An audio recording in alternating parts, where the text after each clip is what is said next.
I don't think they're moving anymore. I see them.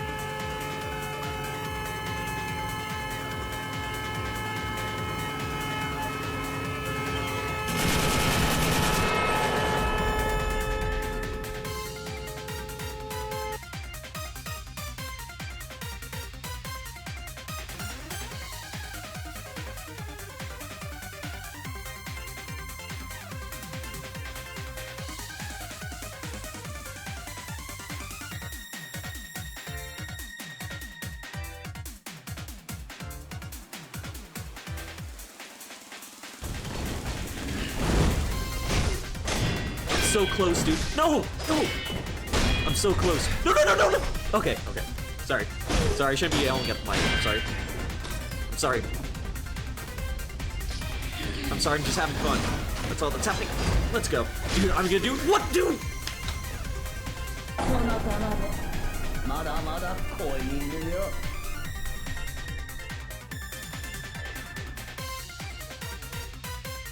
I don't think I've had any issues with it today, so I don't know what caused it yesterday. Why was I not interacting with the chat? Because I was shitting. I wasn't here. Okay. Okay, guys, welcome back to Battlefront Collection. People were saying they'd like to see me try to play some Battlefront 1, so I'm actually going to try that right now. What the fuck is wrong with him? Why did he say it like that? Okay, guys, welcome back to Battlefront. Okay. With the chat because I was shitting. I wasn't here. Why was I not interacting with the chat? Because I was shitting. I wasn't here. He shakes his head. He shakes his head and rolls his eyes. Okay. Why was I not interacting with the chat? Because I was shitting. I wasn't here. These fucking nutnicks. Okay, guys, welcome back to Battlefront Collection. I come from my mother's side, all have short stubby fingers. I don't know why, but I inherited her short stubby fingers.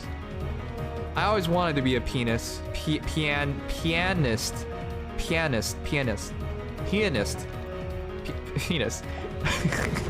I always wanted to be a person who plays pianos, but because I had short, stubby, fat fingers, it was a dream I could not achieve.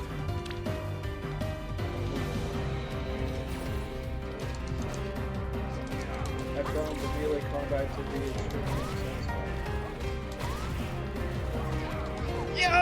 Yo, let's go! Fucking someone clip that. Someone clip that. Someone fucking clip that. Clip it! Don't press the clip button! You end up getting hit in the face. Clip it! Clip it! So close, dude. No! No! I'm so close. No, no, no, no, no! Okay, okay. Sorry. Sorry, I shouldn't be yelling at the mic. I'm sorry. I'm sorry. I'm sorry, I'm just having fun. That's all that's happening. Let's go. Dude, I'm gonna do what, dude?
Let me give you, this is actually the perfect time to give you a good soy point.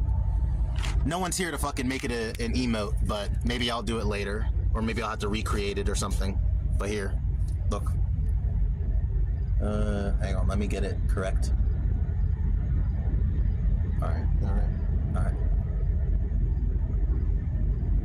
Oh, dude, it's Arby's! Anyway, I just.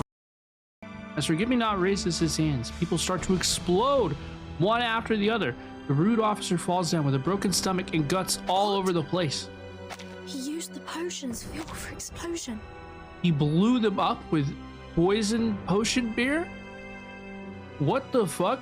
When it said when it first said his guts exploded, I thought maybe he had a little stomach issue. Apparently not. Oh. Cometh upon those who love me. Present me thy flesh, soul, and abhorring. Oh, they're like exploding.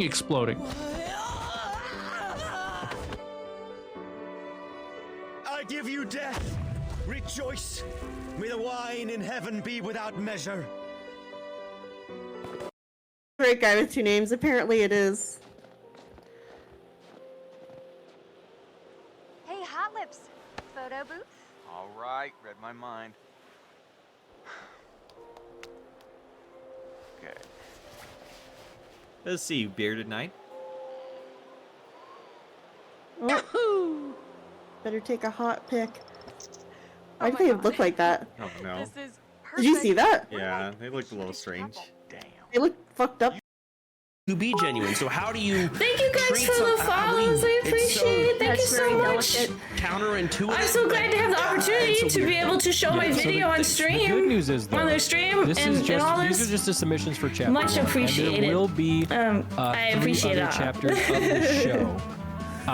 So, I do have the opportunity to submit again if I want to. Doesn't hear chat or anyone out there. Yeah, all the new you can apply fans. for chapter 2. You can scan the QR code right I can there apply on the screen. again. Okay, so I gotta get one of my things up to...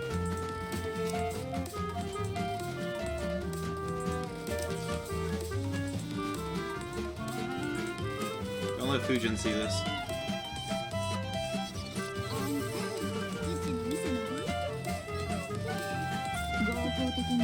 Don't let Fujin see that.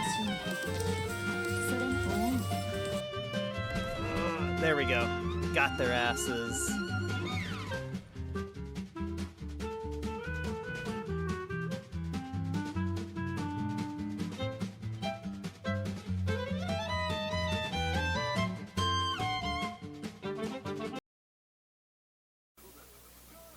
Ladies and gentlemen, Garfield and friends. We're ready to party. We're ready. I hope you bring lots of spaghetti. I'm scared. Come on in, come to the place where fun never ends. Come on in, it's time to party with Garfield and friends. Dancing, fiesta, romancing, siesta, samba, la bamba. Ay caramba, disguises, surprises, and pies of all sizes. Come on in, come to the place where fun never ends. Come on in, it's time to party with Garfield and friends. Come on in, it's time to party with Garfield and friends. Garfield and friends. And pay attention. There'll be a test at the end.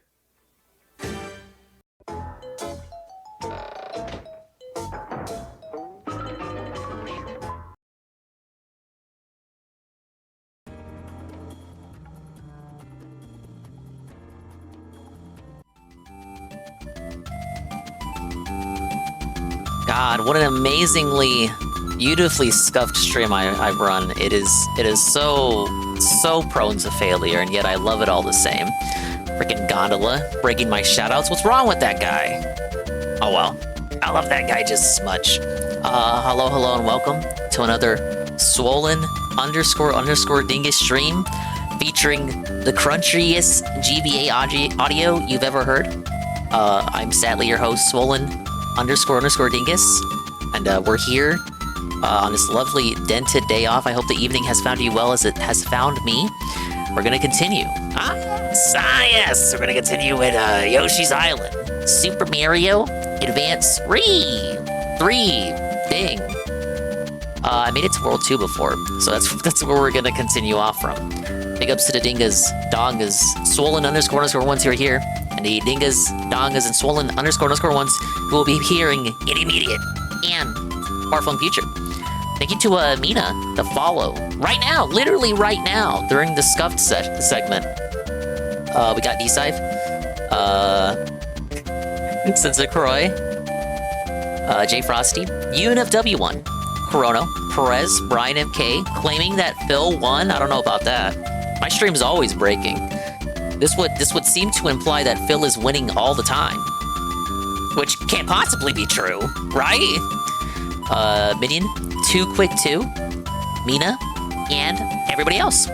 Like, oh, a guy with 2 names. I hate some calamari and blue. Oh, you ate some calamari. Well, I guess hating calamari, even if that is your typo, it makes just as much sense as you eating calamari. You both hate it, and yet you eat it. You hate it so much that you consume it, so that it doesn't exist on this plane of existence anymore. Thank you to Brian, the re-up 7 months at tier 1 for 14 months.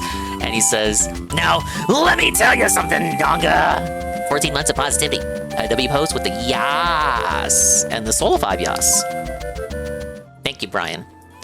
But yeah, we're chilling on a very dented day off. We beat World 1 when I last played this. I'm doing the 100% run on the superior, crunchier version. It's the version that I grew up with. Rue. I didn't even know this was an SNES game. I thought this was made from the ground up for the Game Boy Advance. It was, in a manner of speaking. But for proof, we got the 100 scores, the big hundos.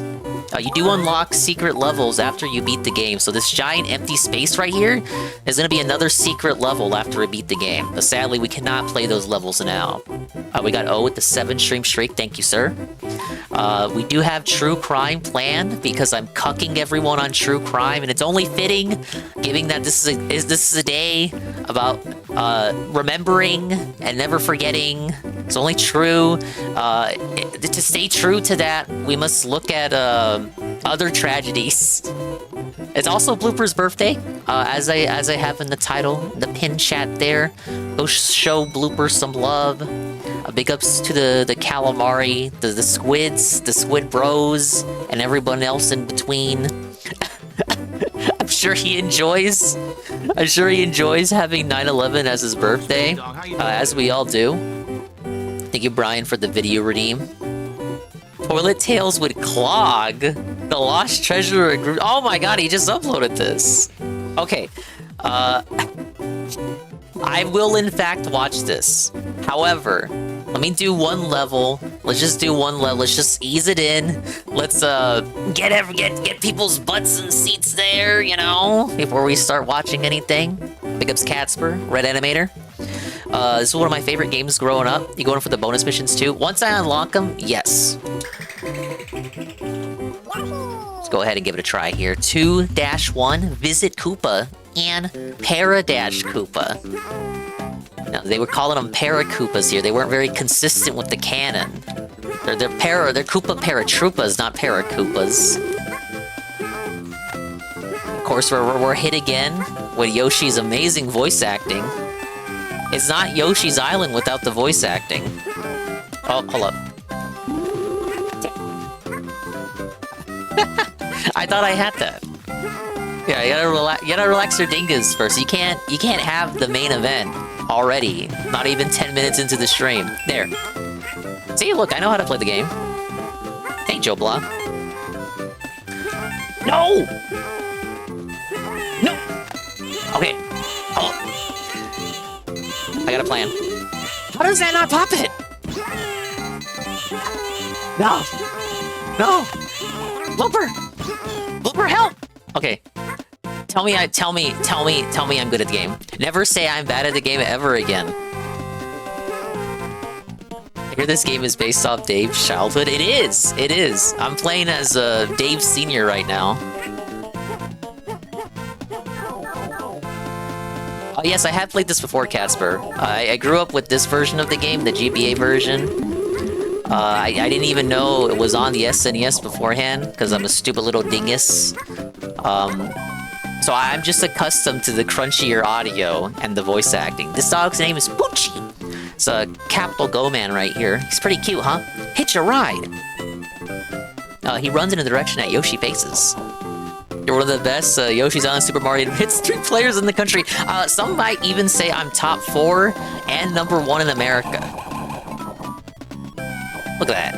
Look at that. What a little bopper he is.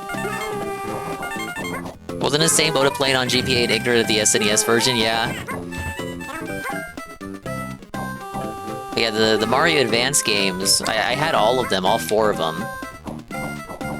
Yeah, it did not occur to me that they were basically like ports of except for Yoshi's Island. They were basically ports of the Mario All-Stars collection on SNES. So greedy Nintendo cut them all up into like separate games and released them on GBA individually. And charged for them. Can you believe it? It's probably like 40 bucks a pop or something. I don't know what the prices were. 40 sounds about right. Oh, you got the wool amiibo, Poochie? I got the blue yarn Yoshi amiibo.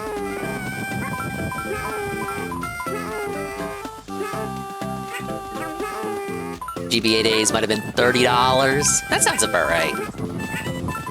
No, I wasn't the one buying my games back then. We had to wait for the birthday to roll around or for Christmas. Or maybe we would rent something from Blockbuster. Yeah, I thought blue had like the best aesthetic of the ones they put out. Cause it was like green, pink, and blue. Oh god. Felted. Felted. You know that's a red coin. I gotta take it. That is absolutely a coin. I gotta felt it.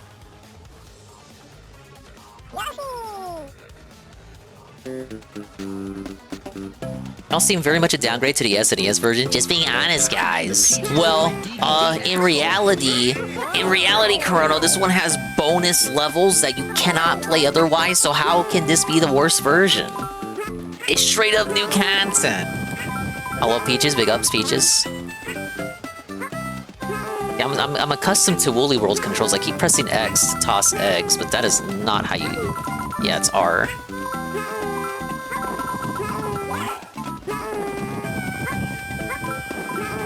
You're gonna hear a lot of Yoshi today.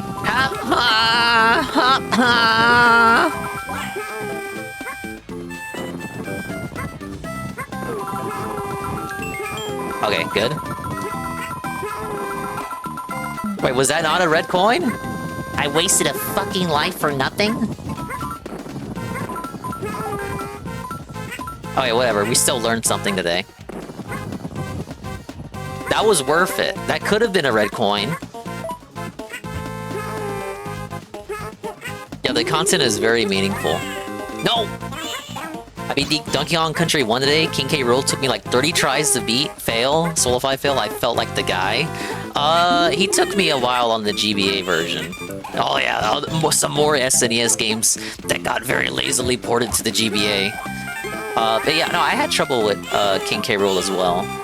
But to be fair, I was Billy Dingus, so I get more of an excuse. Oh man, did I leave any red coins behind? Shoot, I guess I won't know till I get to the end. I didn't know I had a limited amount of time to get red coins. What? Fuck this fucking game, man.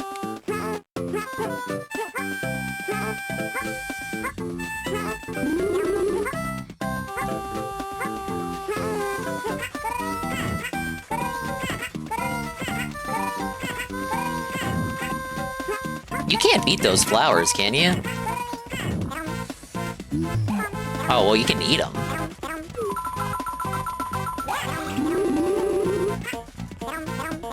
Oh, wait, no, you just use them for sustenance. That's what you do.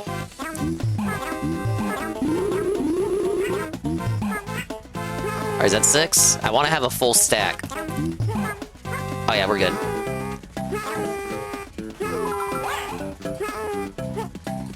I don't think there's anything down there. Oh, magic box. I should probably wait till it floats over here.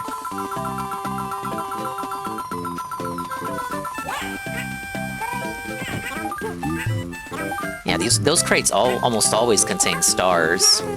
Stars. You want stars? I'll give you stars. Right? Damn, I missed one. Not that one up, though.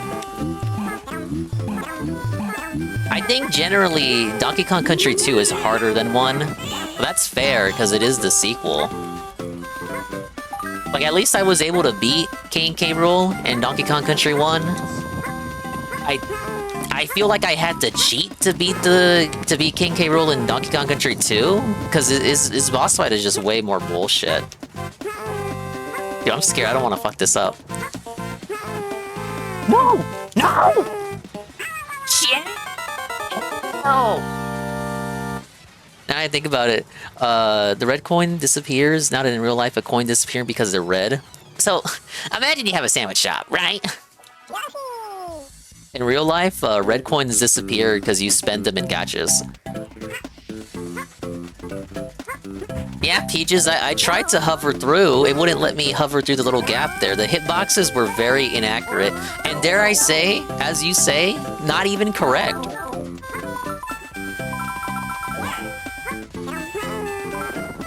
I was also checking the schedule there. I got the dates wrong for the Splatfest. It is actually tomorrow. I thought it would extend into Monday. No, I cannot read Universal Time calendars correctly. So it actually starts Thursday and runs to Sunday night instead of running to Monday night. I thought it would be Friday to Monday, not Thursday to Sunday.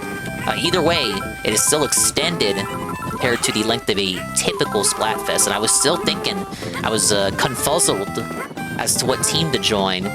Because Shiver won't be... There won't be a team necessarily represented by Shiver directly. You can pick the team that her group is going to be aligned with. Are you kidding me? What did I even get from that secret bubble? The secret bubble. But the theme is past, present, future, and it's going to be all the idol groups from all 3 Splatoon games kind of going up against each other, instead of it being against Shiver, Fry, and Big Man. Instead, they will be representing future, but I thinking about all the selections and the fact that the winner is likely going to affect the next Splatoon game, I'm kind of thinking like I would prefer past for the aesthetic of the next game. Because I'm thinking about it, like I'm looking at how it's represented in the artwork they put out, and it's represented by like, you know, the old-timey Japanese characters and whatnot, so I'm getting like the feeling that if past ends up winning, the next game will be like some Japanese Edo period era shit, but if future wins, it'll be like fucking Squid Punk, which will be good for Blooper, but I'm sorry, I just think past would have a better theming to it. Present's not even in the question. I feel like it has to be down to supporting either past or future. So 1-up, you can get it after the blocks fall? Well, now I know that. Been heavily into SNES emulation lately. Well, you know how I feel about emulating Nintendo games. I'm not trying to anger Miyamoto here. Okay, I think I messed that up. I'm missing one. Oh, Miyamoto's gonna cut my balls off if he catches me emulating Yoshi's Island. No! Why? Why? Okay, that's how you do it. That's how all the cheaters do it. Cheaters, I mean, cool guys.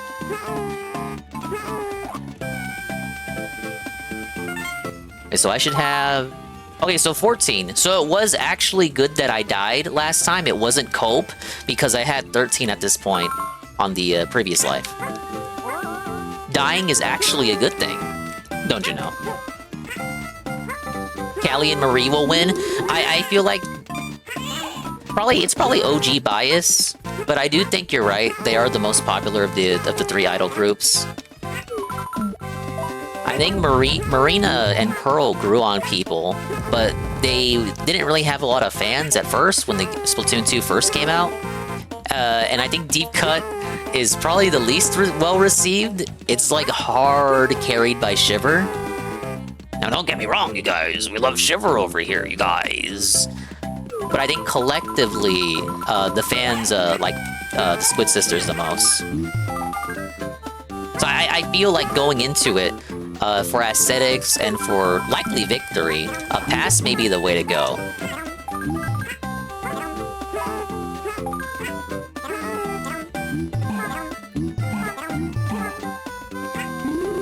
Well, that was close. Oh, no, no, no, no. You know what? Just toss an egg over there.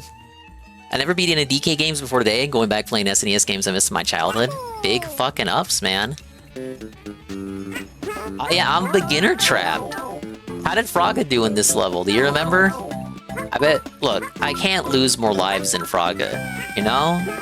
I can lose more lives than Blooper and Tevin, because this is like their favorite games ever, so they're like gods at it. But I can't lose more lives than Fraga.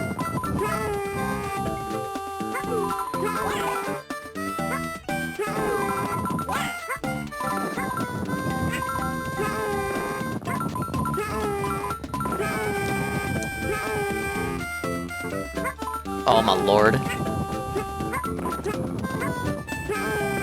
I think I missed a coin, but it's okay. None of them were meaningful.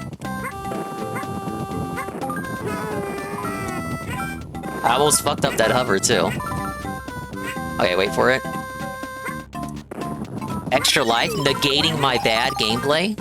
Oh wait, no, that was stars this time. Is it not always a 1-up? 1-ups don't respawn after you die? What kind of game is this?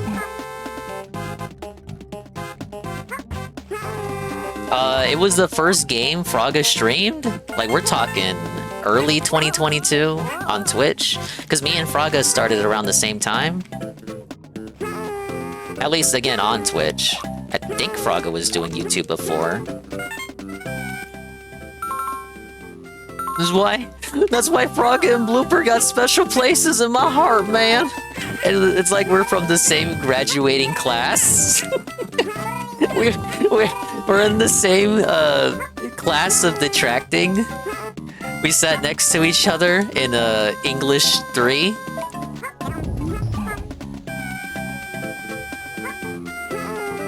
Only a 1-up while the pieces are dropping. Real-time, varying rewards. Miyamoto was on one.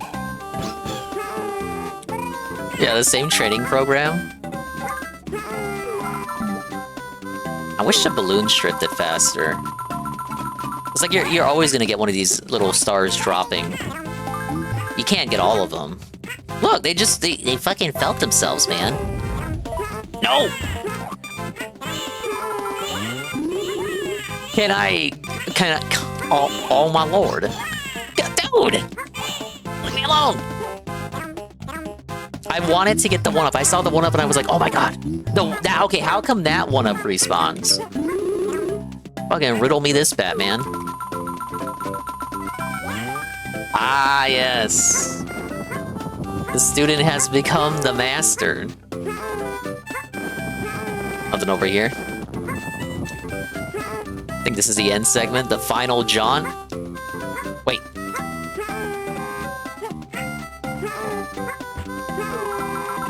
Okay, shut up. Shut up, I still got this. I didn't need those stepping stones. To pick up Spam Pam. No!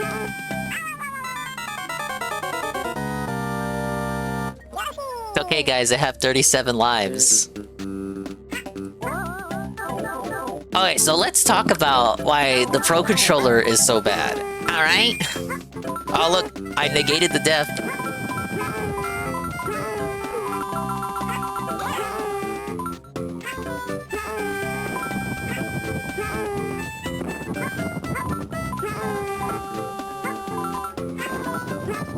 Thank you for the clip. Can't wait for that to come up randomly whenever I get a shout out on someone else's stream. They can see my amazing gameplay. Look, I'm more accustomed to playing this game like directly in my face, you know, on the Game Boy. It's very different when you're playing it on a console.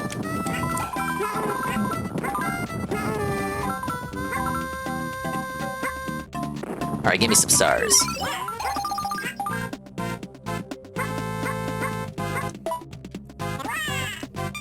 and then immediately I get hit.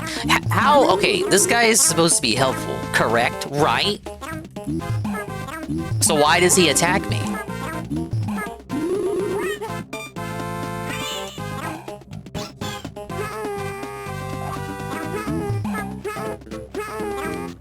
Alright, you know, I'll just go back up again. It wastes too much time if you try to hit all 4 of them. You'll end up causing one to despawn. Stupid red coins.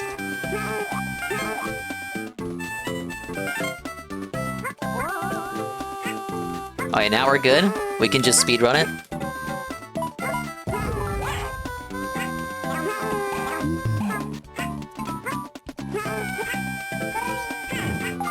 We lose like all the stars. It's okay. It's okay. That's what we have the power-ups for. That's fine. I'm not seething, actually. I'm coping.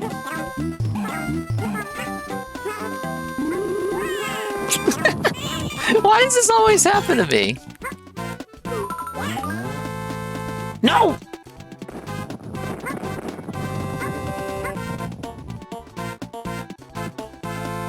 Yeah, this is how you don't play Yoshi's Island, featuring Dingus of the Swollen Clan. I'm an embarrassment to my kind. What will my forefathers think? I am using the control stick. Don't even try to convince me. Don't even try to trick me into using the D-pad. Okay, that was everything, and... How am I short? How am I short? How am I missing the flower? I think this is what we call a self-felt. Hi, JC. If Yoshi wins, you will get a 10-point star or a 20-point star.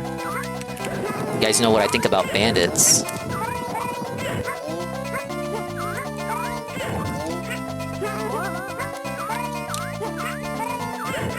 The ground pounds aren't consistent. Yes! That wasn't that difficult. Now chat. I'm still missing a flower. Guess I'll just eat the L. When are we racing, fellow racist? Bug Ann about it? I don't coordinate the racing streams.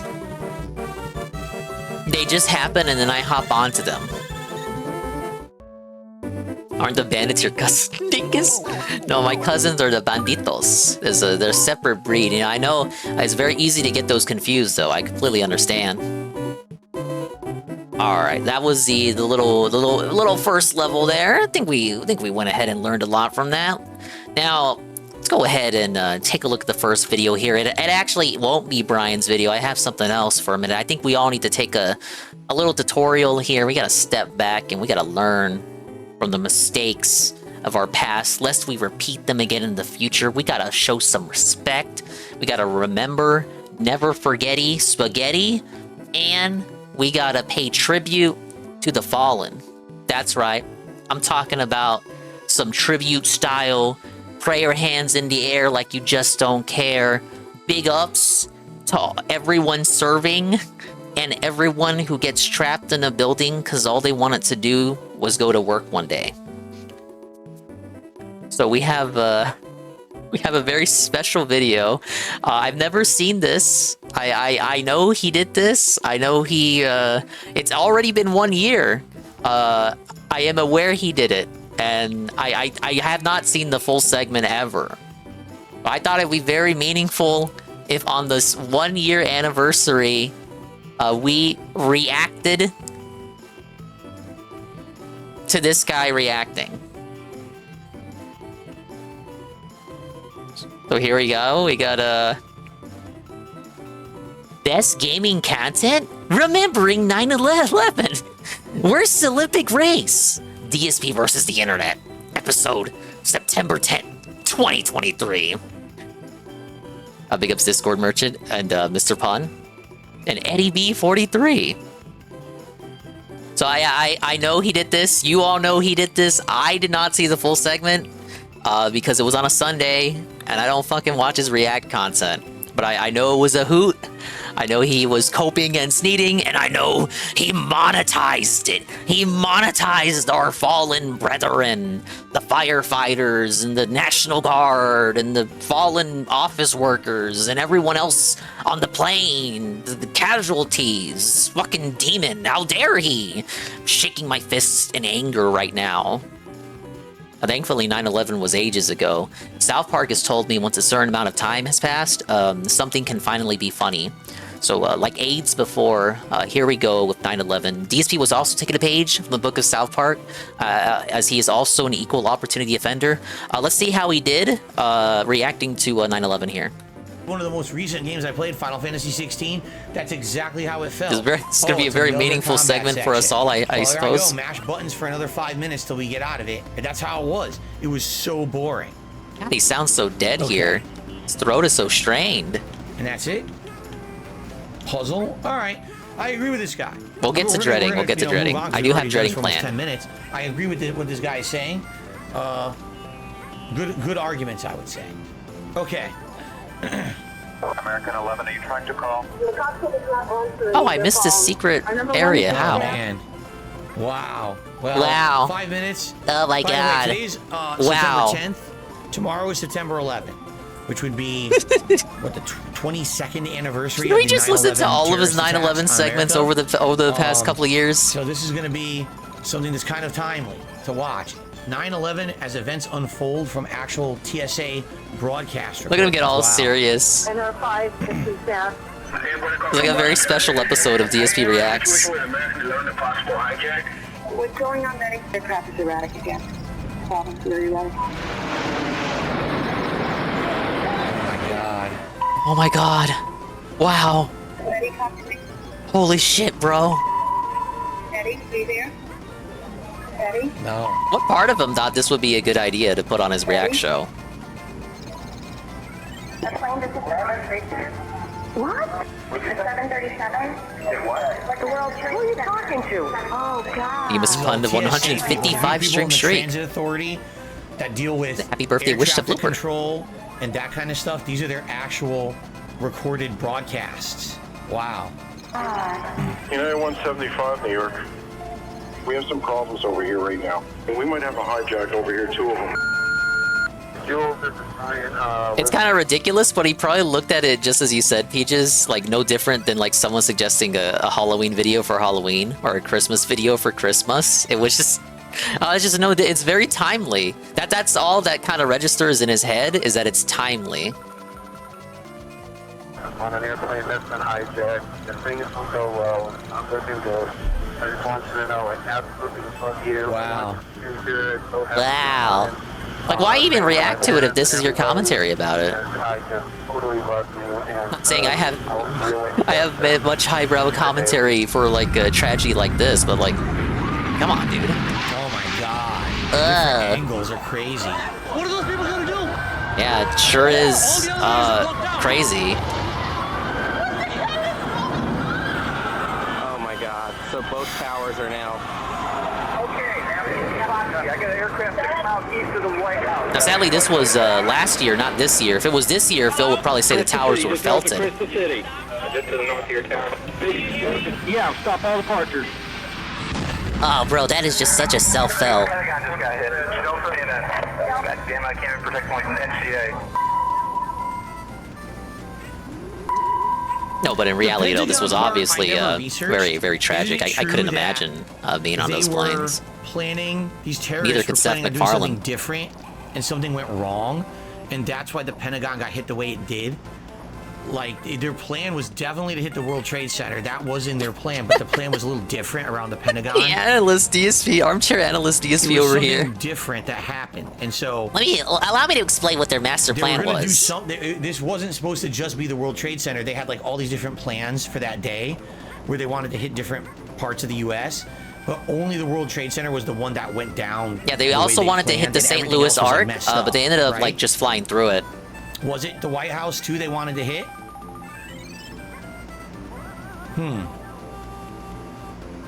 Ah, there was one that was going for the White House, but it crashed in Pennsylvania before it ever reached. Gotcha. That traffic for you is 1 o'clock, 12 miles. Yeah, he knows it was just more than the Twin Towers, right? Like a whole other building next to him, Dented 7, that also fell. United 93, Cleveland, if you hear the center right then. No one ever talks about that one, to be fair. You hear him? It's the forgotten building. It wasn't just 2 brave heroes that fell that day. Tuesday, 9:47 a.m. Hi, baby. Baby, you have to listen to me carefully. I'm on a plane that's been hijacked. I'm on the plane. I'm calling from the plane. Wow. Wow. Wow. Please tell my children that I love them very much. And I'm so sorry, babe.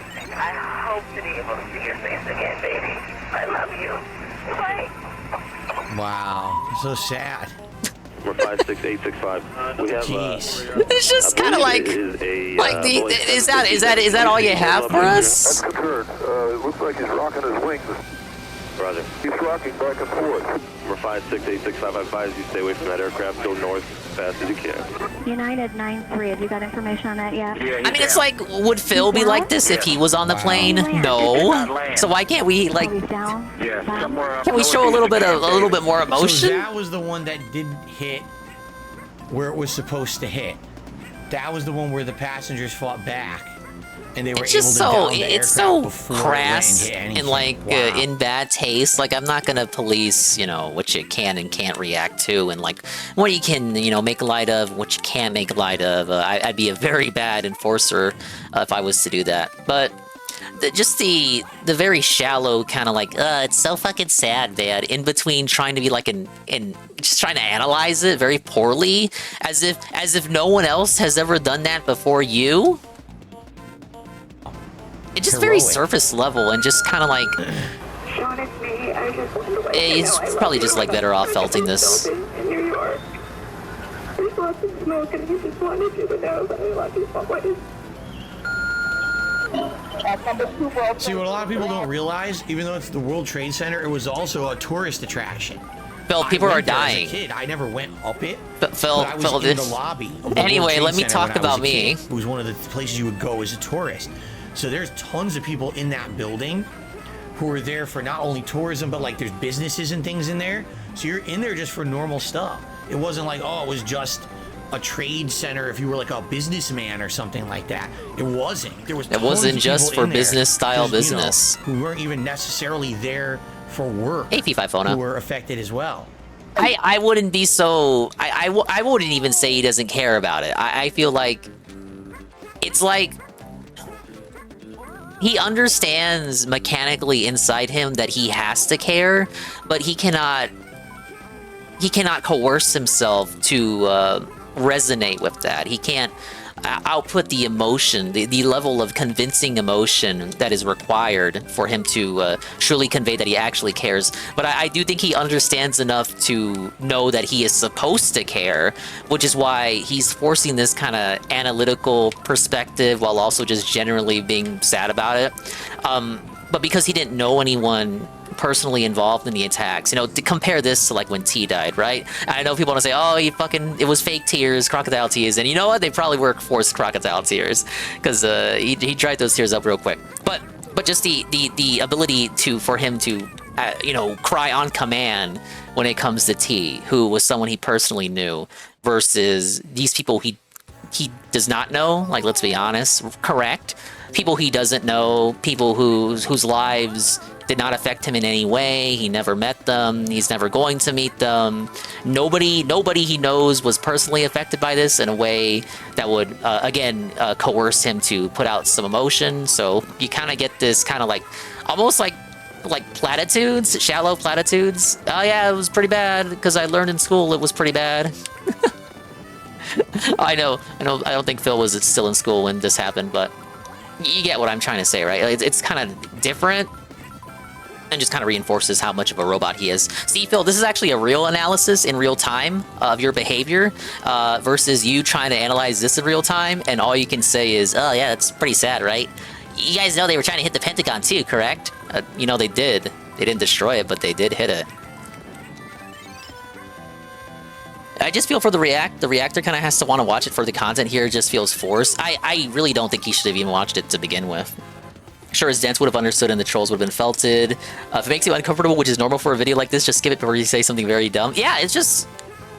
When you gotta do this, you gotta preface it. When you gotta, like, do this whole kind of, okay, guys, it's time for a very special episode, and you know it's gonna be something that people are gonna go at you for, it's like, why do you even bother to begin with?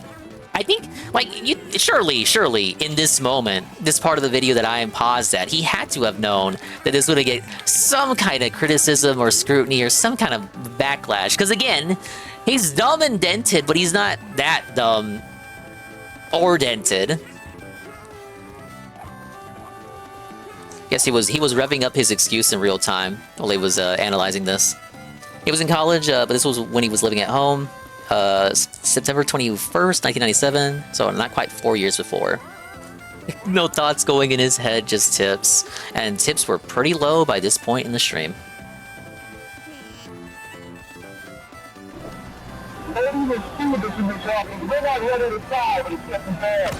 Except as a new 9/11 was coming. Oh yeah, I know that clip. It's from when they go to New York, right? Bart pulls off the magazine. I'm gonna die, aren't I? No. Say I'm gonna die. Ma'am, say your prayers. We're gonna think positive because you gotta help each other get off the floor. Now. Hear that? Hear that, Phil? Dispatch wants her to stay positive. He's just staring at it, looking at the screen, looking at chat. I guess he's gauging chat's reaction, if this was like a good thing for him to do or not. It's absolutely right. It is a new type of war. Because at that time, I don't think America had really been exposed to terrorism. Honestly, like there've been some bombings and things, but this was really the first time. Debatable. That I feel like this hit everyone. Like this is truly what terrorism is. This hit everyone in the sense that it created the TSA and ruined everyone's lives collectively. To it. And this is the first time we really got exposed to this is the first time you got exposed. Stuff. Well, actually, even that's not true. You were exposed long before this. I remember particularly again, why did he do this? Or not knowing what was going to happen, thinking, dude, this could absolutely be the beginning of a world war to end everything. Like that's how everyone was talking on TV too. They were like, if we identify who this is, are we going to strike back? Are we going to do this? And everyone thought. Yeah, you have the bombings in Oklahoma City. That was like my first thought. And then you have the Cold War and all that shit. And, okay, does he only think it's terrorism if it's like people in sandy countries? Like, come on, Philip. Yeah, this could literally be the beginning of the end of how he got fucking hypnotized by Bush-era propaganda. How severe this was. Mission accomplished, you guys. Oh my god, I've never seen this. I've never seen the aftermath. I mean, you weren't there. Want to be there during the climax, Phil?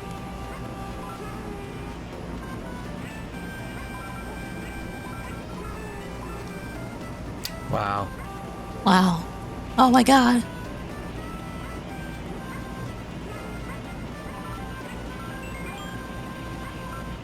You gonna cry? You probably should cry at this point. Give us something. What was that? Not on your watch. TSA, it happened during your watch. That was a TSA video. That totally happened during your watch. I don't understand the final statement there that they added. That didn't seem to make much sense. Oh my god. Unless that was still the president's quote, but it said that the president's quote had ended. Oh my god. So I don't know there. You should have just... Yeah, maybe you should have just left it at WoW. The TSA... I don't even need the TSA that existed. The TSA was trained in response to this shit, Phil. I'm pretty sure he got corrected on this later, right? But yeah, Mr. Valedictorian. Well, come on, everyone else in his school was just that much stupider than Phil. It was a very low bar for Mr. Valedictorian. This video really killed whatever vibe was going on that day. Let me see. I'll keep watching a little bit just to see if anyone responds to him or if the vibe carries over to the next video. I think it would be worse if this next video starts up and he's just like the happiest guy ever, because then it just reinforces how fake that reaction was. Let's see. One more video before we split the part here. The worst Olympic marathon in a nutshell. Okay. 2,800 years to ancient Greece, the Olympics had become the pinnacle of athletic achievement. The TSA was made after 9/11? Oh, okay. They were formed November 2001. Thank you, Derek. Airport security was a joke before it. I did not even know that. Okay. Yeah, they let you smoke on So planes. It basically was so the TSA cool. saying that they're Homeland Security and they're trying to stop. Yeah, why do you think they they're trying created to the stop TSA, that kind of Phil? thing from happening in the future. All right, that makes sense. All right, Again, all right, yeah, I did not know that. I'm glad that you guys works. Oh corrected me. yeah, makes Thank you. sense. Okay. With the awarding of a gold medal being seen as internationally equivalent to winning a Nobel Prize. Easy money. Prize for my parents' approval. The world's best Or from all hashtag walks of never life need forgetting to prove Phil's their excellence dumbass in reaction to a humanity. legitimate, genuine tragedy in this country. Paris, St. Louis. Yep, the third For Phil, Olympic a tragedy Games is and not hitting the America's tips first goal. outing as host took place in St. Louis in 1904. But early 20th century St. Louis doesn't quite have the sex appeal of Athens or Paris. So how does one spice it up Eddie a B, bit? he was 19 That's like right. a gazillion Rat years poison, ago. brandy, He would not human remember experimentation. the What? news about the TSA being formed. Great. Obviously, he probably wasn't even reading the news or watching the news back then anyway. Especially because there's music. Same year, the World's Fair was celebrating the centennial of the Louisiana Purchase in St. Louis. What would be the world's largest fair today had fascinating exhibits like the first ever X-ray machine, the radio phone, and all your favorite different looking people on display. Remember, Even though you think if he was still going to college, like that would be stuff like that would be. So like when I was going to class still, we would kind of like open the class with like current events. Would talk about that shit for just to kind of break the ice there for the first 5, 10, 15 minutes of the class. So if shit worked like that even back then, without the invention of social media, you would think that they would kind of just talk about shit like that and the start of the class, just talk about because it was a big event that changed the country. Big ups easy money, the 5-stream streak. 5-stream streak is easy when there's 1 stream a week. I've been doing good this week. I don't know what you're talking about, buddy, Mr. Guy. Does US college start late September, same as the UK? Mine did. It may be different depending on which college. Big ups Finding Nemo. I agree. Before Pixar went to trash. Late August, early September usually. Yeah. you can't have a fair without a healthy dose of racial superiority. That's great. Pygmies exhibit, Savage Olympics, and Filipino exhibit. Back then, that's how it was. If there were people from other cultures, they would actually treat them like oddities.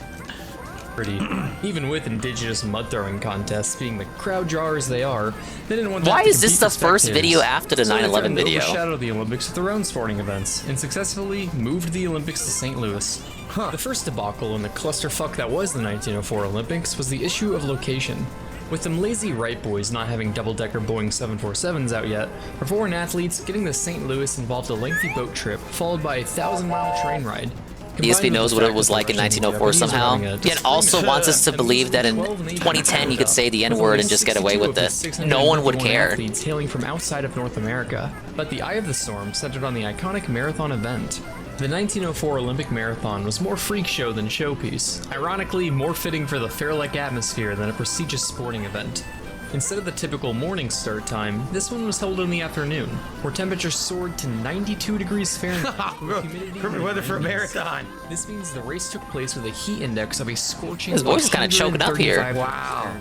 Is he still thinking about the fact that he monetized 9/11 here? 41 to 50 degrees Fahrenheit. That's like replacing your CPU cooler with a tungsten arc welding torch. Only 32 runners from 4 nations participated in the race.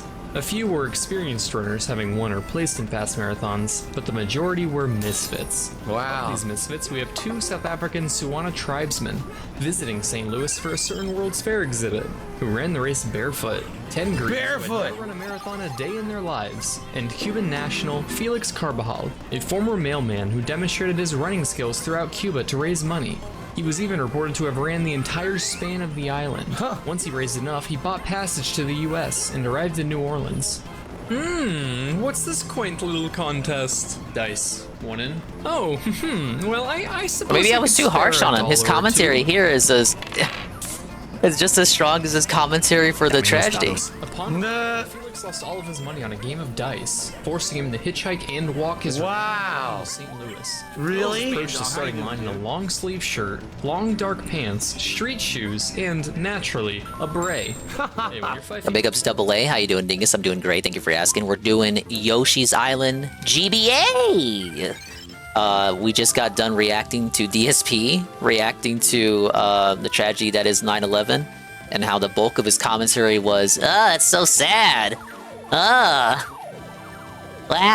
the TSA is full of fucking morons for letting this happen. Phil, the TSA wasn't made yet. It was made in response to this tragedy. Oh, okay. Anyway, next video.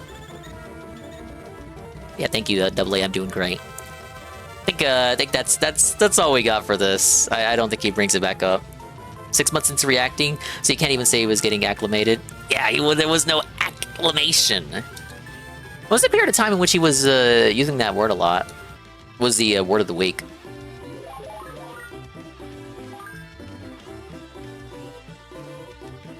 Alright, where was Brian's video?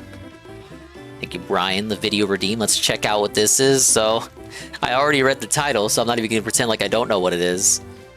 And it'll be a commentary video, so we'll just switch it back over.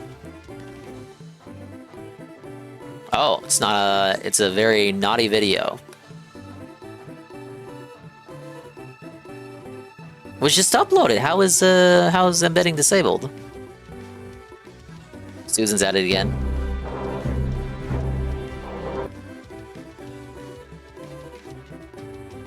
Alright, but this is, Toilet Tales would Clog, the lost treasure of Grimsby! Uploaded literally an hour ago.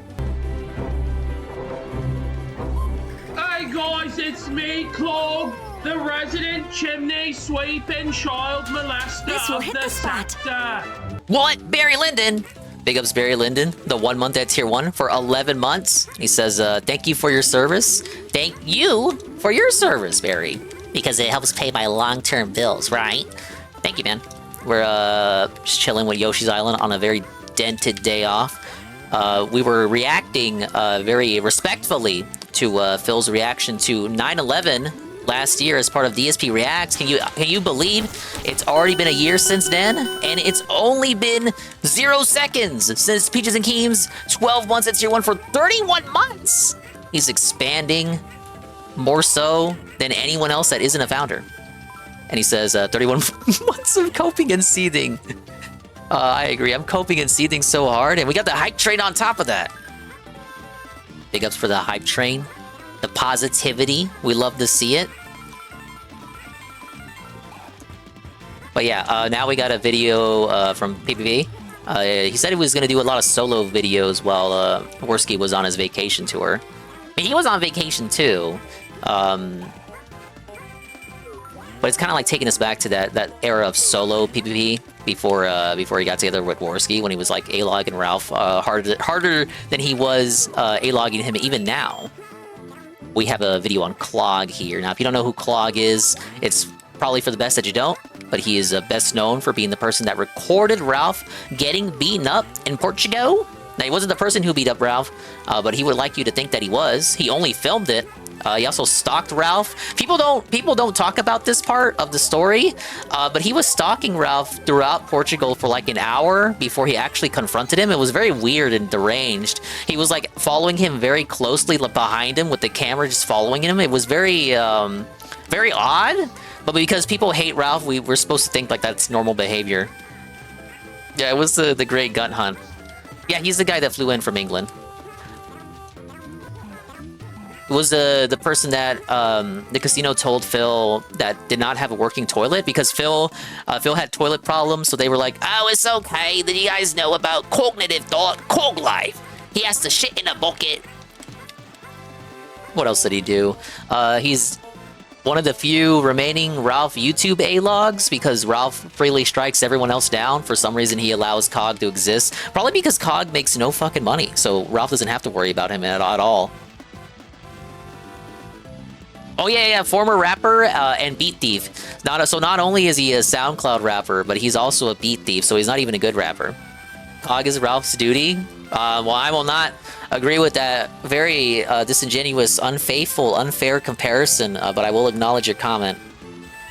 Isn't Cog's wife bigger than Ket 2? I've seen approximately one picture of Cog's wife, and I do not want to go out and seek that picture yet again, but Cog had doxed her and himself over $3 hash browns from McDonald's that did not come in on time, or he didn't get the hash browns and they were $3. So he tried to get a refund for the $3 hash browns, but I guess in the UK, getting the refund requires you to post on the Uber Eats forums. So he posted essentially, or the wife posted all their information on the forums to assist with getting the refund, and I don't even know if they actually got the refund. Oh, big ups Barry, the Hype Train Acceleration. 300 bits! That's a big old 300 bit cheer. Wow, guys, thank you, guys. By the way, completely unrelated to the hype train, but did you guys know subs are discounted for September? I'm just tossing that out there, you guys. Hint, hint. I'm not hinting, I'm outright telling you. And in addition, the new hype train emotes added by Twitch very recently. Participating in hype trains will allow you to get the brand new hype train emotes, new emotes that you can use whenever you want. Just by participating in the hype train, you can do like one fucking bit. I'm sure you'll still get the emote. I think that's how it works. And you'll be the talk of the town. All your friends will love you. Women will want you. Men will want to be you. And you'll also be my best friend. Give me my gift. Oh my god. The grip worked, you guys. See, Cog? This is how you do it. No, I'm just messing around. Thank you very much, Eddie B43, the MVP, the 5 gift subs. Went to Yandere Maiden, B-Rock 0, Samurai Santa, Miso Corny, William the Alchemist. I love all of those people. Just as much as I love the 400 bit cheer, the level 2 from Barry. Yeah, I might have to do a mega pull in like Fire Emblem for this. I can't say champions because I don't play it, so the joke doesn't fully translate. I'm gonna have to do a fucking mega pull for this, guys. Hold on. I'm gonna buy like the $99 pack and I'm just gonna go all in, brother. More. Can we hit it? Can we hit it? More. Let me see. What? I have one of these emotes. Wasn't it like Cook? I need to show off one of the hype train emotes.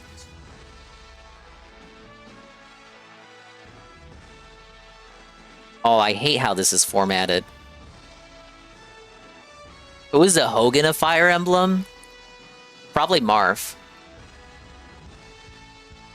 If it has to be a male character. Is there no way to get default emotes to show up? Am I blind? I think I gotta... Oh wait, here it is. Twitch Hype Train.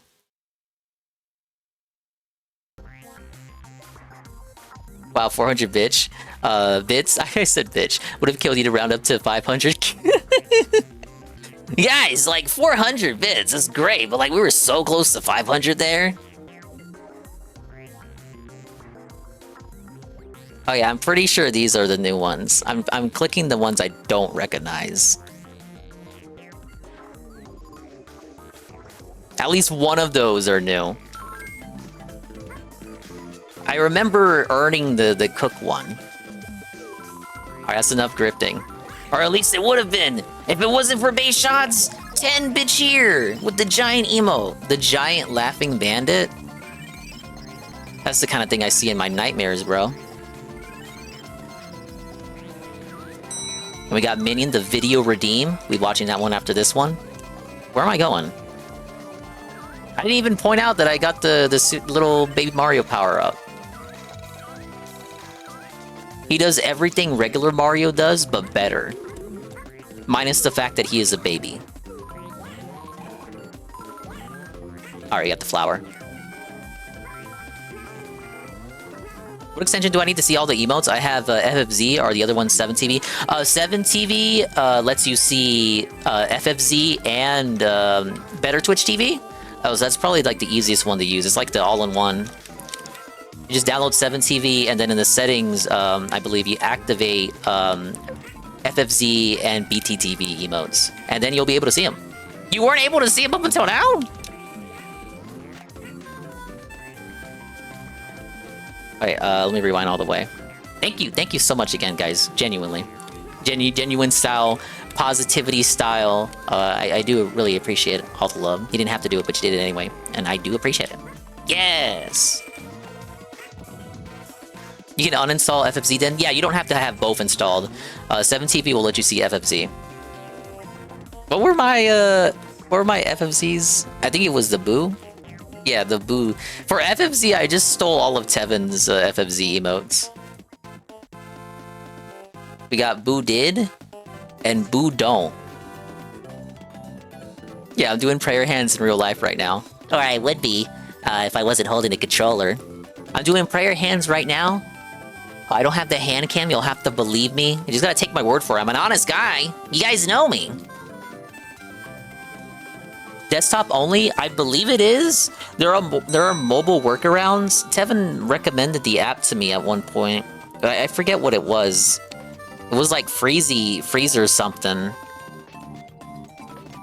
And thank you, Barry, for the video redeem as well. Okay, let's unpause this.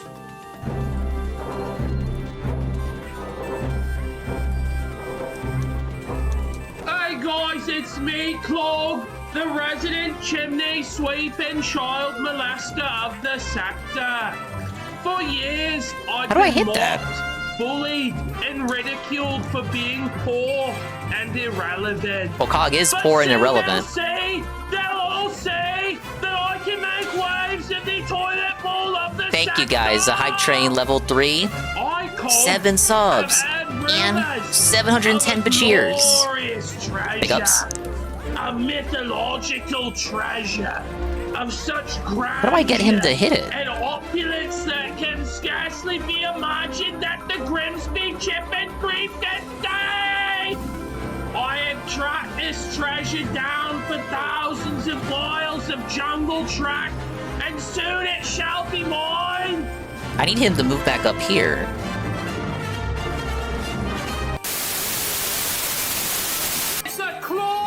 Dingus at the fair? We're close. Please check. We're 2 away. 2 away or 975 follows. Is he doing a Cog impression? There's no Gregs, no Weatherspoons, Prospects 4-piece KFC non-fucking existent. It's got real bad. Fortnight ago, I was forced to eat the poo wife for sustenance. It's grim. Poo wife, no! We gotta find the fabled mythological lost treasure of Grimsby. We're in the there we go. That's how you get it. darkest fucking jungle. But thankfully, I still have me Pokemon Dan, and we will find the treasure and own the casino. You best believe it's factually accurate. I'm gonna make waves in the tractor toilet bowl. You'll see. You'll so see. Is he doing this from his hotel bathroom? Just like the PvP videos of old. Factually accurate. News update from the jungle of the Amazon. Unfortunately, me best mate Dan, I sent him me Pokemon Dan to fight a jaguar. He was eaten. Dan's his Pokemon. It's kind of true.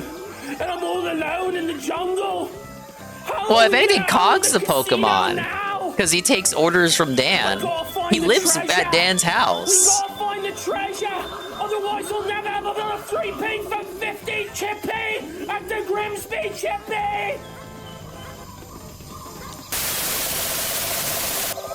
Hey guys, it's another Cog Live, factually accurate update from the jungles of the Amazon. I've been wandering in circles for days. Barely even winded me. No more Poo Wife, no more Pokemon Dan. Starting to lose hope, starting to believe we'll never. You should have packed some hash browns, Cog. Wait, could it be? Oh, blimey! It's not possible, could it be? It's fabulous! It's beautiful! Now, the real question is, how long is Cog's response stream to this gonna be? I'm thinking minimum 5 hours. It's like not He'll be pausing every 2 seconds to debunk it. You guys thought Phil pausing was bad? But could the treasures be, could the tales be true of this treasure? Could it be true? Oh my goodness, oh my days! Oh my days, it's beautiful! I'm rich! I didn't know Cog and Phil had the same fetish. Yes, take that, Casino Bros! We found the fabulous lost treasure of Grimsby! It's a flushable toilet! 10 hours minimum? Oh, probably. Now you're being uncharitable. It could be a 10-hour stream, but the React segment could be like 4 hours, and then he does 6 hours of police videos. I can't laugh at that because I do true crime all the time. Yes, it is I, Cog! I have ascended unto my porcelain... Hold up. I saw Cog today. He was previewing an Andy Worski diss song and parody. What? Oh god, Cog, please don't. You almost want to make me look that up. Who is he trolling? I'm missing some lore. So he's trolling Cognitive Thought, who is a Ralph troll. I was explaining him. The guy who filmed Ralph getting beat up in Portugal. And he's just like, he's one of their, we'll say pet locals. He's not really well known outside of the Ralph sector, unfortunately. But he's always just kind of been hanging around, existing and subsisting. Definitely subsisting. He was around back during Internet Bloodsports. And his biggest contribution to Bloodsports was being told by Medicare to shut the fuck up during the AMOCU debate. Because I think it was the last time Medicare was on the Kumite. He just about had it. He had enough of those Kumite boys. Oh god. All right, we'll listen to it.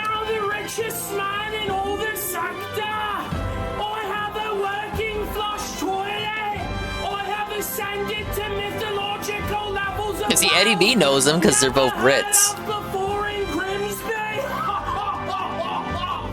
That's right! And now it's time to have a laugh with Clog! Are you ready to have a laugh?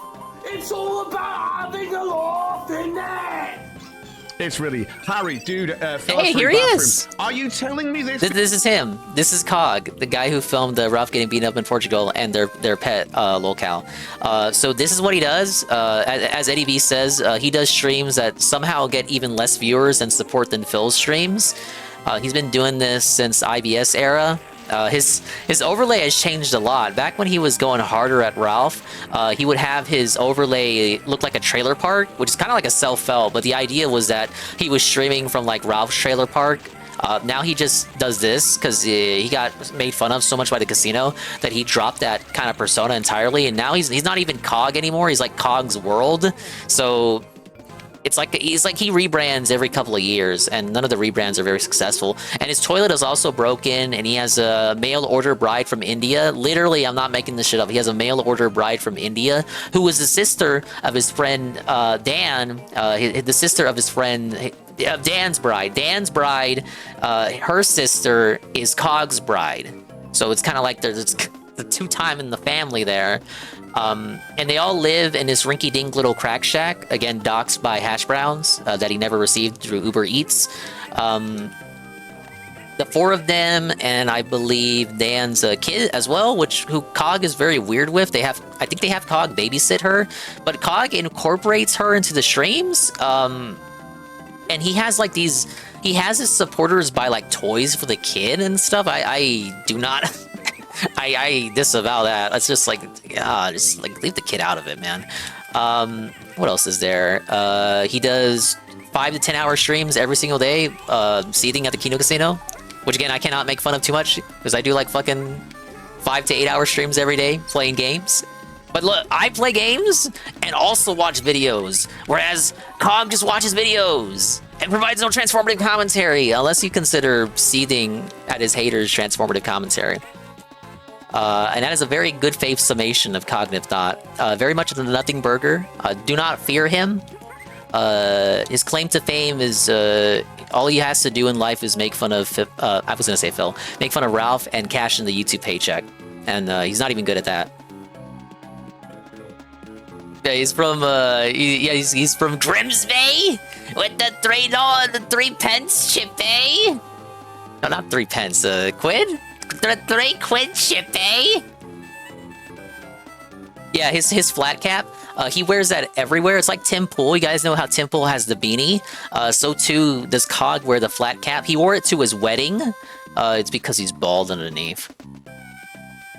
Because you were told this off PPP, Harry, get the fucking shit. Are you ready to have a laugh? It's all about having a laugh, isn't it? It's really Harry, dude. Phil has 3 bathrooms. Are you telling me this because you were told this off PPP? Harry, get the fucking shot.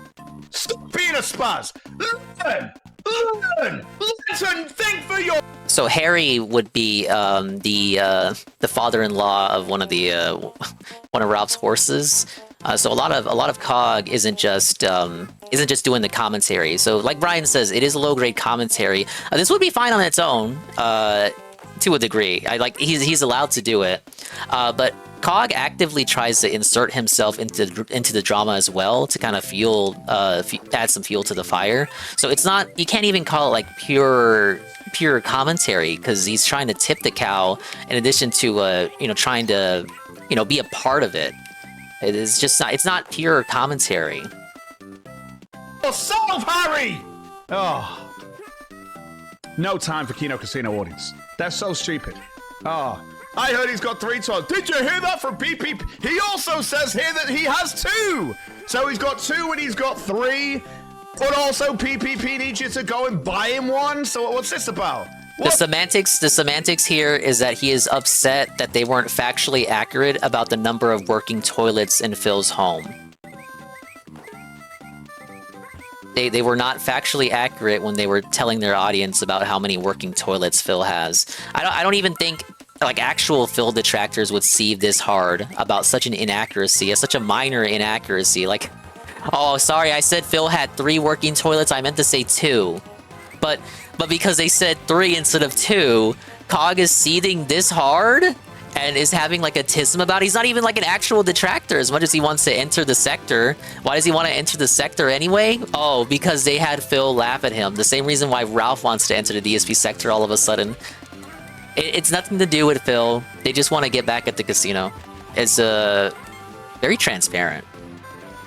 What's this about, Harry? Level, please. What's this about, Harry? This is like Cog level, please. Buy him a toilet. We gotta get Phil a working toilet. You gotta get Phil a working toilet, Harry. But then PPP's gonna tell you he's got 2 working toilets, and then on this show he's got 3, Harry. Again, if you're not a retard, I don't yell. Whoa! This is about Cog. What the hell? I'm yelling. I'm hoping it gets through that fucking 2-inch thick skull you've got to that fucking 1-inch diameter brain that you've got. Yeah, exactly, J-Frog. Like, the detractors don't even give a fuck about the amount of toilets. It's the fact that he's spending shit on, like, WWE champions, and then, of course, lying about it behind the scenes. But also that he has so much broken shit in his house, and he's just not, like, fixing any of it.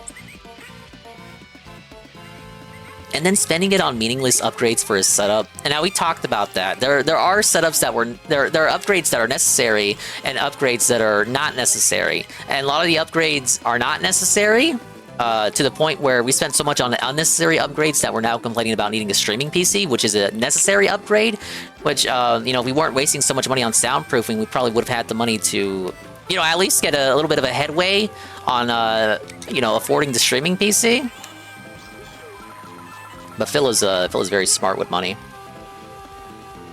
That's what I'm hoping. I'm hoping it gets through. That's why I yell. With all of my chat, I can be quite normal with the. Talking about having a laugh there, Clog. Holy shit there, buddy. The man is just spazzing.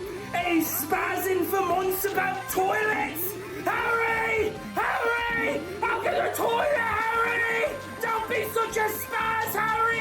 Now, prior to us seeing that COG clip, I bet you guys would have thought that PP was kind of like exaggerating a little bit, being a little bit theatrical, and he is to an extent, being a little bit exaggerating for the purposes of comedic effect as to how COG behaves on his streams. But we saw that clip.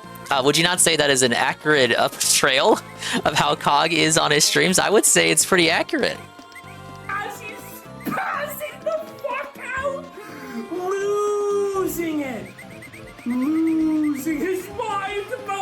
somebody has a toilet or not. Yeah, big up Sansa. Eddie B coming through. We love to see it. Fucking unhinged.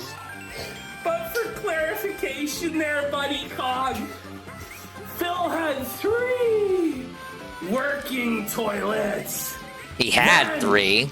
One of the toilets stopped working, Cog. It's the one in his master bedroom. Then there were 2. Or well, the one connected to the master bedroom. Toilets, Cog. You follow. The clip that you were playing there, where I said we need to get him a working toilet so he's not Cog level, I thought he only had 1 toilet that wasn't working, Cog. But in fact, Just the fact that he has to explain this at all to Cog. Like, Cog should not care. It's not even Cog's sector. He's fighting our battle. Hour, the royal hour. 2 working toilets. He has infinitely more toilets than you, Cog. It's not that hard to understand, bro. It's not. Maybe you should hate Cog the most out of all of us. He's making Brits look bad. Harry Morris, a guy who is one of his top donators. The thing is, I don't even think it was the real fucking Harry. It wasn't even the real fucking Harry. Right. That's something I forgot to mention. So Harry would be the father of May, the second horse. And he is actually, as PPP said, a top donor to Cog. So that's how he treats one of his top donors, and of course, someone that he communicates with when it gets to like inserting himself into the sector. Like that's his direct line when it comes to needing to force himself into the drama to get a little crumb of clout and attention, right? And that's how he treats him. So he's yelling 2 weeks of Zelda Dinga. Yeah, I know. Big ups. for no fucking I'll play it. reason. Like a psychopath Can't wait. there. Maybe it's because Harry hasn't been chipping in as of, I don't know, Cog. Try with Cog stream, especially when DSP and Kino Casino collab started, but he spent so much time arguing, straight up raging and seething. He could derail the stream. It's about what's his friend viewer over Discord. Toilet work, bro? Did you? Yeah, and he would act like that was good drama. It's because he got poisoned early on. That stream clip where it's like Ralph arguing with Dispatch, the owner of Bitwave, which was that stream site that Tevin was going to be on for a minute during the Mixer era. So Dispatch owned that site, and there is a stream clip of Ralph yelling at Dispatch, the one that plays when you redeem the Xander redeem on my stream. Xander! But that clip came from Cog's stream. So I think a lot of that is Cog trying to recreate that moment. Unfortunately, the Xander redeem is fucking broken and for some reason doesn't want to work. I hate everything, so I'll just do it manually. That clip. So that clip comes from Cog's stream. A lot of people think that comes from the Kill stream or the Kumite or something else. No, that came from Cog's stream. Probably the only notable thing that ever happened on a Cog stream. He got Ralph on to talk about the current goings-ons with Stream.me. It was in the wake of Stream.me going away, or it was like the days right before that actually happened. It was like some drama with the leaderboard.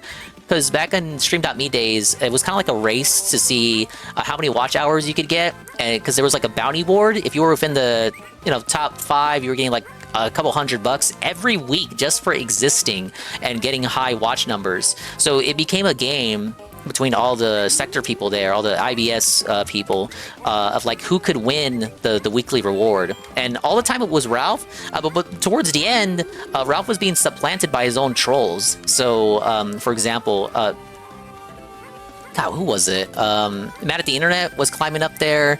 That show used to be on the Stream.me. There were other people too. People outside the sector were climbing for it. Ralph's acolytes, Zidane and Gator, were also vying for it.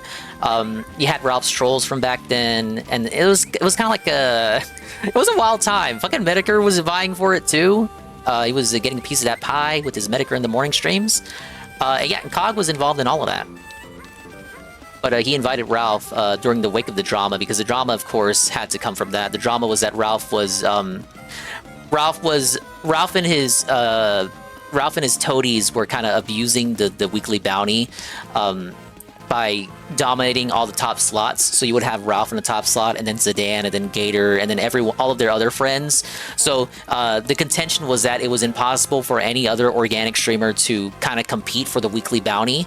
So Ralph was on there to kind of discuss that, I believe. And then Dispatch hopped on, and Dispatch was already streaming too. He was a classic Ralph troll along with PvP and Godwinson, who is now a Ralph dick sucker.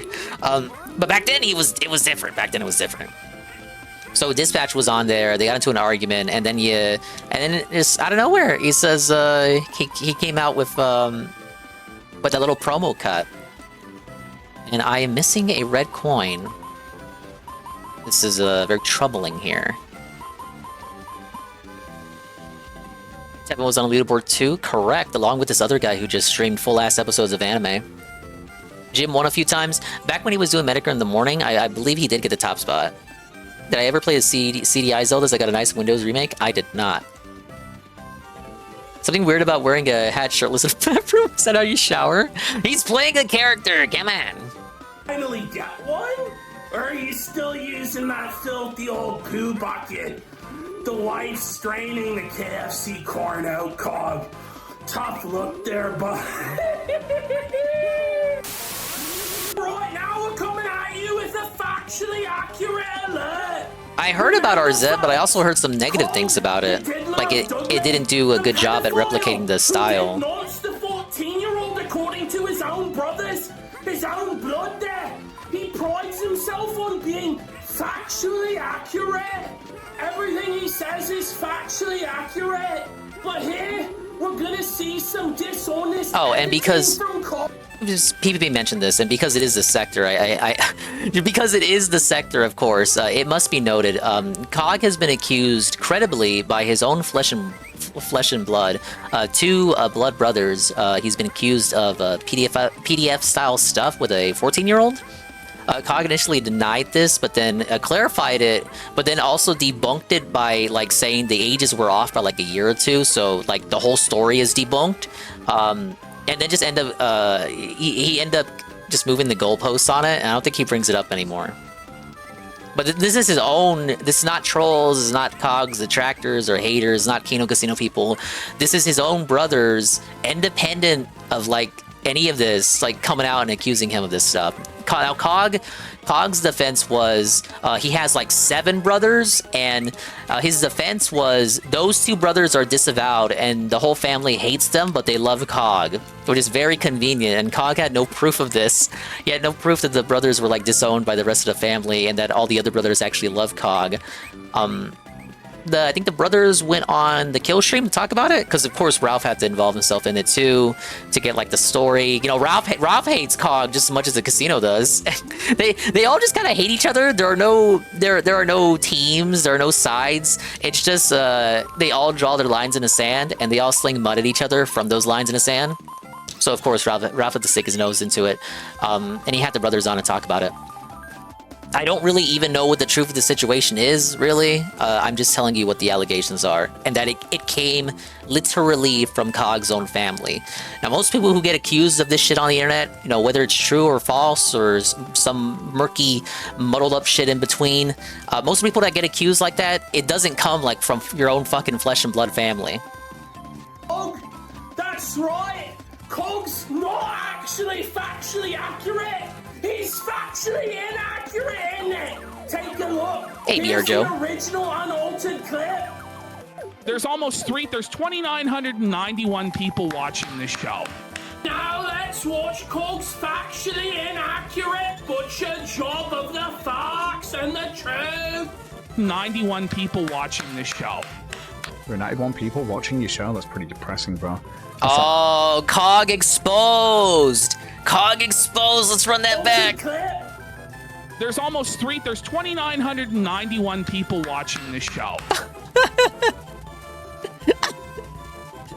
Cog, you fucking suck, man. Now let's watch Cog's factually inaccurate butcher job of the facts and the truth.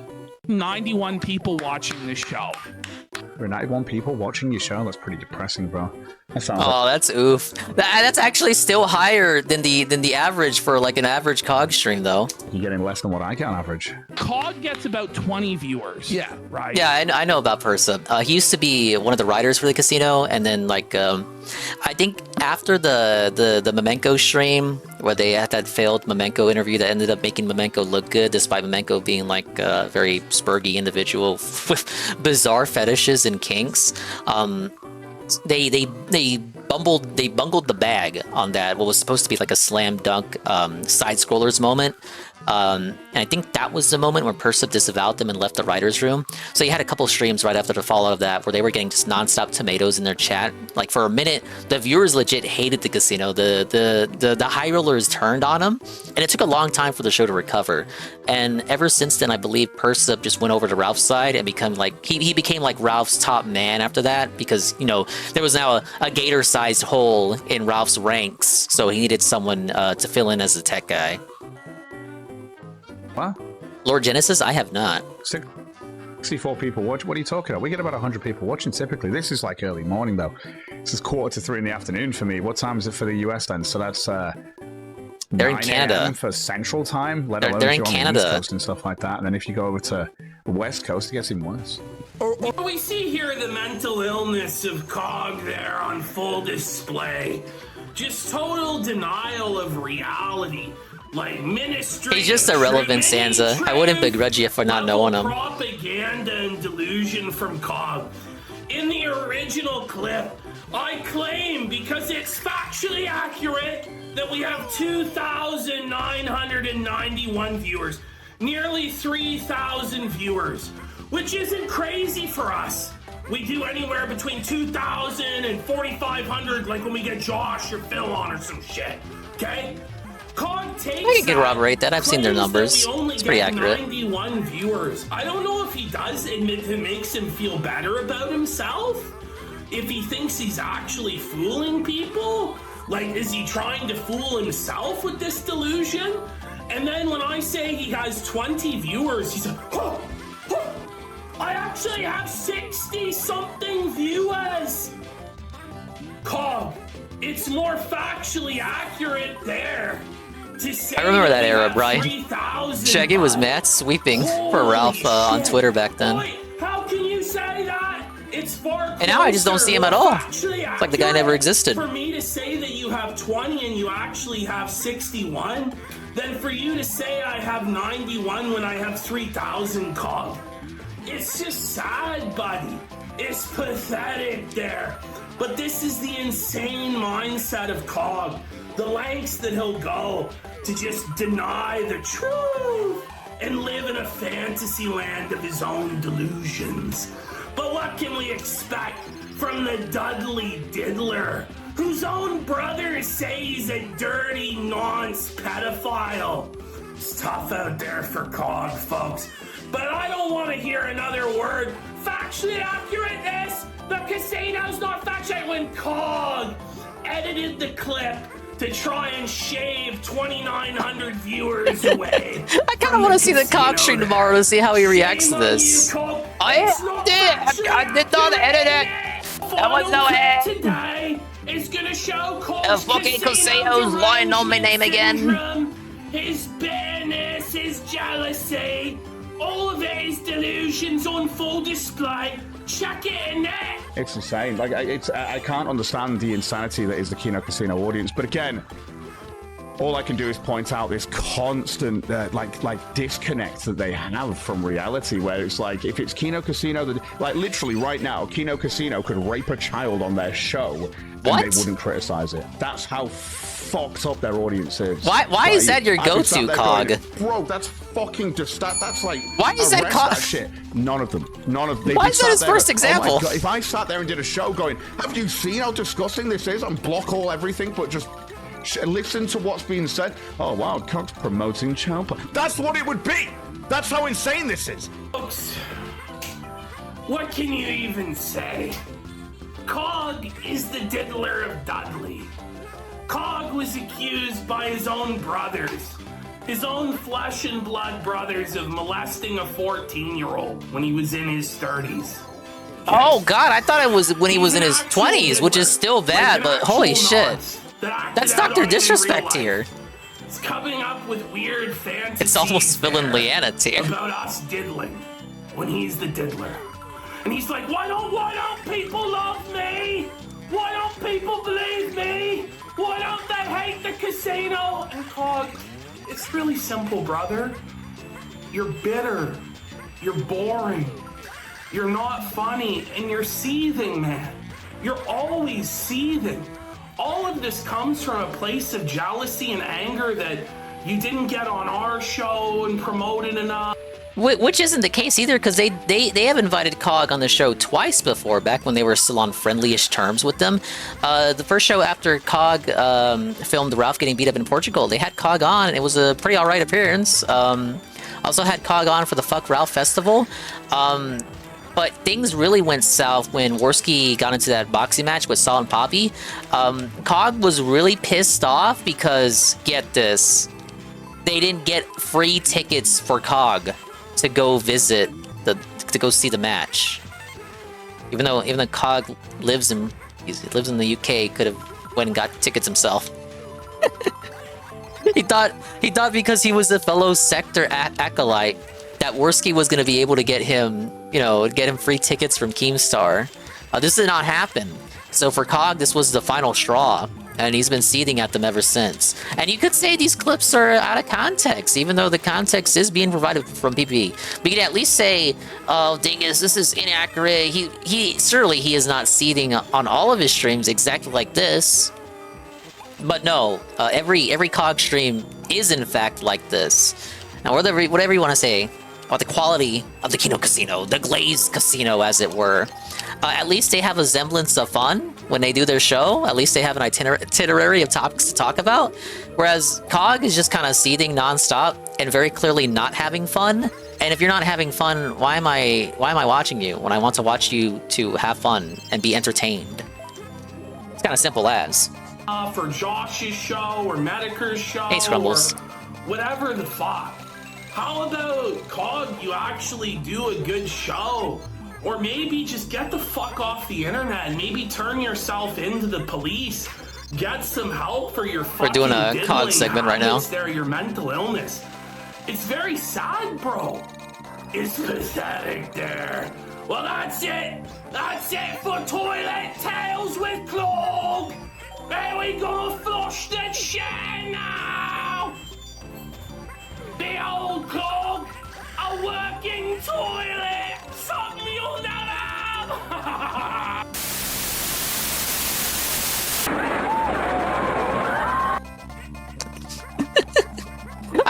I should not. I should not. That was a very, very, very, very naughty way to end the video there, PvP.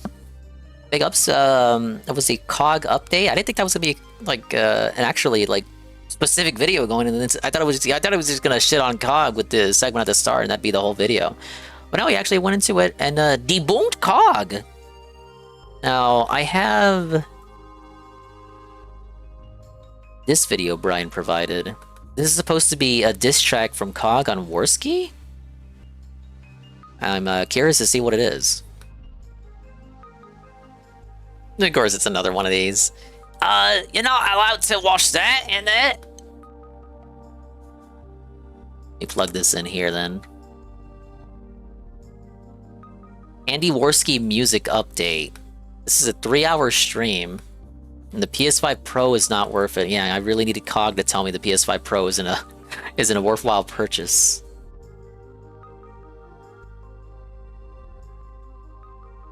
Let's see if I can open this.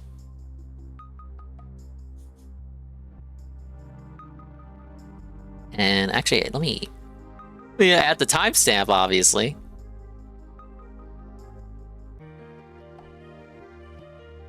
Oh my god, where's the timestamp? No! Brian, what's the timestamp? The physical, actual timestamp. Oh, I think this is it. Okay, it looks like that's it. 3:24, okay. So, Cog is gonna do a diss track for us about Worski. Now, the detractors hate the casino, so they should automatically love this, right?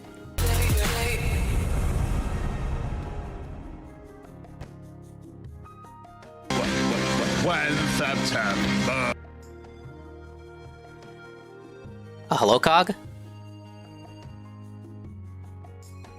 What's Cog doing?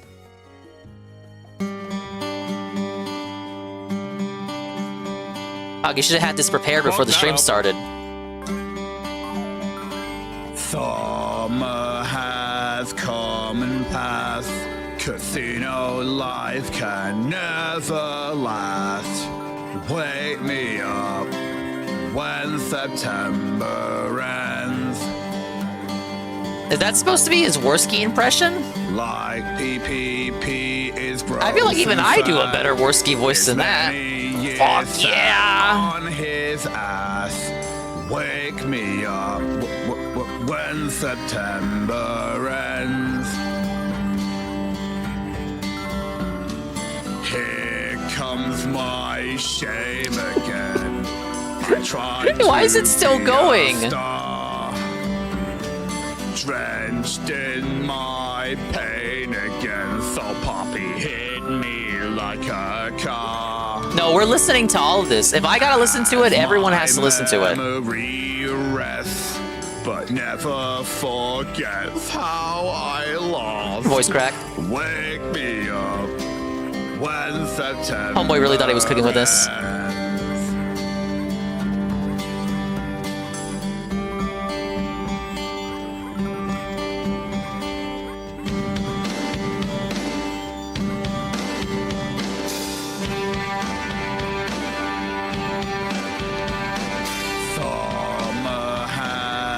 It's still going! Casino life can never last. Wake me up when September ends. Oh yeah, you told me about that. So if you guys don't already hate Cog, you will hate him when I tell you.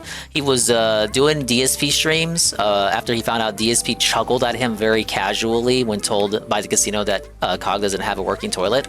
So he responded by doing like a 4 or 5 hour DSP detracting stream where he looked at videos from DSP detractors. He looked at songs by Meerkat, and this guy who has made this song that we are listening to right now.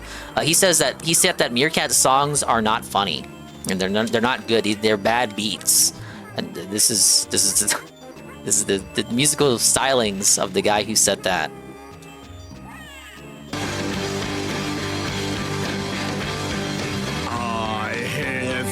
He said Meerkat had no originality whatsoever.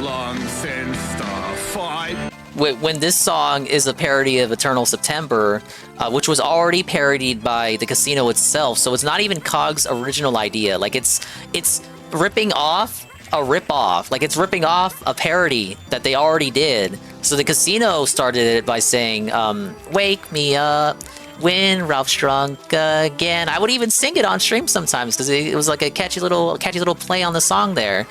So Cog stole that and then made this song. So again, it's not even like a unique kind of idea. It's like, oh, okay, they're doing September, but with Ralph being drunk again. Well, I hate them, so I'm gonna steal that and then make the song about them. Began. Wake me up when September ends.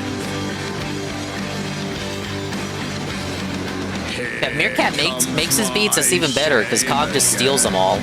I tried to be a star, drenched in my pain again, so Poppy hit me like a car. As my memory It is still going. but never forgets how I lost. Wake me up when September ends.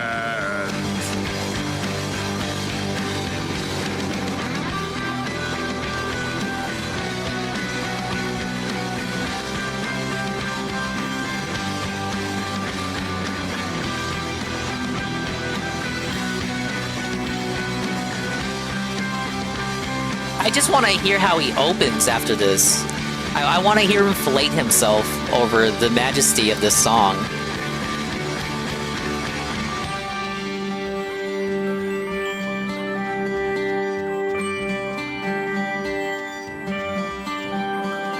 Summer has come and passed.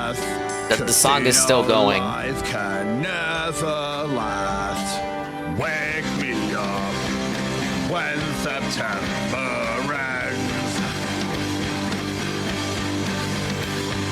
Like EPP is gross and fat. It's many. Come on, get your lighters out.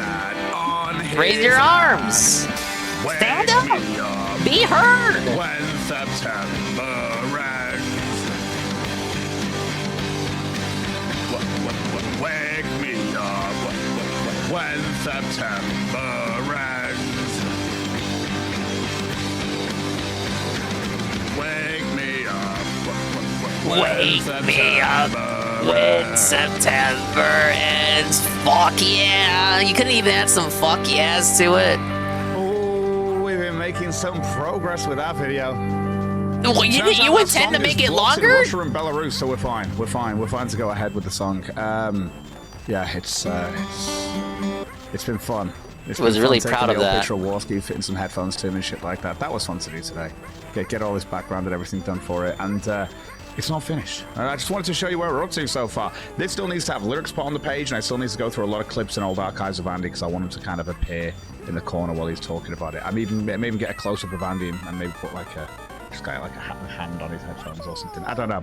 Still deciding yet. Still deciding. But guys, it's been a fun day. I hope you're all doing well today. Like I say, it's going to be a different type of show completely today, I guess. I mean, I've made it very clear. I don't think that's true. I think it's going to be the same show as always. We're looking through this, obviously. Hopefully you're enjoying it. Let's see, what does he end up doing?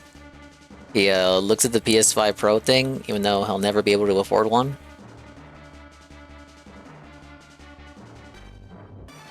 Was it just an entire show of PS5 Pro? Or was he playing Space Marine? Was it a gaming stream? Yeah, he's playing games. Okay, yeah. He did the music update, talked to us about the PS5 Pro, and then just played a game. Hey, I can't knock on that too much. That's what I'm doing right now. Oh, thank you very much, Brian, for the very valued music update. We have Minion here. Minions video redeem. Under 10 minutes. What could it possibly be? I wish I could unhear that song, you know. Time. Jokes with Nick Swartzen. Blue card collection. I think I know what's gonna be in this video. Read jokes. Yes. We read jokes on this show, Nick. Hey, listen, have you noticed my enormous weight gain? I've gained 45 pounds. I'm telling you, my manager, my landlord. Oh man, rest in peace. He managed to get rid of 230 pounds of ugly fat. He evicted me. Sure, we all know about Norm's astonishing weight gain, but I think it's become a bit wearisome. So let's agree to stop having fun at his expanse. Expanse. A Florida University student was caught streaking on campus and apparently told police he was on acid and asked them to cut his dick off. Boy, these kids today are crazy. In my day, we didn't need drugs. Your Honor, I was on acid. I'm a fucking idiot. I didn't know what I was doing. What about this? There's a new 3D version of The Great Gatsby, coming out. I saw it. I just saw it too. Did you? Yeah. Did you see it in 3D? No. Oh, in 3D. I don't like wearing glasses. It was almost like the sober examination of the unrestrained materialism and absolute moral center of the Roaring '20s jumped right out at you. Keep getting hit. I think my doctor might be retarded. Why? His name is Dr. Retardo. Oh. It's a good chance. One of the most popular documentaries on Netflix. My doctor's name is Dr. Cog. I also think he's regarded. Dreams of Sushi? Jiro Dreams of Sushi. I've seen that. It's very good. You have? Fantastic One of the least popular documentaries, Jiro Nightmares of Aspen. Oh, yeah. That unwatchable. I liked it. The DVD commentary. What about this? 42-year-old Richard Swanson set out to My dribble name's a not soccer Richard, ball man. from Seattle to Brazil, but got hit by a car in Oregon and died. Well, at least Oregon? He got to die loving what he do. At least he got to die doing what he loved, Nick. dribbling a soccer ball in traffic. Did I miss one of the balloons here? Pain and Gain, the new movie directed by Michael Bay. Reviewers are calling it everything. Yeah, I saw they also from announced a shit new to Series fucking X shit. with a 2 terabyte drive. $600. Like the worst thing ever. Yeah. But will Phil purchase it? Here, let Adam Eager read one. Yeah, Adam, what the fuck? I give you 3 good ones. Dick. This one's more like a factoid. Danny DeVito looks like one of those guys with a short but thick penis. Right? He has to have the thickest fucking cock. It's true. You know, dogs and humans love to run because it apparently gives them a natural high similar to that of marijuana, according to the University of Arizona. Wow. After running what are called cannabinoids, the chemical found in marijuana that gives you a feeling of euphoria, are higher in humans and dogs, and this encourages them to run again. To 7-Eleven for a Slurpee. They got the munchies. You want to check it? Let me fact check this. I go for some 7-Eleven taquitos right now. A man in Taiwan reportedly cut off his own penis to win an argument with his wife. That reminds me Hey, of was the that episode guy? Everybody That Loves guy who cut Raymond, off where his Raymond penis forgot from to that his true crime we birthday watched? and cut his own cock off. Then he went into porn. Hey, Real Barbara modern day Walters is Frankenstein. I can understand why Barbara Walters is retiring. It must be exhausting occasionally appearing on the V. Won't be getting either one, TBH. Yeah, me neither. On the road doing all kinds of Not shit. worth it. Yeah, I'll be fine with my base PS5. It's pretty shit. Too bad there's nothing based about it. And just fucking talk. Yeah, just yap. The fuck. Hey, a Papa, what do you call that? Papa John's? Oh, okay. A Papa The John's delivery man discless has been Series arrested for X? allegedly selling What the more than hell is the 40,000 point? in cocaine hidden in pizza You want discless, you boxes. get the Series S. Undercover police officers. This raises What is the audience for people that want a Series X but want it to be discless? important question. Where's all that pizza that was supposed to go in those boxes? Can I have them to eat? I'm a big fat guy.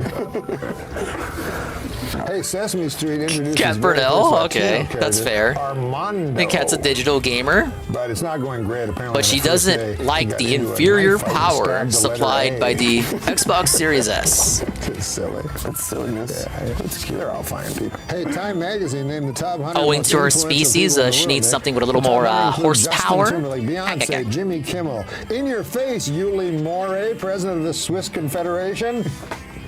No one knows who that is except Steve O'Donnell. Oh my God, you read them again. Okay, what's that one say? Nowadays, most teenagers don't watch their favorite shows on actual TV sets. Instead, they just blow each other. Yeah, that's probably true. That one's more of a comment, really. Yeah, that's actually... You know, I'm against hate speech, but read that. Engaging in hate speech Yeah, is read it, wrong don't say it. and terrible and should never be tolerated. But you have to admit, engaging in a hate stutter would be kind of cute. How would that go? Fuck, suck, queer. Fuck. Chinese boy. I don't know, we gotta go? 20 seconds till we're off. 20 seconds, man, to read that joke. How many people have to die before we finally do something about dropping pianos? Nick Swartzen. For the top 5 picks in the NFL draft were offensive tackles, which is a great thing to tell your wife as the love drains from her eyes. Read a joke. All right, You haven't read one joke. before we begin, I have a quick public service announcement. Would anybody, please fuck Martha Stewart? Oh, yeah, that one. What? I don't understand that. What? That's weird, right? Too soon. It's meta. Meta. Do you like the meta comedy? Meta world. Maybe we can get Cog on that. Comedy I like.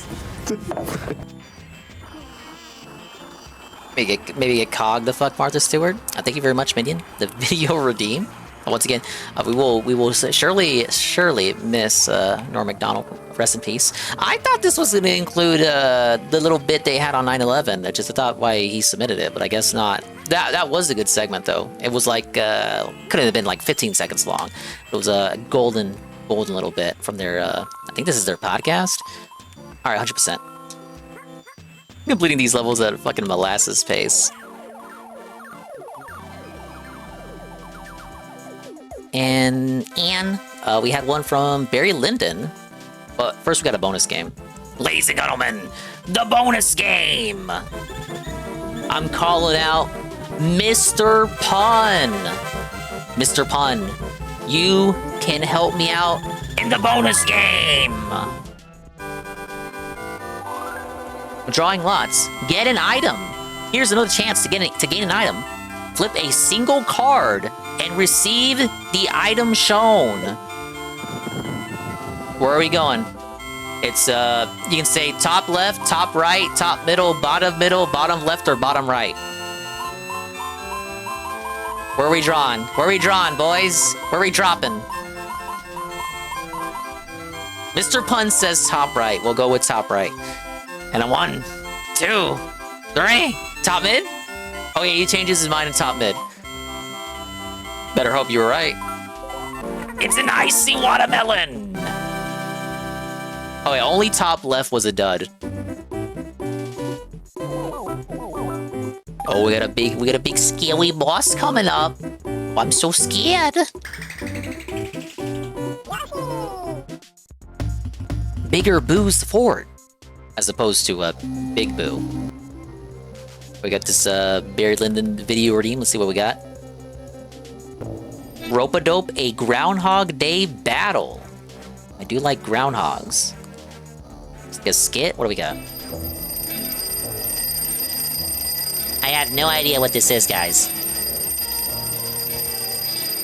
3D graphics on this stage were groundbreaking. Yeah, the swinging platforms.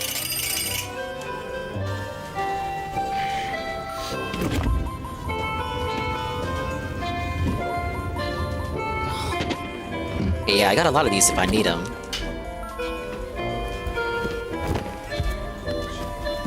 Look at the little boos! Little cute little boos. Little cute little Yoshi's Island style boo.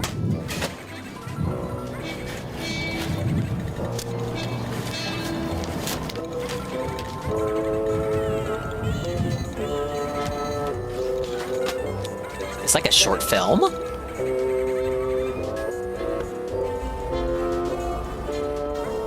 This guy looks like 10 Mexican guys I knew in high school. I think I'm lowballing it with 10 actually.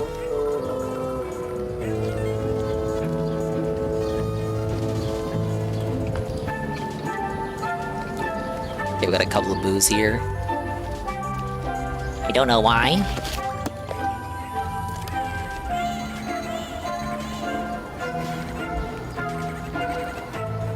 Is there nothing in here? Oh, well that took a turn. Blocked, I guess. So he gets punched and he relives the same day again. Interesting. It's just like that movie. You know, the one starring the guy.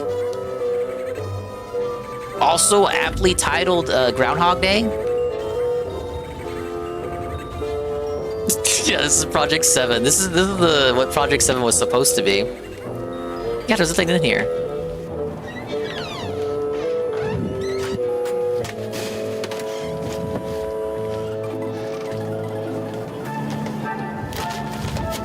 This is how you make a convincing plot and how you can really stretch out the runtime of your short film.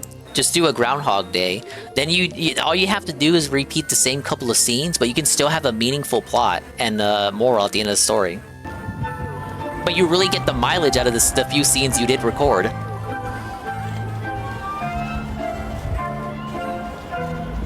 Movie where Andy Samberg relives the same day over and over. Doesn't ring a bell with me.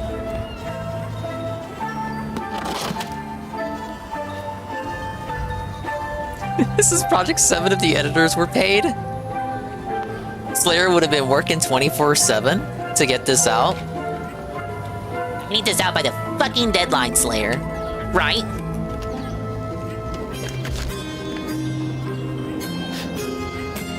All of this time they don't punch him? Oh, he blocks him. He had the block ready on fight. Oh, he still gets felted. And he's back.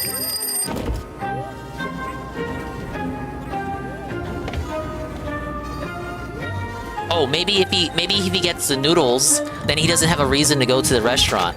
and get his ass slapped.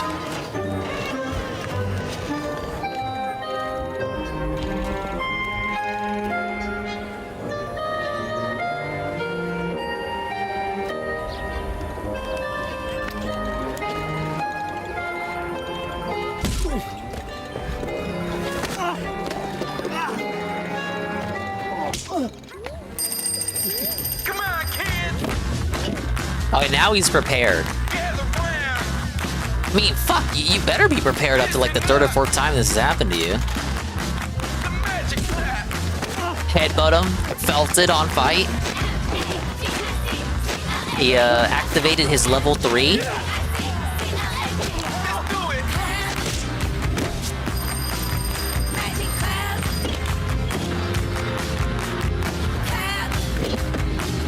When do we get to the loop where he just straight up buys a gun and shoots all of them? I mean, if they're Mafia members, shouldn't they already be packing?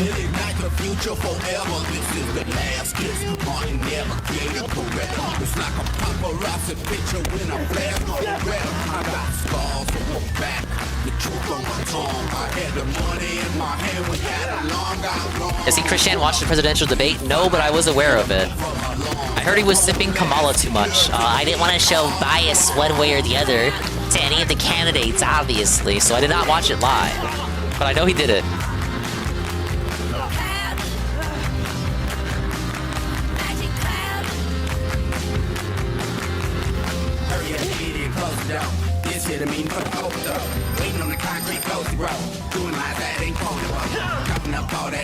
Look at this, he's prepared now. He's prepared to tackle the day.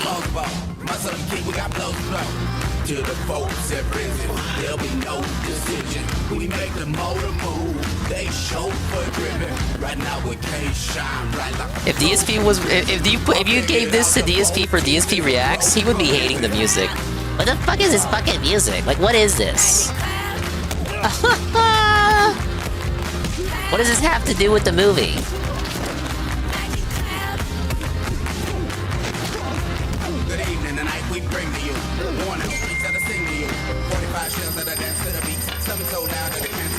This music's fucking awful.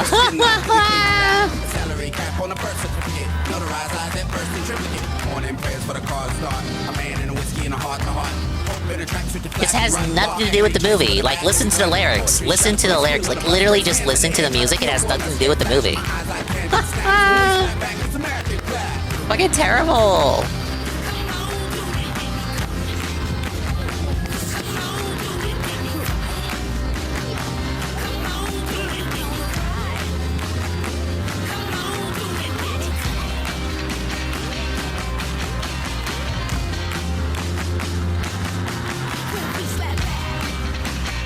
Oh, that guy's got the Phil come over there. Oh, he even has the vest. Whoa, wait a minute. Ladies and gentlemen, out of nowhere, it's a Gondola_gaming raid. Big ups. Gondola_gaming. I was gonna say, why? Isn't it a bit too early for the Gondola raid? It's only 11 p.m. But also, wow, it's already 11 p.m. Welcome in. We're doing some Dented Day Off Chill. Yoshi's Island Super Mario Advance 3, the superior Game Boy Advance version. And thank you for the Gondola shout-out.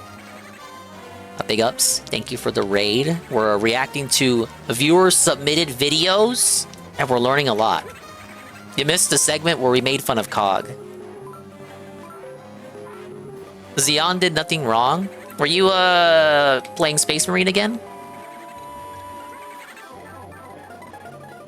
Like, for some reason, Gondola shoutouts are bugged. It was like this. I had a little tit for tat with you at the intro of the stream. I tried to shout you out and play one of your clips, but it wasn't working for some reason. And then it bugged out the same way right now as well. The shout out glitched. Had to end early tonight to finish some house chores. Ah yes, the house style chores. Oh, it was Gundam Breaker. Burger King foot lettuce. Why do you sound so much like him? What do you mean? The fuck, Gondo? What? You may not want Burger King foot lettuce, but it may be exactly what you get. I'm not crazy, right? Doesn't he sound a lot like that? Yeah, right? I don't know what you're talking about. You have something to tell us about? No. What would I have to tell you? Much longer will I stream? Well, shoot, I'm only 2 hours in. I usually aim between 5 to 8 hours, I feel. That thing before? I want to do at least 2 worlds. No, it wasn't. I got a couple of things I want to watch too. I did promise some true crime videos. And is it like, nah. Yeah, Gondor, what did you do before YouTubing? I was in the Air Force. That's right, Gondola serves our country. He's not a draft dodger like me. So you should give him your salutes. I salute you, sir! And I hate Army! Give him your 07s. Or alternatively, your DSP salutes. Or your Crash Salute. Or your just standard Garfield salute. Thank you.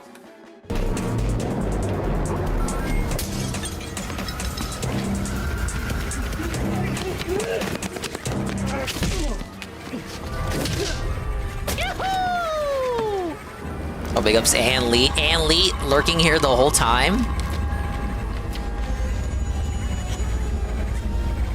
And I am having an existential crisis since you're here. We have an announcement, ladies and gentlemen. I have tricked Ann into returning to Splatoon 3 to assist me with the final Splatoon 3 Splatfest. Now that begins tomorrow.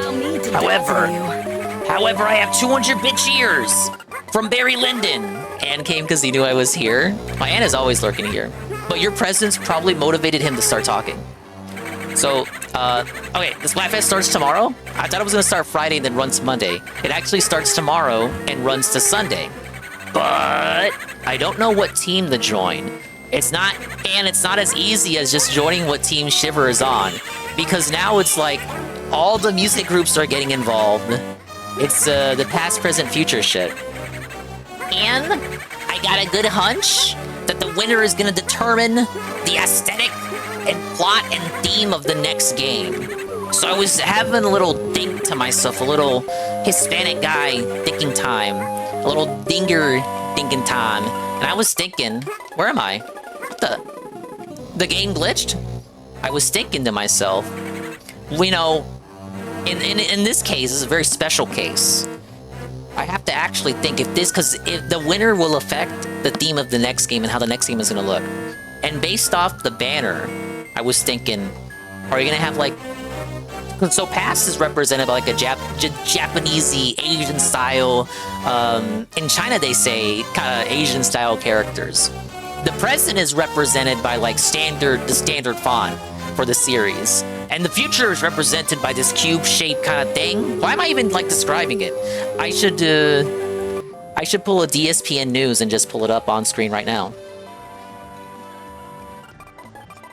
Why would I force him to do that? Because Anne loves Splatoon. One more split party for me to think about joining and forgetting after it's over. You know, even after the final Splatoon 2 Splatfest, they still did some reruns after. But, I was gonna say there were reruns of old ones, but no, they did do the Mario one. The Mushroom versus the Superstar. That was a fun one. Where is this? I was looking for this, and now I'm like, what the fuck?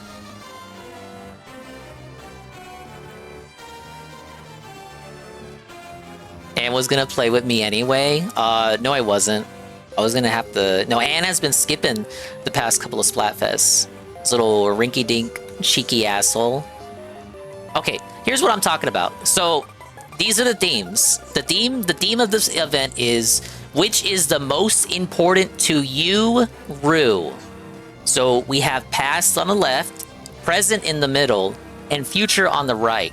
And the advocates of each side are the idols from all three of the games. So the Splatoon 1 idols represent past, the Splatoon 2 idols represent present, and Splatoon 3 idols represent the future.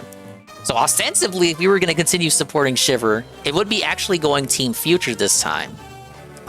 Usually we just go with the first choice, which would be the team on the far left. But things are different this time around. And again, the winner could affect the plot of the next game. So I'm thinking, visually, aesthetically, keeping that in mind, I feel like it has to come down to past versus future for like an interesting theme. Because if present wins, it's just gonna be the same stuff that we're already kind of looking at with the current games. Whereas if past or future won, it would have to force them to change up the visual identity of the next title. So past represents the Asian style character there. So I think it kind of reminds me of like Pokemon Legends Arceus, where it had like that old Edo style, kind of like a presentation. So I'm imagining something like that for the next game. If Future wins, I'm imagining something like the Side Order DLC, where it's kind of sterile, kind of futuristic, though it could also turn out to be something like Cyberpunk, where it's like heavy into that aesthetic. Present is the only one that I'm not, like, I'm convinced it's not worth it to back Present. And let me scroll up. Is it like a preview of the design for the past, present, and future stuff? No, this is all the hints we got. It's like a teaser showing off the new map and stuff, but it doesn't actually show you like what will things look like if this team wins. Past, clearly we were financially secure back then. That is true. Inflation wasn't so bad in the past. I won't say which one I actually want, but I want Dingus to argue his point. I'm inclined to go to past because I feel like if it is team past, visually it would be the most unique out of the three. So we would actually be supporting the Squid Sisters from Splatoon 1. We would not be on Team Shiver. That's kind of where my heart is pointing to. I wouldn't mind if Future won, I guess, for if it's a cyberpunk thing, if it's like a retro futuristic dystopian kind of approach, because that's what I'm getting from how the banner for Future is presented. But my heart is kind of saying Team Past, because then it might also force them, if it's like literally past, we might get like the lore and shit, like that they're gonna tell us about the history. And thank you for the blooper shout out from Aqua. What? That might just happen if Supper Pup gets his way. You never know. Yeah. That's me. That's very true. I think this was during the Fall Guy collab. I was gonna say Fallout. I've got I'm one copyright strike away from getting channel deleted, so all the YouTube streams get privated right away. Although there is an archive channel, it just hasn't. Oh, the secret blooper archive channel. I don't think he ever announced it. Thank you for the blooper birthday redeem. It is in fact a blooper's special day. I made sure to send my private regards. And he was very humble about it. Typical Dongus always living in the past like the guy. Well, you could spin that in a certain way for all three of those, right? You could say, in the past, you're looking back on fond memories. For the present, you're living in the present. You know, you're drinking it in. You're not concerned about tomorrow or yesterday. If you're future, you could say you're looking towards the future. So no matter how you spin it, it's positivity all around. But I'm keeping my commitment. I feel like past is the way to go. But Ann said he had an argument too. He was just waiting for me to argue my point. So if Ann wants to agree, or even disagree, I'm willing to hear him out.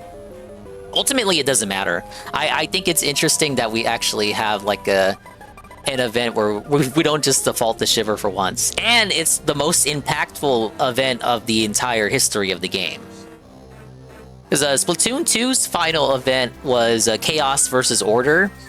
Chaos ended up winning, so Chaos was the theme of Splatoon 3, and in Order, which was the loser, was the theme of the DLC. And in Splatoon 1's Final Fest was Callie versus Marie. I believe Marie won that, so Marie was the star of Splatoon 2's story, whereas Callie was the one that got kidnapped that he had to rescue because she lost. Actually had said in the VC, so they know, but yeah, I would be for past. Okay, I'm cool with that. Well, big ups. Yeah, it starts tomorrow then. If you don't have anything else going on, Anne, I would really appreciate it if we could just start tomorrow.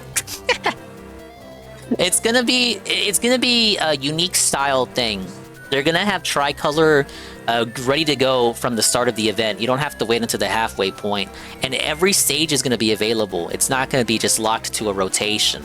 And then there will be a special stage added as well just for the event. So they're really going all out. I think some other kind of interesting things too.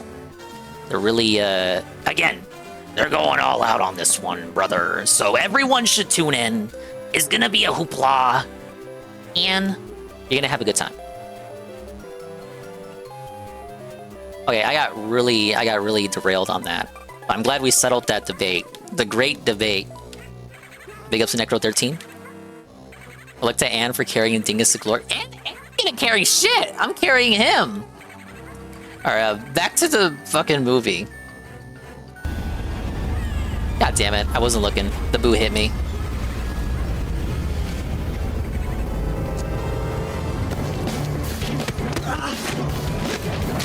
We're in a fight scene right now.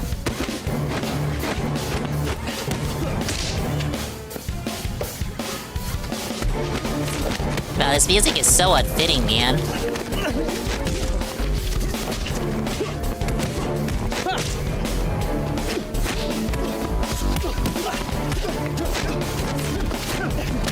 Oh, where am I now?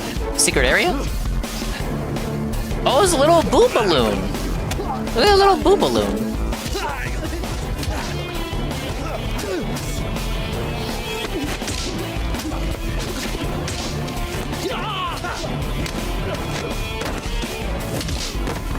Okay, you just feed him eggs.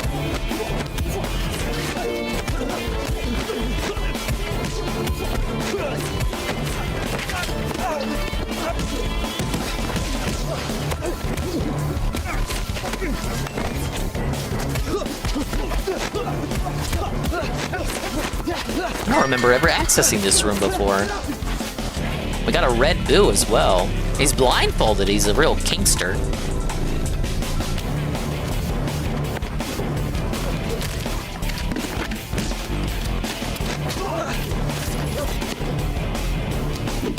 Oh, he's got a broom, is he gonna sweep it up? Janula! We got a Janula over here!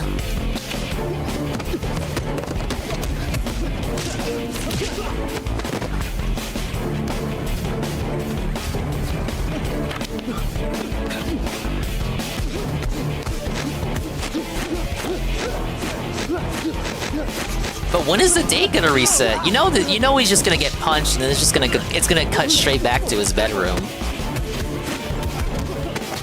Oh, here's those charming 3D graphics Peaches was talking about. Are you at the boss already? I missed the flower! Why?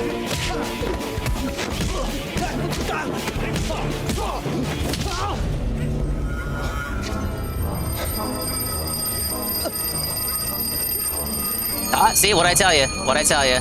Wet, flocked!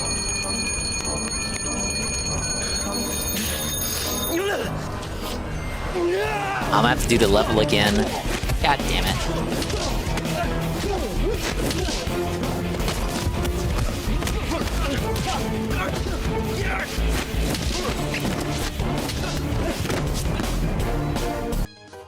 Okay, we have a little boo.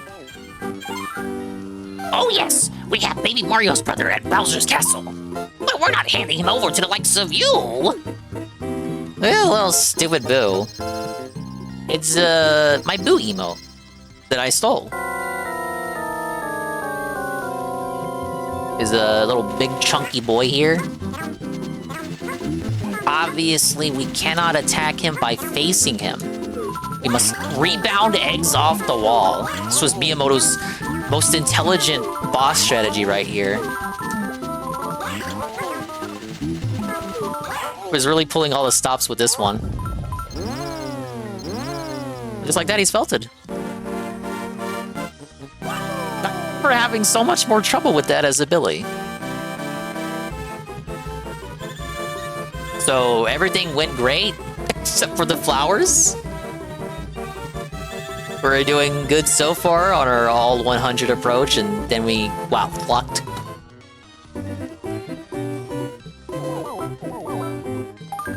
Okay, I gotta do that one again.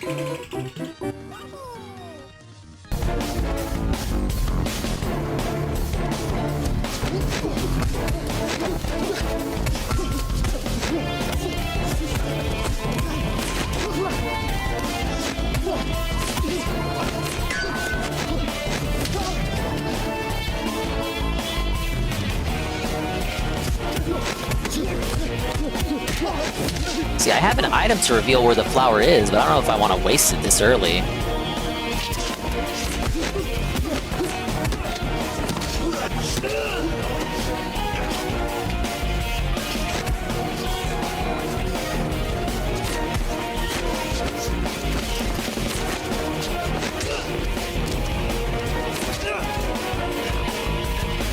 Yeah, more often than not, yeah, me not getting 100 is, just from getting attacked and losing the baby. It's offset by the stars, but I wasn't good at running the items when I first played this.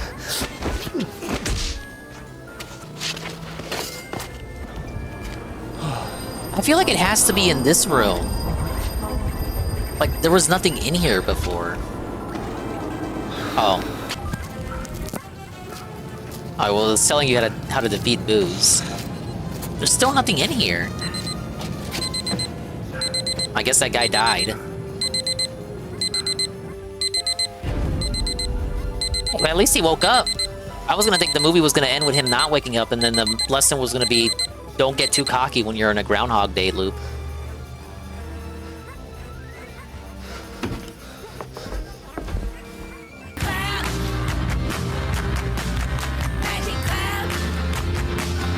Thank you, Barry Linden, for the video redeem. I learned a lot.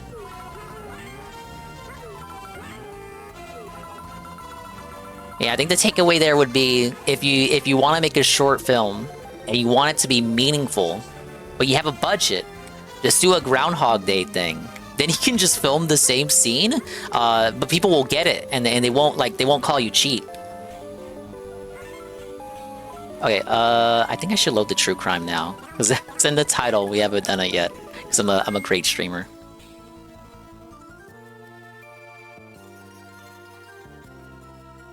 Quite a few we could look at. There was one that came out today, but it's 6 hours long. I mean, we don't have to watch all 6 hours tonight, but what if we did? What if?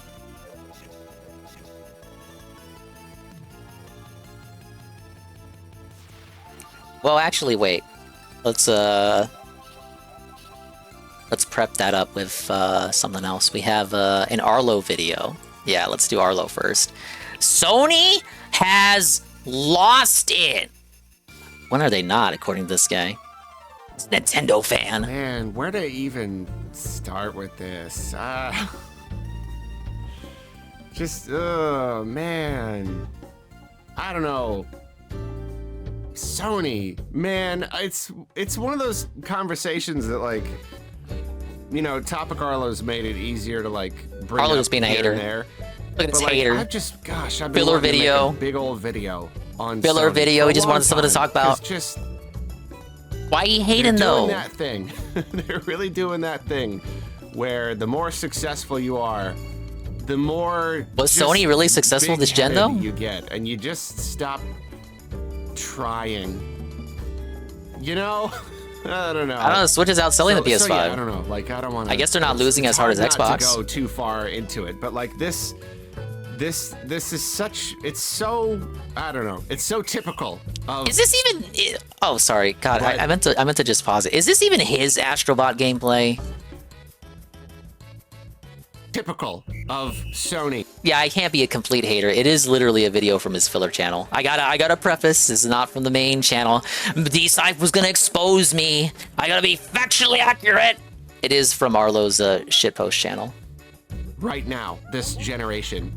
Last generation, there was the PS4. Hey, that doesn't protect it and from then criticism, halfway through, they released the PS4 Pro, which was just a better PS4. It was more powerful, could run games, higher resolution. That was the main thing, was just like 4K TVs were finally catching on. I'm sorry, Arlo, And, but that is a gigantic So hope. now, like, a bunch of Sony games could be rendered at a higher resolution and look better on the TV. Not a lot of them were like actual full 4K, but like it looked a lot better. And like that was actually where I got into PS4. I hadn't had one previously.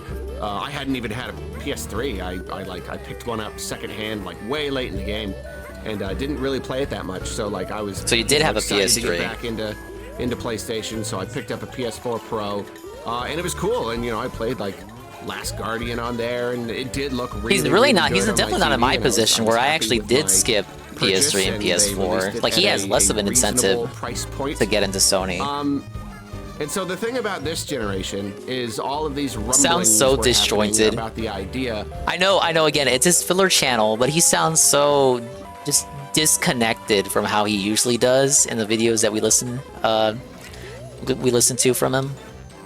He's depressed. Of a PS5 Hey, Seal. Pro, and you know, like the knee-jerk reaction is already.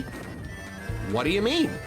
What do you mean? I mean, I know this generation is half over.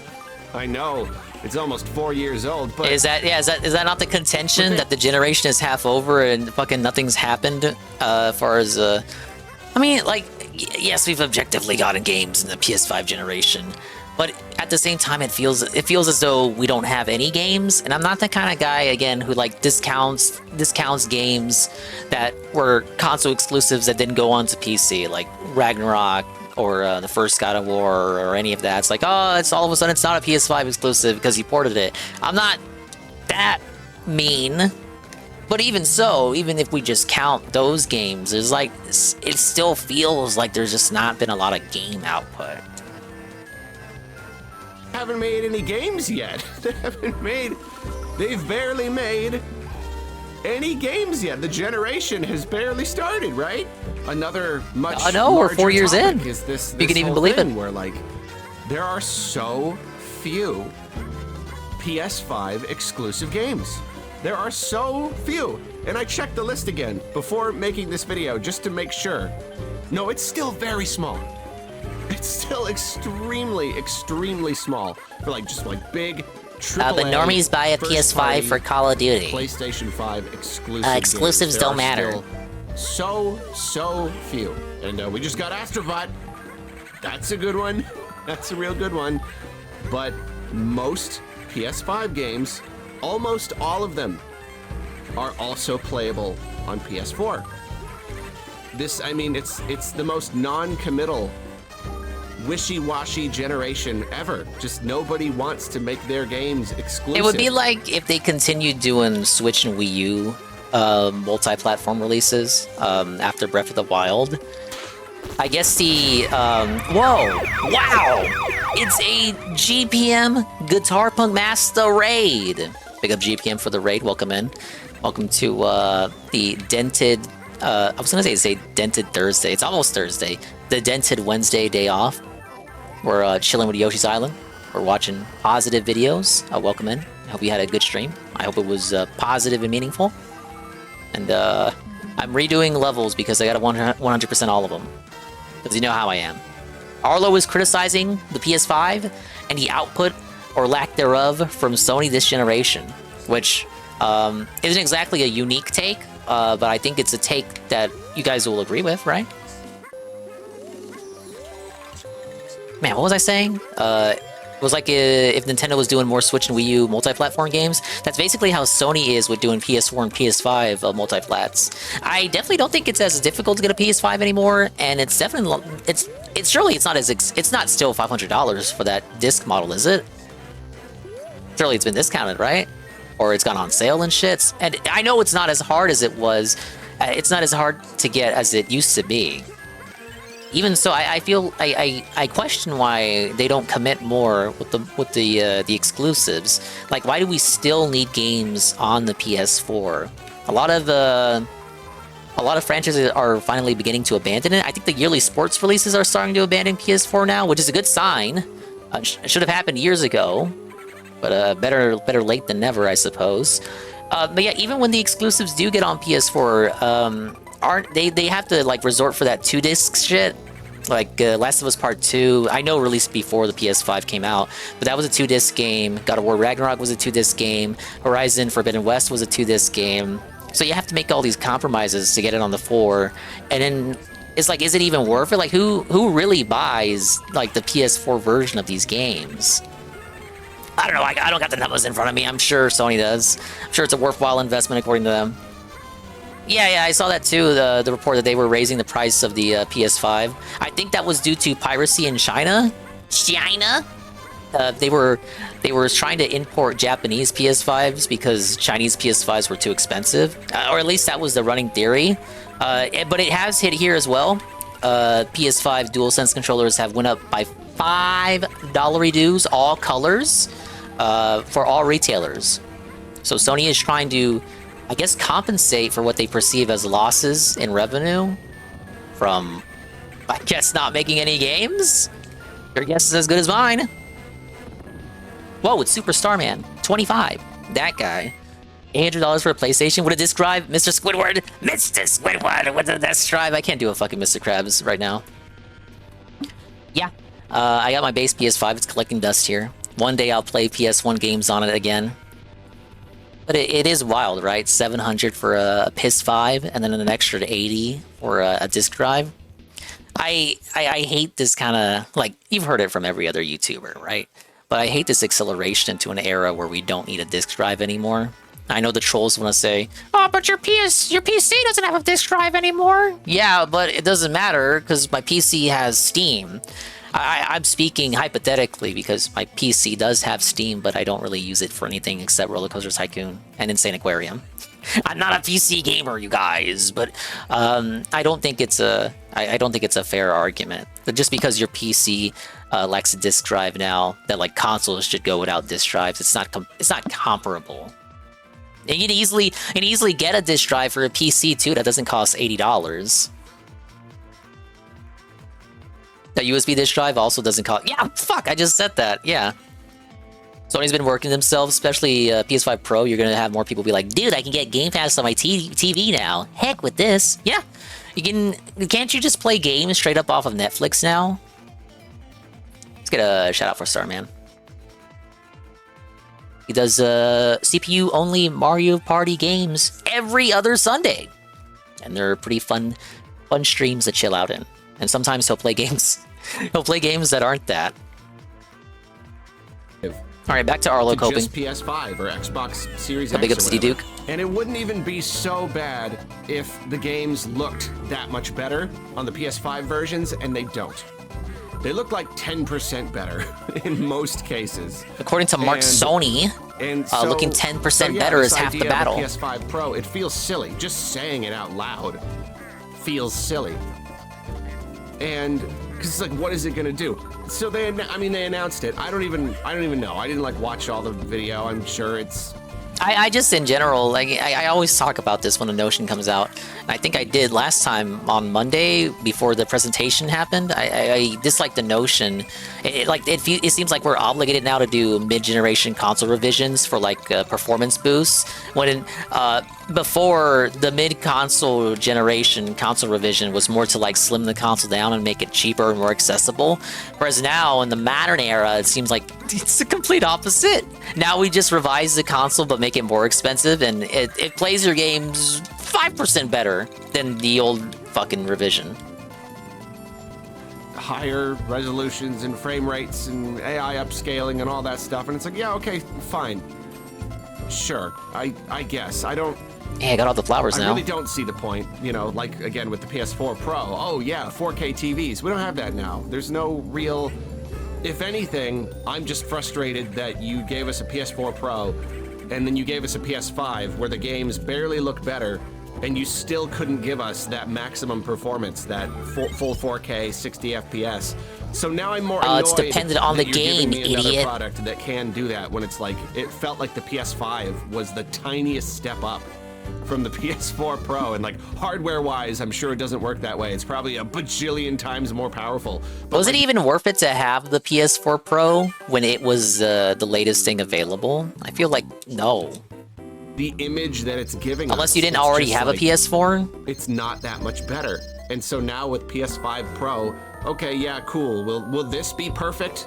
Will this finally be The Burnells perfect had 4K two. Well, he 60 needed it FPS? for his Will I business, finally be able to idiot. stop So he could write having it off. Choose between performance and resolution mode.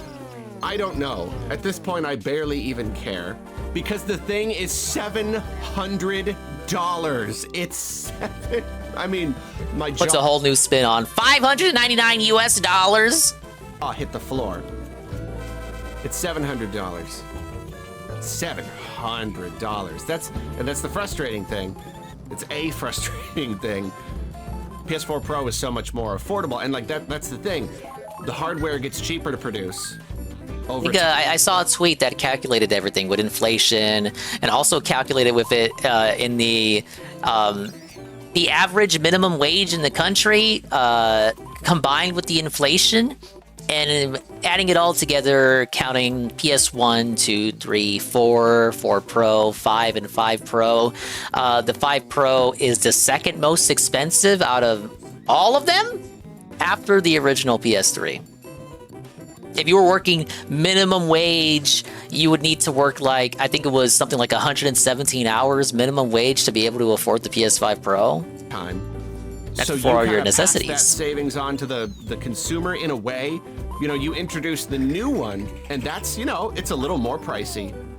But then the original model is So cheaper. objectively, PS3 is still worse and then when we the use better a version kind of Biden replaces inflation. the older version as the default version. You know what I mean? The Switch OLED isn't even more powerful, but it's still kind of like, it's kind of replaced the original. It's not that the prices have gone down, but it wasn't that much more. Point is, Sony is not treating the PS5 Pro like a replacement, like just a nice mid-generational upgrade. They're like, all right. They treated the PS4 Pro the same. Inflation's going crazy. Whereas when it came to the 3DS, like let's take that example. He said with Nintendo, with the 3DS, when a new 3DS came out, that effectively replaced all original models for the 3DS and 3DS XL. For the marketing and advertising for 3DS, you would only ever see the new 3DS and new 3DS XL. And then that progressed when it became the 2DS and the new 2DS XL. You only ever saw those in the marketing. And after the advent of the 2DS and 2DS XL, the new 3DS and new 3DS XL were positioned as these kind of like more premium models if you wanted the extra performance and shit. But the 2DS was like the budget one that you'd get for your nephew or something. And like they're already raising prices. They dramatically raised the price of PS5 in Japan. They just raised the price of the controller across the board. Like they are like, we don't lose money. We don't lose a single dollar. We will keep raising prices forever if we have to. And This is what game companies do when they're winning, maybe apparently. It's not surprising they are treating the PS5 Pro like a luxury item. A luxury item because it's PlayStation. They know that they've got a really, really huge audience of people who just want the PlayStation. Who just want, especially if it's like the most powerful one, they just get that. I mean, it goes all the way back to the PS3. You know, before there's like even any real games to play. Yeah, back then it was like the PS3 with 20 gigabytes or the one with 60. And I'm not trying to disparage all PlayStation fans. I'm just saying like there is Hashtag not all. a big chunk of people who will buy the new PlayStation no matter what. No matter what, no matter how expensive it is. Yeah, no I've seen people already selling their PS5 base or trading it in. Sony is banking on with the PS5 Pro. It's not a replacement. But like, can we at least see It's a game luxury item. with like? And they might not even. Can we at least see a game where it's like there's a tangible improvement if you're playing it on the PS5 Pro? Like they just showed us old games, and the tiny resolution bumps are they're just not enough for me. And I don't think there will be enough for most people. Even sell that many units, but it's going to be very profitable anyway. Just like as a singular device, it is going to be very, very, very profitable. And if it sells less numbers, then like, you know, not that many numbers in the grand scheme of things compared to the base model, then that's fine because each unit is still just gonna give them that much money. But like, of course that's disappointing. Of course it is to treat it like this absurd luxury just for like the richer enthusiasts among the PlayStation fan base.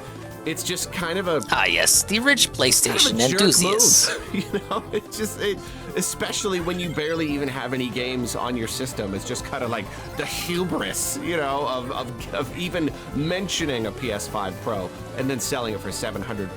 $700, and it has no disc drive. It's another punch in the eye. Doesn't Pay even have for a it, disc idiot. drive. The base model PS5, you've got the regular model with the disc drive, and you've got the one without the disc drive for like $100 less. Because there is value in the disc drive. A lot of people really care about the disc drive. No, PS5 Pro, you have to purchase the disc drive separately, and it's what, like $80 or something? So it's. Well, I guess the thinking behind it is that they thought consumers were stupid, and now they think it's probably better economically to instead of having to manufacture like multiple models, like, oh, okay, we got the PS5 base disc and the PS5 base digital, and we have the PS5 Pro disc and the PS5 Pro digital, instead of just having so much more models to have to worry about, to instead just make it, okay, have it be PS5 Pro digital for everyone, but if you want the disc drive attached, you can pay for it. Look, you'll be surprised if you work retail just how like stupid people are. Is there no red coins up here? Okay, there were.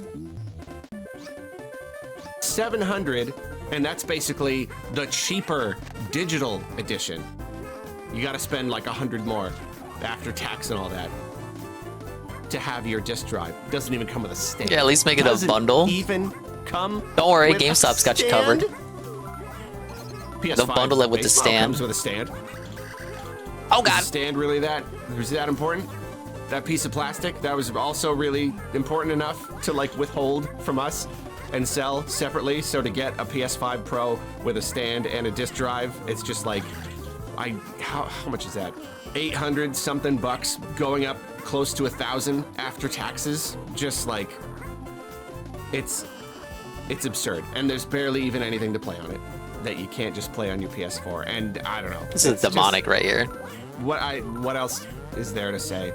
I guess it's just people talk about inflation. You know, oh, Jeff Keighley coming in with the tweet being like, yeah, but adjusted for inflation, here's all this stuff, and he conveniently leaves off the disc drive part. All those other PlayStation systems had disc drives, and I don't want to get into the whole inflation thing. It's such a big, stupid thing. No, that's the real-time Arlo Cope. You gotta mention the inflation, like, dude. No. Inflation goes up, all our money is worth less. So if business resumes as usual, everything is still more or less equalized. But when Big up Scoon. If they weren't stupid, they wouldn't be playing on consoles. Next time, sell the power brick separate. Make it with 32 gigabyte storage only for the operating system and controller separate. Now, 32 gig of storage space, that's like a Nintendo thing. But everything else would be a Sony thing. the company says, no, our money is worth less, and therefore we need to make more money to make up for it, so we're going to charge more. Well, now my dollar is worth less, and I have to spend more. So the companies raising their prices get to take no hit. Oh, you know what? That and crate had the consumer key. Takes a double hit, and that I think I gotta eat not the L. very fair. So that's all I'm gonna say about the inflation argument. It's nonsense. There is something to be said for the idea that, like, oh, gaming is technically cheaper than it's ever been because blah, Think blah, it's just blah, use a but, like, at the guide? I'm same not gonna time, use a These guide. companies are making more money Use a than guide. they've ever. There are more people playing games than ever. Like, no, just no. I don't care that original NES games were technically like $6,000. It's just. You remember when we were talking about the DS? Nintendo came out with I think it was a DSi XL, and in Europe they were not including the charge cords with it. I guess Nintendo was charitably assuming that people had so many DSs that they just had charging cords already, but they stopped that practice due to negative feedback. So maybe, people yell at Sony enough, but maybe they'll stop it in the future. They won't like change it in time for this model to come out, but like maybe for the PS6 they'll finally listen. Things have normalized. In America, they always came with the charging cord. No, done. Sorry, Pretty no, sure. done. We're done with that. inflation argument's stupid. $700 is too much. It's too much money. Buy a separate $10 charger. Too much money, man. From Target. And maybe I shouldn't be upset about it because it seems so worthless. Because it's a device that I have basically no desire to have. Like, maybe that's why it's okay. Maybe that's why they're leaning into the luxury item thing, because they're like, we know this is silly. We know this is not necessary. So let's just sell it to that chunk of however many millions or maybe even tens of millions of people who will just buy every Sony thing no matter what. They just want the more. I think after the first year of your PS5, you need to pay for a PS5 license fee to Sony for $99 to continue using the PS5. That's technically like, okay, I don't play any of the AAA slappa, but I do play the retro games that they got on there. So that technically is true. The 99-year license in order to play poorly emulated PS1 and PS2 games. That's literally me right there.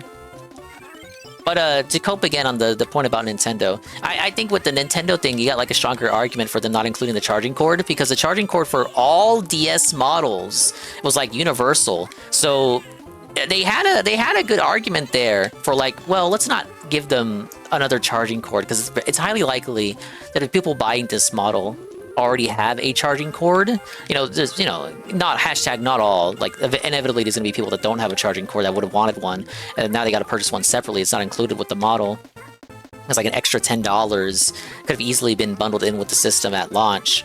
But at least they had like thinking there, whereas you can't really truly compare it all the way fully with the PS5 Pro, because it's not as though you can buy a disk drive, just like any disk drive, and it's just compatible with the PS5 Pro. Now you gotta buy Sony's proprietary disk drive, or else it's just not compatible. Whereas with the DS, as long as you have any kind of DS charger, you're good to go. Oh my lord. I think I hit that switch too early.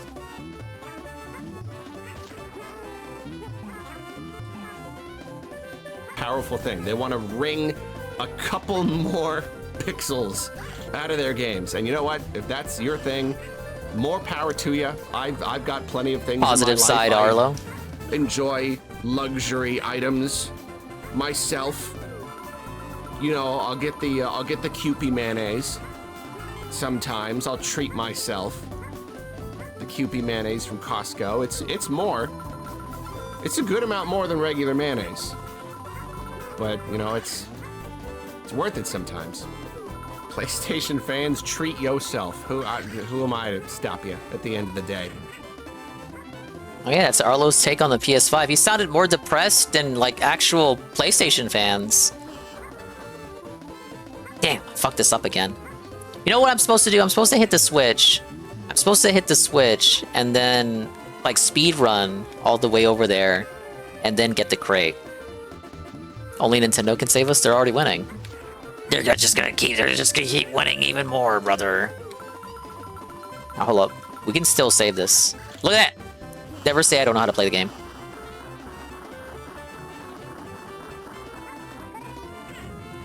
And there's my key. See, restarting the level was worth it. It should be where you can buy a bundle with the PS5 controller, PS Plus, PS5 3-year license, external SSD, and gracious $11.99 USD. Again, I'm pretty sure literally GameStop does those bundles. That's how they get you. I think other retailers do that too, because they know you don't want the accessories, so they gotta bundle the accessories with it. The accessories you don't want. Wanna let the shell hit the wall, doob? Dingus brain. Ah, you're right. Wasn't my way cooler though?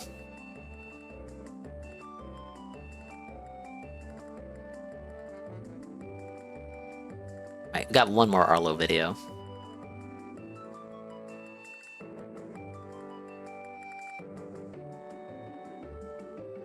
It's another topic Arlo video, the Switch 2.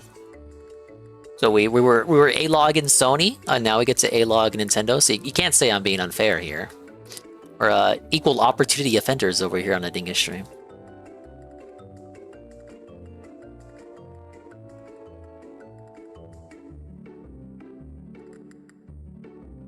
So right here, My way was desperate. Get out of we here. got ourselves a real conundrum, a real quandary, because usually when Well, that's how they always did it in Japan, D-Sype? I didn't know. a rumor that a lot of different people can corroborate, it usually ends up being true. You know, if it's just one random person throwing something out there, I mean, often those are true too, but sometimes it's just whatever. But when it's like someone says, hey, I've been hearing this, and then a bunch of other people come and say, I've been hearing that too, historically, that has been true most of the time.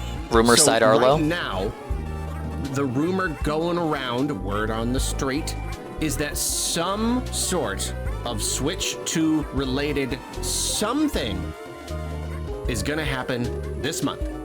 September. Oh, I'm hyped. They're gonna announce it That's Tuesday. what people are saying. This whole thing was started by GameIndustry.biz's Chris Dring, whose wise words we reference muchly here on Topic Arlo.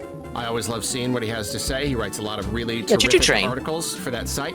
And he tweeted, with industry whispers around something Switch 2 related happening this month, I thought I'd remind everyone the official list. I feel like of the greatest Nintendo games always announces their consoles shit of on all a time. Tuesday And then morning, number and one, then it Nintendo happens on Switch. either Number Wednesday two, or everyone Thursday. else. So he's a big Switch fan, and I really can't blame anyone. I'm also quite a large Switch fan, but that's beside the point.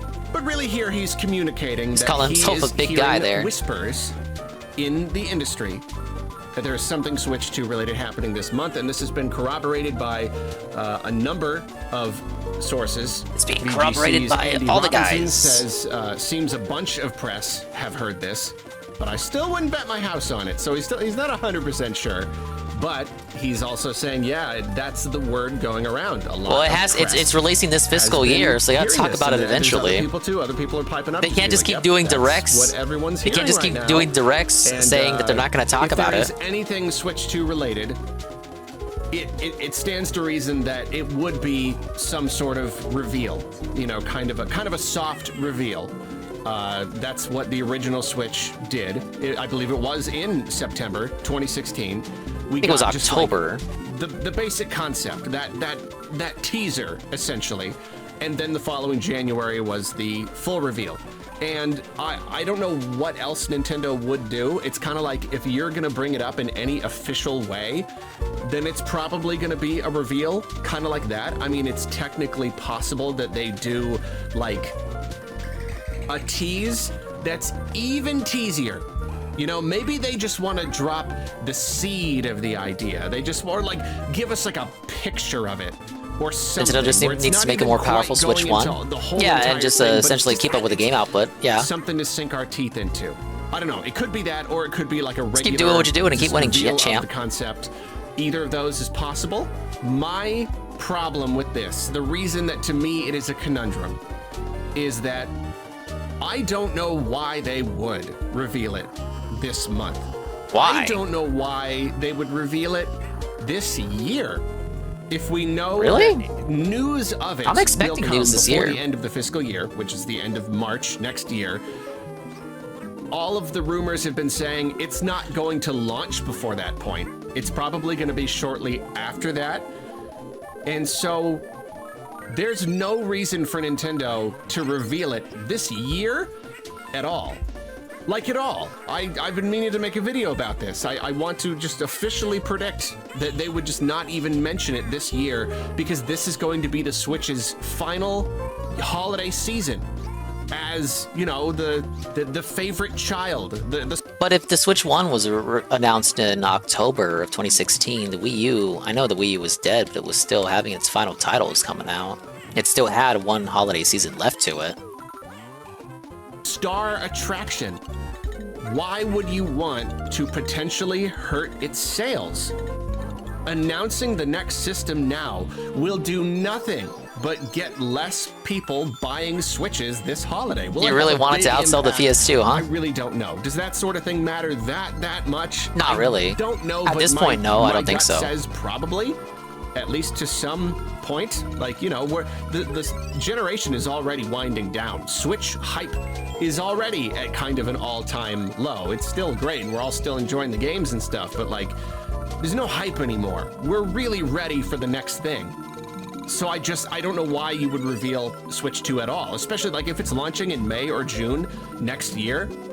That's plenty of time. You could reveal it in January or February. A few months later, do the big, huge blowout reveal with all the new games and stuff, and then still have a few months leading up to launch. I don't know why they would reveal it this year unless their plans just do not line up at all with the rumor. I guess he's of the opinion that they should reveal it in like January and then release it in March or something. If they stick to their word that it has to be before the end of the fiscal year. And we end up getting it in March. It ends up having the same basic. I kind of see what he's getting at, but like kind of window. It is the end of the Switch. I feel like if it's, I know it's not going to release this year, but to say that they can't even talk about it this year, I think I disagree heavily. If they announce it this year, it's not really going to affect the sales of the Switch all that well. I don't think. And even then, again, it's the final year. I think they'll be all right. That it's not coming until after the end of the fiscal year, maybe those are wrong. And maybe when Nintendo says, we'll tell you about it before the end of the fiscal year, they're actually going to launch it before the end of the fiscal. I don't know. It doesn't seem likely. So at this point, it's like if everybody is saying that there is going to be some sort of Switch 2 Thankfully, he has no, it's like this is all just his gut feeling. But just like logically, I'm not inclined to believe it. Because I don't see the point. And I mean, obviously there could be some element here that I'm missing, you know, like we don't know what's going on. We don't know if there is a Switch 2 related thing. Like I said, it could be some sort of small teasery thing. It could take a form that I simply had not considered and ends up being some sort of really genius piece of marketing. I don't know. I really just, I feel like I'm very in the dark here. I simply don't know. I don't know why they'd reveal it. At this point, all we can do is wait and see, which is frustrating because we've been waiting and seeing for an awfully long time now. Yeah, I've just been enjoying the games. I'm not Switch 2 rumor though. It's been a bit. I'll be hyped for it when they reveal it, but I'm not frothing at the mouth too badly for news. There's another. Let's see, Nate the Hate, who has thrown out some other Switch 2 rumors in the past, I believe, seems to be convinced that it is backwards compatible, which is that's their fiscal year starts in July? It's a rumor that's already been going around. Other like third-party I was thinking it was March. Manufacturers have all said the same thing. Everybody's kind of saying it at this point. If it didn't end up being backwards compatible, there might be riots because like it just we have it needs to be. Everyone believes that it needs to be, and we have all these rumors that it will be. So I don't know. That's technically another very rumor devilish that has way to stick a red recently. coin.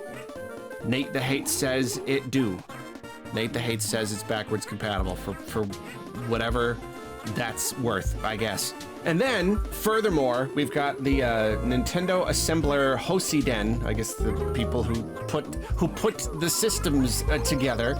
Apparently, they have ramped up production. They've spent a bunch of money on production equipment and stuff. Do we have any more chip shortages that we gotta worry about? So that's another indication that things are really ramping up and gonna happen soon. But that's another one that's not surprising at all. Like it is coming. Like it at this point, it absolutely is. It's not the Switch Pro. It's not just this nebulous thing that might happen. So it does end in March? What the fuck is Peaches saying then? System next year.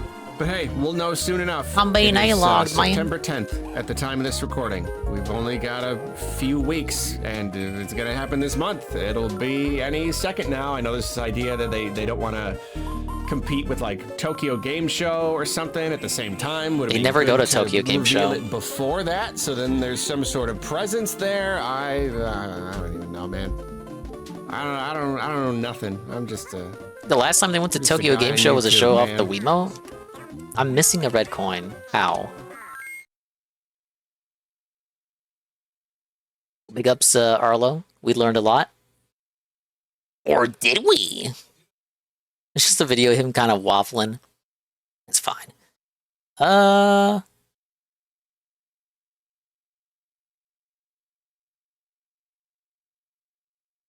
it might actually finally be time for true crime.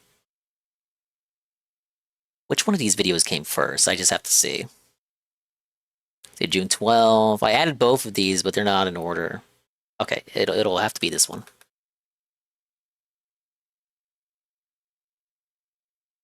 So I got the 6-hour one, but I don't think I got 6 hours in me. When you accidentally prove you and your mom are guilty. This is the Disney Channel style villainous we saw a couple months back. Is it going? I think he gives us the recap in the intro.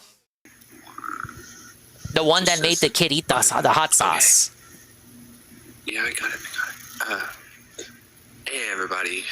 Just figured I'd send a quick check for y'all. But I'm not that behind on dreading, but the longer videos are ones I'm putting off. I'm caught up on the shorter ones. On the couch unintentionally. I forgot to give a quick check for today.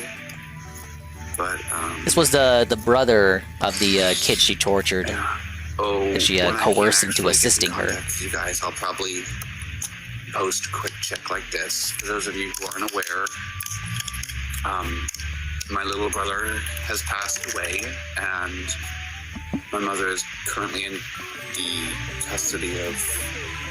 Well, I'm not sure if it's a lot to deal with, but right now we're doing good. It's a lot to deal with. All right. But if I can't actually Facebook you guys live because I don't have my phone and I don't know how to access my stepfather's, I'll post a quick check to let you guys know everything's going on. If you have any questions or anything, just comment them down below and I'll see if I can answer them in the next quick check. Just keep supporting and pray that the two of us get through this.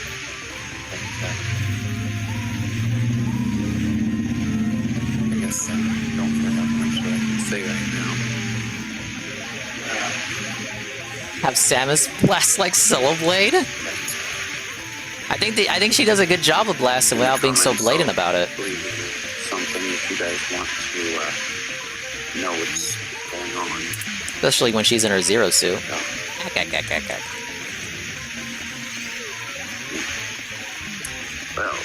gotta go shit. get to bed, back Damn. to bed.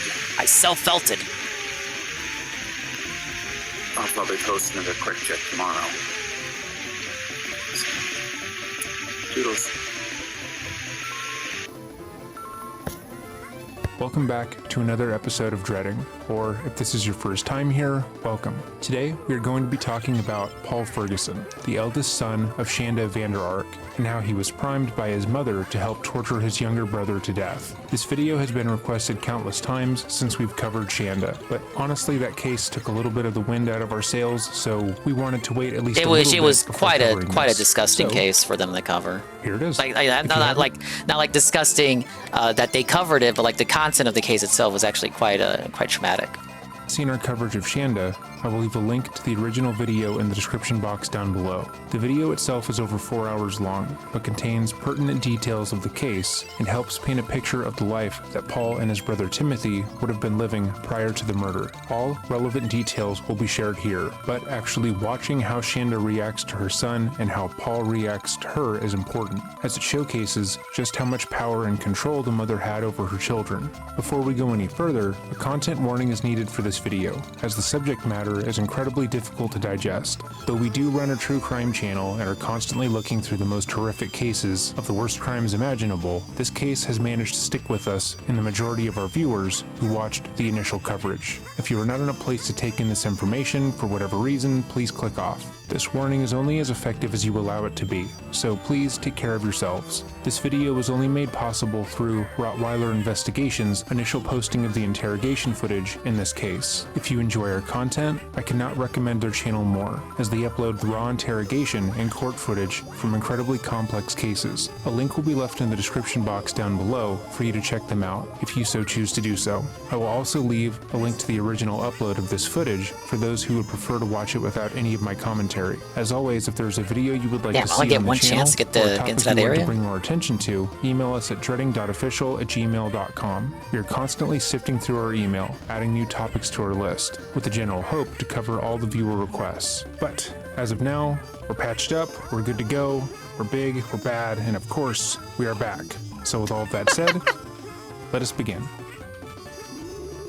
Unfortunately, not much is known about the childhoods of I love either this Paul guy. or his younger brother Timothy, outside of the fact that they both dealt with sensory issues, which their mother Shanda Vander Ark found We're to so be annoying, fucking back, despite bros. the fact Okay, that time to talk Shanda about child also dealt with abuse. sensory issues herself. She would state in court that she felt as though Paul and Timothy's needs were less severe than her own, and that they often used those issues as an excuse to bother her. Despite the fact that Timothy was diagnosed with autism, she would insist that their issues were more for show, and something that she would eventually grind out of them. Shanda was an extremely controlling, narcissistic individual.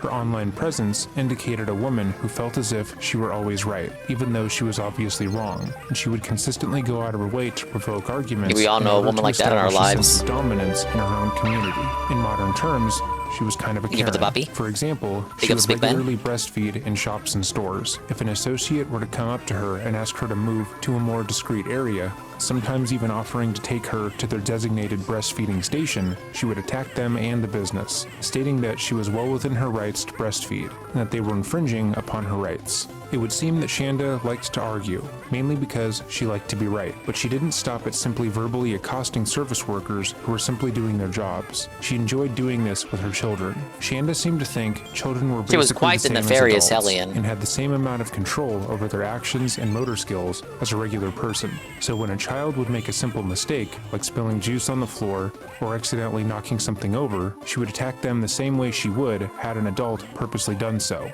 Normal childhood hijinks were viewed as malicious and something that needed to be worked out of them. In fact, she still would go missing so far one. as to say that Timothy had been manipulative even as a baby, despite the fact that babies literally can't do that. In our time covering these cases, Wow, well, Child you haven't Protective seen Services the kind have of come up babies countless she's times got. and are usually found wanting. However, in this instance, they would determine that Shanda was an unfit and abusive mother after validating multiple third-party accounts of child abuse against both Paul and Timothy. Upon viewing her case, CPS determined that her parental rights should be terminated and that both boys should remain solely in their father's custody. Despite that determination, Shanda, her ex-husband, and CPS would come to an agreement. She was to leave the state of her own volition, and she would agree to no longer see them. Shanda was free of what she would state were the biggest burdens in her life, and free to do whatever she wanted. There we With go. more How did time I on miss her that hands, one? She began Thank you, studying GPM, to the be a 5 streak lawyer streak. and working in a courthouse. However, over time, she would slowly get custody Sorry for of her taking a minute children on that back. level. Details as to how this happened are murky at best, with Shanda being the one and only resource as to how this occurred. She stated that her ex-husband was ill-equipped to handle their children and their special needs, so as time wore on, he would send each child to live with her. She also alleged that he over-medicated Paul and Timothy, turning them into, quote, zombies, so he wouldn't have to deal with their sensory issues. While she was on the stand, testifying as to how she heinously murdered her 15-year-old On 5 son up. through sustained torture So much and easier abuse, than the other she version. cried, stating that seeing Timothy on that Okay, we have Scratch and Match. Get 1-ups. Scratch 3 boxes. Uncover Marios to gain 1-ups. Scratch on. So we are asking, we're gonna toss the mic over to GPM. GPM has the power to tell me where to scratch off. You can say top left, top right, bottom left, bottom right, middle, middle left, or middle right. And you get 3 selections. Middle. Nothing. Aw, dang it. You get 2 more. Where are we scratching? Top right. Oh, I think it's a winner. Yes. You get 1 more. Let's go gambling. It says bottom left, bottom left. We got bottom left? We don't got bottom left. Ah! Why? We get 1-up. This is the biggest scam game. It's like a 1 in 7. It's like a 1 in 7 chance. I should be getting 3 baby Marios every time I play that game. It's fucking rigged. It's so fucking rigged, bros. Oh, Mr. Yasu was so rigged. Oh my god, Mr. Yasu. That many drugs was inhumane, and that she needed to step in. Shanda went even further to sob at the idea of her boys ending up in the foster care system instead of with her, despite the fact that she killed one of them and forced the other to participate. From what we know of Child Protective Services, Like the little involvement in the dragonflies case, here. Paul had been abused by Shanda as well. He had been hurt the same way she seemed to hurt everyone in her life, and he was likely primed to believe that that kind What's of the one vicious up there? I abuse couldn't was grab it. normal, which is why he felt comfortable enacting it when he moved back in with his mother. In his experience, simple mistakes were met with severe abuse. By the time Timothy would be sent to live with Shanda, Paul would be over 20 years old and still living with his mother. He worked as a dishwasher part-time and would describe being the man of the Vander Ark household, as his money was usually pooled in with his mother's to pay bills. Shanda put an intense amount of pressure on the young man, telling him that without him, the entire family would not be able to eat, and that she needed him to help them get by. And it was clear that Paul took that seriously. The Vander Arks had fallen on hard times. With 4 mouths to feed, money was extremely tight, and the mother of 3 would describe herself as overworked and overstressed to the point of having long-term blackouts. So when Timothy came to live with the family, she saw an I didn't remember outlet that part of for the her story. frustrations, a sort of effigy to take out her anger on. I worked instead so of her fucking son. hard, man. I The just following straight up is an black out. accounting of what Shanda and Paul did to Timothy after he moved in with them. Despite his impairments and sensory issues, he was forced to do manual labor, sit in freezing cold bathtubs for over 9 hours, kept away I like from that one food, too. and meant to sleep I don't on the like how floor you of only the get one closet shot at while it, though. constantly being monitored by his mother and older brother. If you miss, you lose Cameras were set everything. up to monitor the 15-year-old at all times, and he would be placed in stress positions that the military would use on prisoners of war. While at work, Shanda would watch the cameras and advise Paul to punish Timothy should he fall out of these poses from exhaustion, or simply move in a way she didn't like. Even when he was sleeping, he wasn't given respite from the abuse. Paul and Shanda had shackled him to the walls and attached Anyone have one of sensors those on him, phone so if clip-ons he for your moved while controller? I sleeping, know what you're they would be talking about. I've alerted seen them in and be able to punish stores. him. I don't He have was them, though. rarely allowed to eat anything,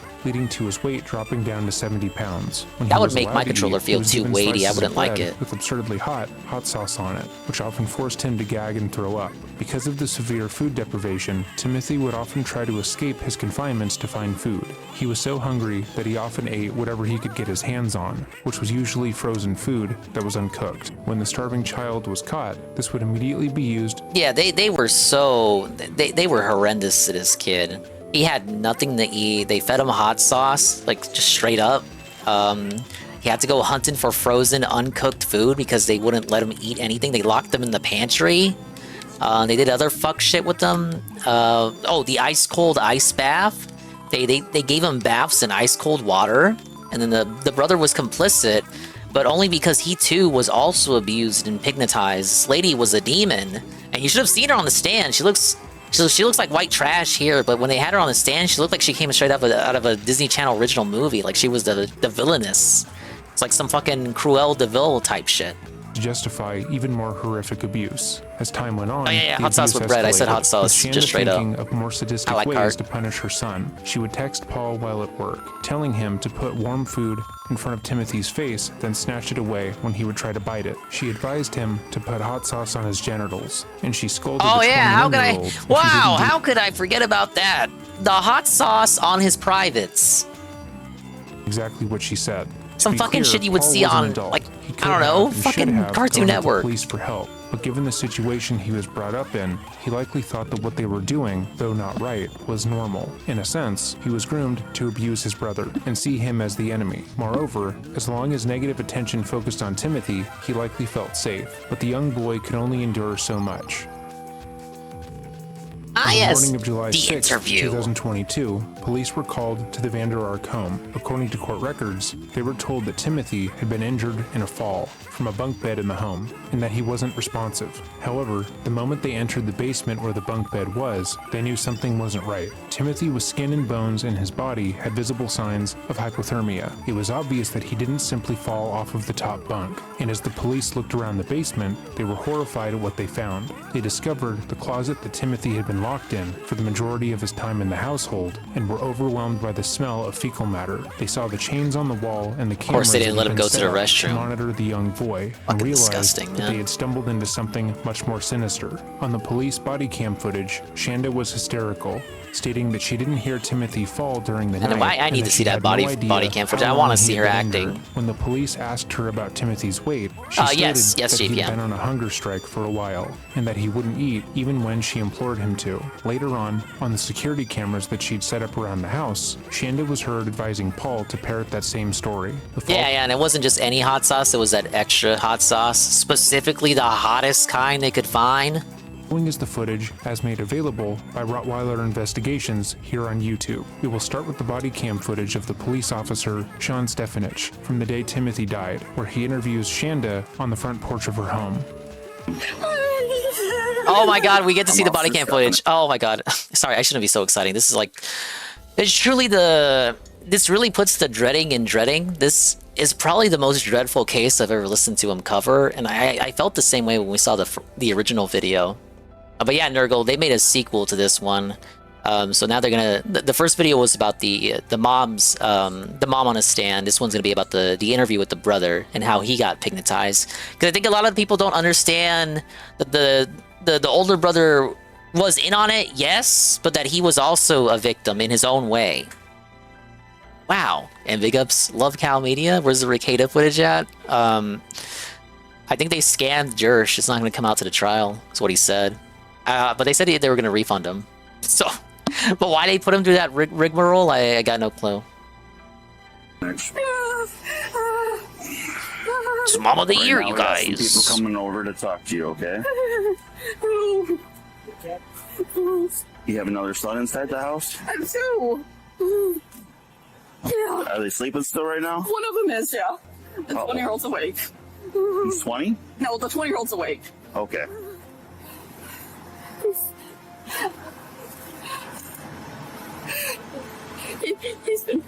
He's been wearing really loose clothes the last couple of weeks. And you didn't do anything? He's really skinny, and I didn't notice till this morning because he wouldn't, like, I asked Were you him if he's blind? okay, and he would not answer me. Like, She noticed his clothes weren't fitting him, but didn't notice until today that he was like skin and bones. he's 15. He's been. He has autism? Yeah. Like a high Yeah, functioning? she kind of dried So up this when is she mentioned the other obviously not kid. True. Shanda was well aware of how skinny Timothy was because she would watch him as he sat naked in ice baths for 9 hours. Yeah, she he was on a aware food that strike, he had no dude. fat on his body and thought it was funny, often mocking his body in text messages with Paul. But she knows right from wrong. She knows that her sustained abuse caused Timothy's death, and so she is trying to explain how he died in a manner that makes her look blameless. Timothy didn't die because he was starved, or forced to run up and down the stairs of their house for hours, or made to sit in freezing baths. He died because over the past couple weeks, he simply decided to stop eating, probably because of his autism. It's a poor excuse, but again, Shanda has showcased countless times that she believes that she is the smartest person in every room. She was working to become a lawyer Are you telling me she's and had not? incredibly high test scores, so she would purposely start arguments when she went out in public because No, GPM, that's the lie. That's the bit. He didn't fall. I think this was after they gave him the ice cold ice bath. It was like they said it was some sort of hypothermia. Yeah, and then they just LARPed like it was a fall, as if they wouldn't fucking find out that he had hypothermia. knew she could win them. At this moment, she believes she is Yeah, I going can to get join away with with the murder. starvation. I had no clue how bad he was. You weighed like half Oh a my dingus. God. True. Like I said, he did this back in. My husband's stroke was January 3rd. Mm-hmm. So he did this back in, I don't know, second week of January for almost 3 weeks. And then he ate Quite the string something bean last night. I can't when it remember comes to what the was, weight I'm sorry. department. It's okay. Where's your husband now? He's down at his parents' house because he can't get in our house because I'm drunk. He can't get up the stairs. Oh. And nobody's answering the phone at their house. Oh, big up Sweet Bean 96. She's quite the sweet bean. Oh, you. You can go back in the That's house true. if you want, She but is. I can't. I gotta. Let's give Bean a shout out. Keep the basement secure. You can't go down there, okay? I get it. I just. Give her a look, see, look, listen. I would have taken him in or something. Now you said the last time you saw him was 5:30 this morning. Yeah. Did he say anything? He had fallen out of bed. At 5:30? Yeah. You sure it wasn't earlier? They're already It's skeptical. possible. I thought it was 5:30, but I Oh, wasn't she stopped. super awake. I She heard his phone. stopped crying there. And I came down, and he's kind of laying on his side, kind of like, what the heck? And I picked. He was laying on his side, saying, "What the heck?" I'm sorry. That's all right. Oh my god. Oh my god. She forgot her script. And I reached out and he pulled himself up. And I asked him if he's okay. And I just asked if he hit his head. He said, no, I think I hit my knees on my chest. I think. Hey, Toast Man. Obviously, he couldn't tell me how he fell. Oh my god. Yeah, it's quite a disturbing true crime we're about to get into. I don't know what to do. Oh my god. He said it's okay. And then, Do you have other family here in town? well, it was solid, but they're not answering. Yeah. My father-in-law's an attorney. Oh yeah. They're saying that he fell off the bed. In reality, he didn't even have one. You do is surround yourself with family. Help you get, because right now you're going through it by yourself, and you get overwhelmed. Oh dear. How could I have missed that? Wonder if the officers are suspicious at this point. He's kind of counseling her because he can't just like outright, be like accuse her of anything. But I wonder if in the back of his head, back of his neck, back of his mind, if he's wondering. What's your first name, ma'am? Shonda, S-H-A-N-D-A. And what's your last name? Is it Ferguson also? No, it's Vander Ark. V-A-N-D-E-R space capital A-R-K. That's why I asked him to eat last night, because his face started looking a little thin. I'm like, okay, enough. And he wouldn't show. I'm like, let me see. Hold your shirt up. And he wouldn't hold his shirt up. He wouldn't do Been here for a few anything. minutes. What I heard, she's vile. Did he Yeah, get real skinny last she's time, a too? disgusting woman. Horrendous. The only reason I know is because Outright heartless. My 7-year-old walked in on him accidentally when he was in the shower downstairs. And then my 7-year-old comes up and he's like, Mama, Timothy's really skinny. I was like, oh. Obviously, that is a lie, but let's take a moment to note how quickly she came up with that lie. The cop is questioning her mildly, but he's just trying to get a grasp on the case. So when he asks if Timothy, Yeah, I got mean, it is about the skinny starving last time kid. he went on a hunger strike, They put she hot says sauce. yes, They made him eat looking hot for the sauce with reason bread. Why she would know that? She doesn't know that. They put hot because sauce she on his saw Timothy turn genitals, into skin gave him bones ice over the cold years ice he was in her baths. custody. She doesn't know that because she was monitoring him day in and day out, making sure he wasn't able to eat. She only knows that because Paul walked in on Timothy in the shower once and saw he was stick thin. It's imperative to her story that Timothy be seen as too difficult to effectively parent. She needs him to be the kind of teenager who would be so self-destructive that she, the sweet mother, couldn't stop him from starving himself to death. It takes her no time to make up a fictitious scenario to bolster her argument. Is that this time or last time? That was last time. That was like first week of February is when he discovered that. And I told him he was either going to start eating multiple times a day, or I was taking him to the hospital, and he didn't want to go to the hospital, so he ended up eating on his own. Yes. Okay. Did she just say the kid said he didn't want to go to the hospital? I guess we just listened to the kid. We just don't take him to the hospital then. Okay.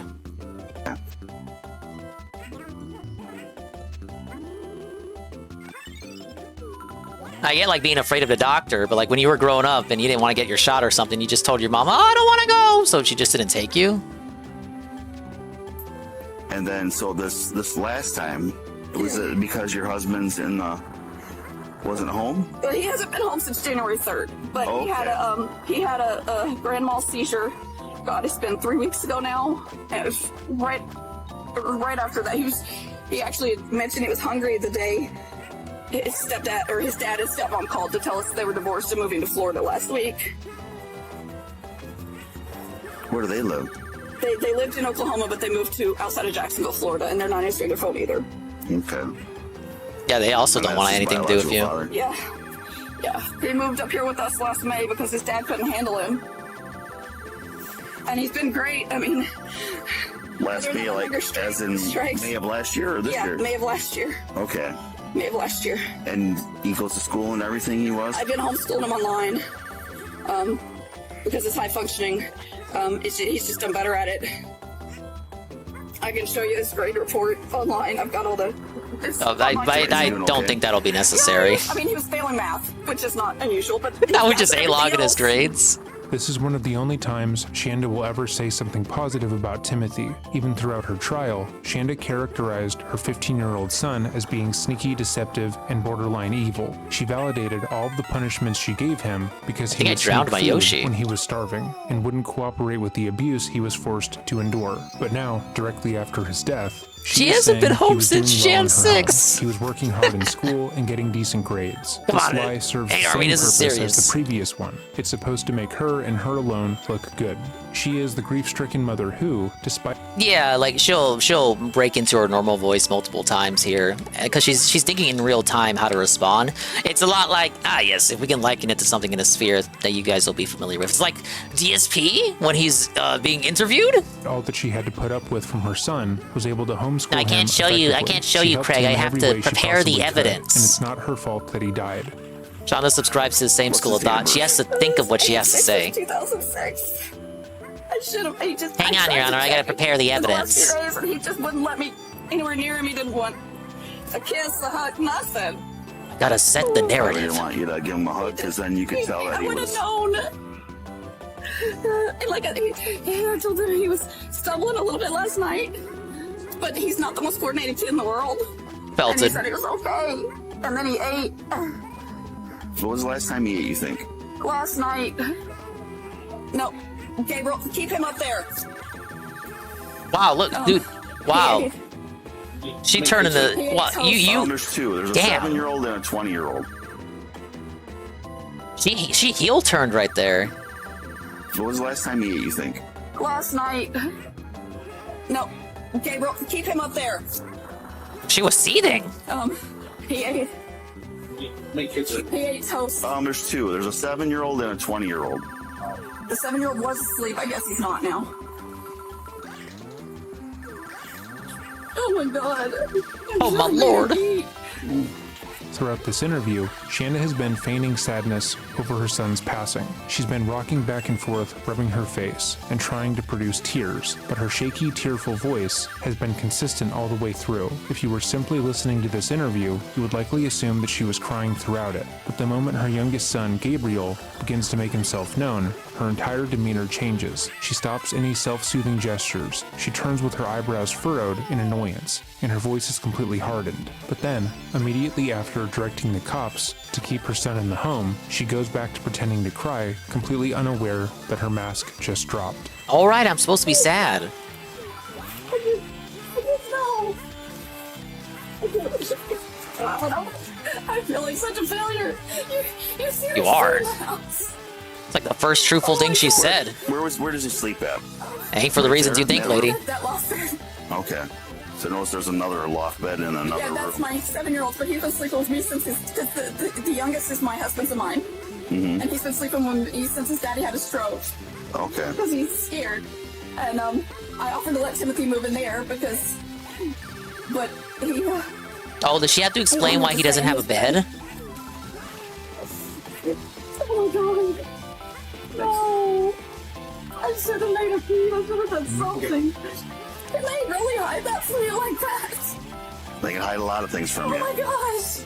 I think Shanda she's was hiding a looking lot for from you some too. reassurance when she asked the officer if a kid could really hide the fact that they were starving to death. For the whole time they'd been talking, she has been leading the charge, with Sean giving very few signs about how he feels. It's common to seek out validation in moments of stress or when you're being dishonest. So when the officer states that kids can hide a lot from their parents, she agrees. It's that one response that makes her feel as if she is successfully getting away with murder, despite the fact that police can see that there is a lot more to this case than what she says. What's your date of birth, ma'am? 313 of 79. What's your phone number? I'm sorry. Area code 405 537 6900. Okay. You can call. You can make some calls if you want again. I'll try. Did he have a bed? Because Peter just said he didn't. No, nothing I can say can help you through this. You know, it's the best thing. Big up to do Skokie, is welcome this. back. The world's worst mom is trying to act their way out of a paper bag. You tell me if she's successful. bring your loved ones in and just. Why is she fake crying? Because the kid died of hypothermia. The kid she was torturing by putting hot sauce on his genitals and making him eat hot sauce with bread and not feeding him anything else. And he ate like frozen, uncooked food and gave him ice cold baths with ice. Like just fucking medieval style baths and just all this other kind of general harassment and abuse. We're almost. I don't think they really go into the heart of why. Maybe she just didn't like him. She's very evil. I know what's going on, and I'm gonna have to tell him eventually, but I don't. Oh yeah, they locked him in the pantry. But we have to investigate every death. So I can't let anybody go in the basement for now. Okay. A medical examiner's going to be coming here in a little bit. I'm sorry it's a little cluttered down there, but You're fine. I'm sure y'all have seen a lot worse. Okay. We don't You're really probably care gonna about get your asked state of your same home, man. questions multiple times, so I'm sorry for that. It's fine. I just, like I said, I feel like. And she was not, in fact, fine. So if you want How to, did he hide that from me? How could he do that? Pawning responsibility onto the son, well in advance. It's a DSP moment. I work in White Cloud. So that's a that's a long way. I'm law clerk to the circuit court judge up there. I love my job, but yeah. Oh my god. Oh my god. How did this happen? So in cases where a person has any sort of influence or connection to the justice system, we often see this kind of statement made. Shanda Oh yeah, wasn't how could I asked have where she forgotten? works. Yeah, she was wasn't asked what her she had employment is, connections. But as the cop begins to That's move why she away was so from her cocky. and advise her that the medical examiner would be there shortly, she advises him that she is actually a law clerk. That is supposed to build some kind of Yeah, how could I have camaraderie forgotten that between part of the two, story? to put them on the same level. But That's why she thought she was untouchable. To appeal her sentence, it obviously didn't work. Moreover, most cops would not overlook direct evidence of a murder. Pardon? Where does she sleep? Oh yeah, you do have a point, Hate Army. Yeah. So that's The bed? yeah. You see the pillow and the blanket and stuff? He sleeps on the top bunk. Yeah, it's a loft. There's no bottom bunk. Okay. Stuff underneath it. Oh, it's like a desk on the underneath. Yeah, well, yeah, the desk got broken, but. Oh look, she broke character again. So you heard him fall. Yeah. That woke you up. Yeah. And you went down there, and he was. And I helped him up. I asked him if he wanted something to eat because the first time I noticed anything on even his face was last night. And he said, "No, I'm not hungry." I said, "Did you hit your head?" And I checked his head to make sure he didn't have anything. I noticed he has some scratches on his face. I'm like, "Are you okay?" "No, I'm fine." And then I watched him get back up on his bed. And then I went back upstairs. And then I woke up and wanted to check on him this morning when I was getting ready for work. So I went down there and I said something. I didn't see him wake up, and I shook him and he didn't respond. Was he on the bed when you came down there? Yes. And then you pulled him down and started CPR? Okay. I called 911. My 20-year-old was getting up because I was going to drop him off at work early. Because his e-bike has a flat tire. His Oh my e-bike? gosh. I should have noticed this. I should have seen I thought they were this. poor. Oh my gosh. All right.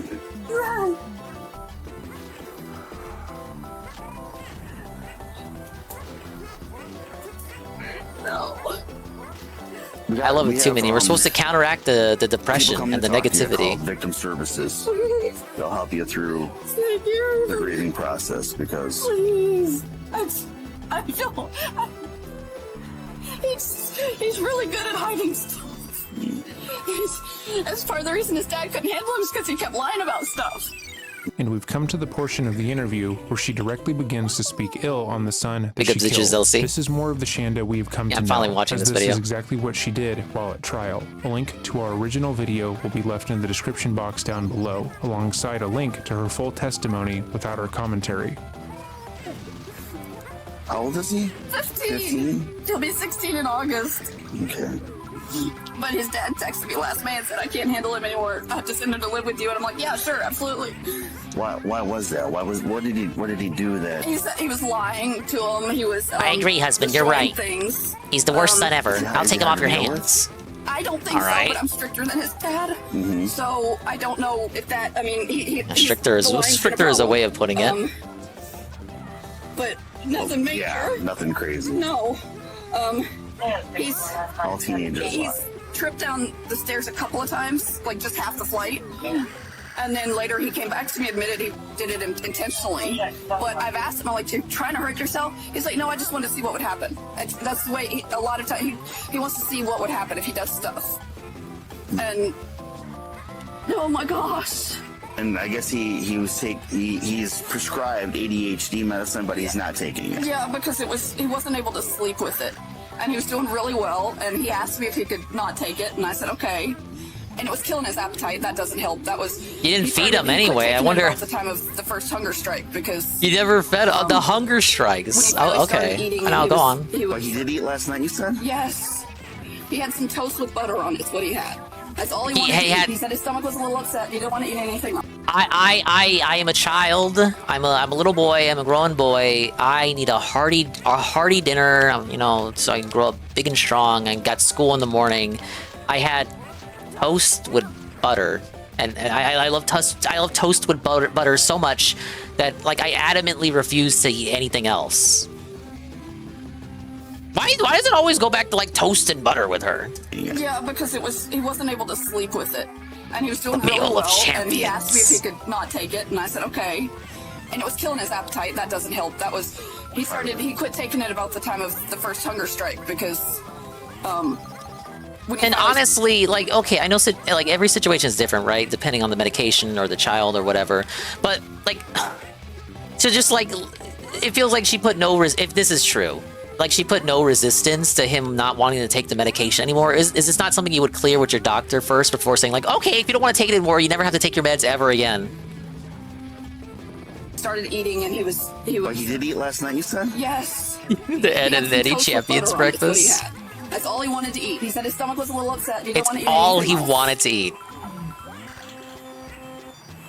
It was a fucking fiend for butter toast. He was literally Ed. Oh my gosh. You want to go check on the other kids? Yeah, you can do that for sure. I know my 20-year-old's got my 7-year-old, but still. He already No, sounds but very it's- skeptical of her, and rightfully so. Okay, here. A law clerk, not law clerk, a clerk at a law firm.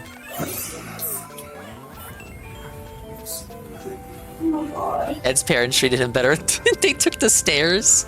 True. I knew I should have made him eat. That was a good episode. But he just looked. Did you notice this covering all the food clothing? You didn't notice, never mind. I love you, dear, but you never noticed it. Do you have a picture of him like, before he started losing weight? She doesn't have any.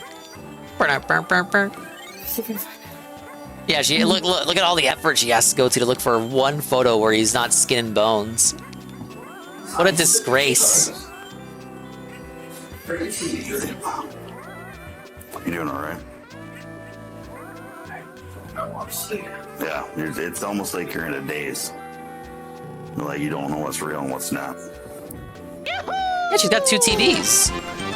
Nurgle, that is not a Ouija moment. This kid is dying. Well, he's already dead at this time of this. At the time of this. Hey, have you been talking to him at all recently? I talked to him yesterday morning to get him up. I was afraid this when we started. Okay, so how long ago was that? Did you know that he was in this hunger strike? I think I mean, did I tell you or not? I don't know if I did or not. I don't think you did. Is he skin and bone? I know, and I just, how did he? He's really. The semantics of this are just really annoying. Like he's either skin and bones or he's not. Yeah, he's. Are you guys? This is patently false. There is a purpose behind this lie. Shanda wants the police to continue to focus on her. All of the questions and concerns about what happened to Timothy need to come her way, because that is the only way she can control the outcome. If she is allowed to be the only one the cops talk to, and the only one they get their information from, they will come to the conclusion she needs them too. Any attention that is given to Paul, Yeah, was she eating the immediately wants champion's to butter redirect, toast as he dinner might part do of the something hunger to strike? make them look guilty. At this point, she believes she has done a great job at making them look innocent. She thinks thinks the cops are buying her story and simply won't notice the locks on the refrigerator and pantry or the cameras in the bathroom and closet. But if they do, she knows she is clever enough to think of a lie on the spot. Full brothers or half brothers? The locks on the fridge and the cameras in the bathroom. Like I said, it's a fucking Disney Channel cartoon. That's some Tom and Jerry shit. The fucking locked fridge. That's something like like the Tom and Jerry, Tom's owner, like, doesn't want him eating out of the fridge. So Mammy Two Shoes puts a big fucking lock on the fridge so he doesn't have any midnight snack runs. Thomas, you will not be able to eat ever again unless you catch that darn mouse. Your name What the fuck is this? You're probably going to be asked this 1,000 times, but what's your first name, son? Paul. B-A-U-L. What's your middle name? Byron. B-Y-R-O-N. That's what Wings suggested to Boogie. So he wouldn't drink his house soda. Just get all the soda for Kelly. 04 for 10th April 2002. Yeah, the Xander Redeem is still broken. I don't know what's going on with it. I guess I have to fully delete it and then remake it. It's because I renamed another Redeem to make it. So that may be it. I'll do it manually. Xander? There you go. I recently got a new phone, so I'm going to look at my new number. Hold on, I'll find it for you. +1231. I wish it was Xander from Fire Emblem. 4638. No, it's Xander from Bitwave. And when was the last time you talked to Tim? Yesterday morning when I was getting him up.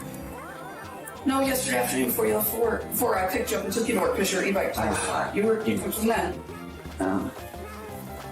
Look at her set the narrative. That's not what happened. This is what happened. Believe Has me. he talked to you recently about his problems at all, or what he's dealing with? No, he never said any of his words to me. Did you guys have normal conversations? I think the last time we did was before all of this happened. After that, They literally, because he works a lot and they... Yeah. And sometimes brothers will tell each other what That's true. they're not willing to tell their parents. Why you went on hunger strike? I mean, I'm assuming you... He didn't even know anything about it, he said, so. That is where the body cam footage ends. Despite thinking she wove quite a yarn about how Timothy starved himself to death, and she was none the wiser, the evidence found in the home was damning. She was arrested the next day and taken into custody. The next day, all two would be arrested and brought in. The following is the footage of the interrogation between police and Paul. Hey, Flane. We're learning about the world's worst mother, and that's no hyperbole.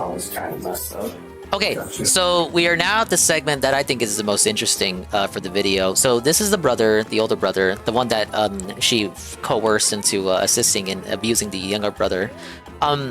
So the idea is to kind of present the reality that he was abused just as much as the younger brother, and you kind of get that picture not even 2 seconds into this interrogation, because look at just how he's seated. So, I'll turn that to you just in case it helps.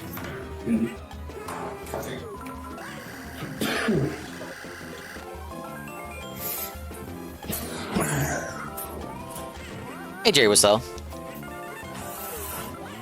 You came down here with Officer 7, this is SMN. Yes. How did that kind of all transpire? I was, from what I know that my mother came, I think, down here, or something. There was something in the recorder. Exactly, know the full details. Okay. But, she left my stepfather's phone with me. I don't have any access to anything. Exactly, Nurgle. You hit the nail on the head. If the person she's with, I think his name is Steven, or Stanley. Yes, thank you. If he would contact, I would be able to pick that up, but nothing else. Were you supposed to work today, or? No. So you didn't have work today? No. Oh man, he had to go to the police station on his day off. That's tough. You go back Saturday, Sunday. I think it's a morning shift. Are you working 2 different jobs? Used all of his dad's money on an e-thought and killed his whole family? Yeah. I saw that case twice. I saw JCS cover it, then I saw Dreading covered it with a bit more information. Almost immediately, everyone here called him Derek. It would be factually accurate to say that. I mean, Derek hasn't killed anyone yet. A nightmare. What kind of goalpost move is that? 99% of the world hasn't killed anyone else. Yeah, that we know of. Fast food. Okay. Why do you think he keeps failing his driving tests? I had one before, and then after I graduated from an alternative school early, I started a second one that was by my biological father's demands, basically. Okay. Have you talked to him at all recently, biological father? Does he know what's going on? Or? I don't think quite yet. He's killed thousands of future babies into socks and tissues. Oh, so he's the one that's actually executing all the babies out there. So they called and let us know about all that. What is your relationship with him? I mean, do you try to use those? Because they were kind of telling me something else during the debate last night. I know that a lot of what he's told me about my biological mother up here was nothing more than blatant lies. Okay. He said that she didn't care for me, that she never wanted to see me, which were both lies. It was just, he's a control freak. Okay. So, and he's very manipulative. Not much is known about Paul and Timothy's biological father, as he clearly did not want to have anything to do with this case. But this wonder statement why. from Paul is telling. He is labeling his father as being a control freak, as well as manipulative and essentially alienating him from his mother, who That's what the obviously mom would told be him the to better say. Alternative. However, those terms could easily and factually be applied to Shanda herself. I mean, to be frank, she was so controlling she directly caused her son's brutal death. Moreover, all of her kids were taken out of her custody due to credible claims of abuse. She had abused Paul and Timothy early in their lives, but at this moment, Paul is adamant. Kind of reminds me of the dad from that last case we watched, where he left early when he saw that the mother was preferred to placate the Canadian mental lady, the mental case, the little mental basket, the nut basket. Whereas the dad kind of left early, kind of like cut his losses, because the dad preferred to discipline the daughter, whereas the mother preferred to placate her, and then because of that, the daughter gravitated toward the mother, because the mother would always, as I said, placate her and give her what she wanted. Thank you to Luck with the follow. Thank you, person. Oh, did I forget about this store? That his father is actually the one who is bad. That isn't uncommon for victims of abuse, and is often credited as to why the cycle of abuse continues. But what his father said about Shanda was true. She didn't want him or Timothy. She didn't care about them. She showed this by abusing them when they were younger, and grooming Paul into helping her abuse his brother. That isn't love, that is not care, obviously. My stepmother's needs were having been on Obviously. anything for like paying bills or for school stuff. It was all him. Oh, okay. Yeah. So he's very much in control of everything. Yes. So. And, I know that night Timothy did. Breakdancing lady who was dog shit was listed as the best breakdancer? Just a second. Yes. If we compare how Paul is interacting with the police What are you versus how referring Shanda to? did, it's apparent that Paul isn't the most composed individual. He's sitting in the chair like a child, apologizing when cops tell him no, and is very visibly uncomfortable. He is not a dominant personality. Oh, yeah, the and doesn't Olympics. I was appear like- to have any self-esteem. I was on a tip of my nose, like, what the fuck? I know I've heard Olympics.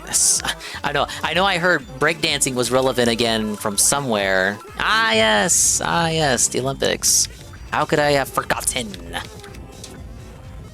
In this instance. Meanwhile, when Shanda spoke to the police, despite her pretending to be in mourning, she was trying to direct the conversation throughout. While Paul is culpable for his actions, there is a clear power imbalance between the mother and son, one which will make her later argument that he was the one in complete control of the abuse completely void.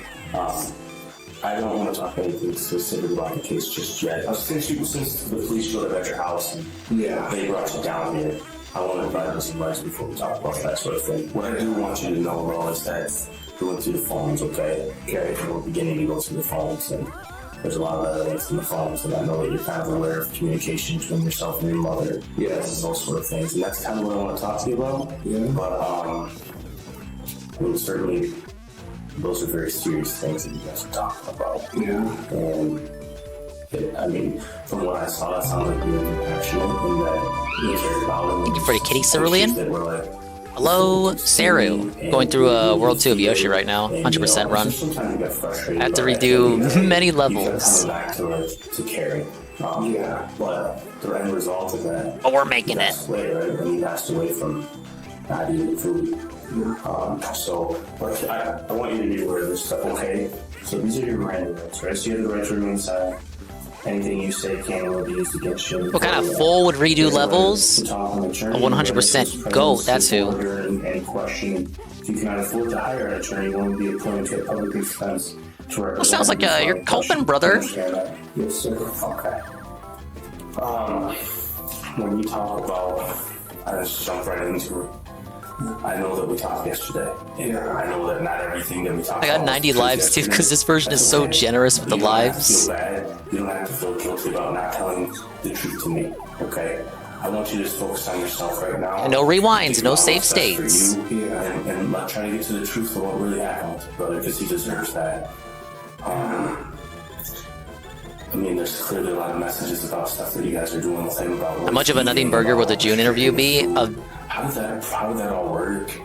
Likely Nothing Burger, but I would like it, and I would appreciate it if it was not a Nothing Burger. Speaking of which, Cerulean86, I'm gonna bully you now. Ah yes, drawing lots, get an item. Here's another chance to get an item.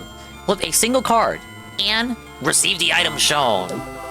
Cerulean86 has the power. Top middle, bottom left, bottom right, top left, top right. Middle bottom. Middle bottom. Big ups! The one and only thing that I actually need.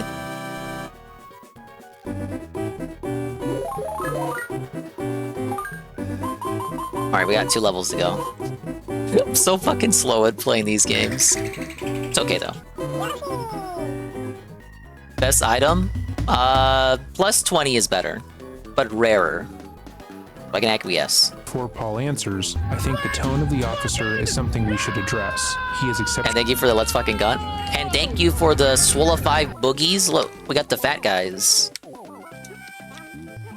And we got the giant fat eggs. Alright, I gotta save my fat eggs.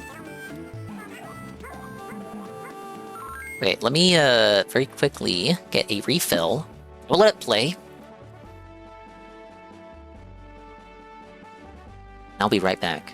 Always eating, about restricting his food. Mostly Nothing Burger, but I think DSP will try to get June to recognize his redemption arc, and June is not going to go for it at all. I can foresee that happening. I want DSP to offer June something that forces June into a position where he has to give a little pushback, just so it's not a redo of the Keemstar interview. But I would be happy with any kind of stand your ground stuff from June, period. How would that all work? Before Paul answers, I think the tone of the officer is something we should address. He is exceptionally calm and non-judgmental, as if he is talking to a child. While most interviews start with the interrogator trying to make the suspect feel at ease, this kind of care is not normal, especially not when talking to someone who abused someone for such a sustained period of time that they died of malnutrition and hypothermia. Like, what was he allowed to eat? We stopped the food restrictions recently because we had noticed a thing. We wanted to get that back on. We didn't want any of this. We never wanted him to be injured or hurt. I loved him so much. Yeah, I can tell that. I can certainly tell that. When you say we, you talk about your mother. Yes, she loved him. We wanted what's best. Yeah. The thing is, he was stuck in the past. Okay. So the majority of what he said here is untrue, but it's likely the same justification that his mother gave him about why they had to abuse Timothy, and possibly why he was likely subjected to abuse as well. They were hurting him because they loved him, because they wanted him to be better, but he was, quote, stuck in the past, and forcing them to do this to him. which is obviously ridiculous. There is nothing a 15-year-old could do to deserve the torture they subjected him to. Shanda knew that. That's why she homeschooled Timothy and kept him inside for the most part. Okay, I It's have unclear returned. if Paul I got knew that, some though, more as he Pepsi in clearly my believed what his mother told him and held her in high regard. So you stopped the food restriction? It'd get interesting if June has to explain why he thinks DSP is a liar. Curious as to how much June is aware of the current redemption arc, because the documentary pretty much stops right before that begins. It'd be interesting to see if DSP attempts to hypnotize him about the redemption arc, only for June to reveal that he knows more than he lets on about it, and then like promptly debunks him. Here's the thing: is bet this is it. This is the final interview, and everyone else will bail on DSP. So you're saying Cerulean 86 is locking it in right here, right now on the Dingus stream. You can fact check him for future purposes. For all intents and purposes, Cerulean is saying right here, right now, there will be no more DSP interviews ever after he interviews June the King. There's a tweet where someone told him about the redemption arc. He said, "Many people have told me he's changing, but he never does." So I don't believe it. Favorite is Tamarindo. Ditto. I do like Tamarindo. It's actually the most recent flavor I drank. Got it at the local supermercado, along with a couple of other Hispanic Mexican style / delicacies. Phil's react was 12 hours for a 4-hour doc, so Phil spent 8 hours retconning. And, well, I guess that would be 8 hours of pausing, too. They're not interviews, more like You O'Neill streams. Lock it in, a UNFW gifted sub for no interviews. Alright, that's the Cerulean 86 promise. DSP will never, ever do any other kind of interview after this. Now, are you saying interview on his stream, or can DSP still go on other people's streams? Are you saying, like, period, any kind of interview? He's never going to do another one? We're, like, including if he just goes on the casino again for, like, some bullshit, shoot the shit. Because that's, like, a tall order. That, like that could, what are the parameters here? Yeah, what if he has Cat on again, like, God forbid, and he asks questions to Cat. Hi, honey. So, what got you into gaming? Skyrim, huh? Okay, interesting. Does anyone else have any questions for Kat? Non-troll questions, please? No? No questions? Okay, thanks for coming out to the stream. Thank you, honey. 2 weeks, approximately. We were hoping that we could get enough where it would be safe, and then we could continue to add it back to where we wouldn't have to worry, and we could... What were the restrictions? We made sure that it was still something that gave him enough calories and everything. It was rice or bread, and like I said last week, he got pizza. Okay. What were they? Wild Tiger. These people give credit to June as the guy fighting him out as down from the Raptors and Smugly tell him that he pulled a Hogan recently. And I feel like June will come at DSP the same way Craig came at him about WWE champions in general. Phil, I just don't care about that. Can we stop talking about WWE champions? I just don't care. Next week I will interview Jasper Kitty live on stream. That should be the next interview. That should be... Oh, let's say that should be his next coat. So let's say the June interview goes horrifically even. The next pre-stream podcast, level 1 whatever, should open with him like fake interviewing Jasper. And then he goes like, okay guys, now I'm done with interviews.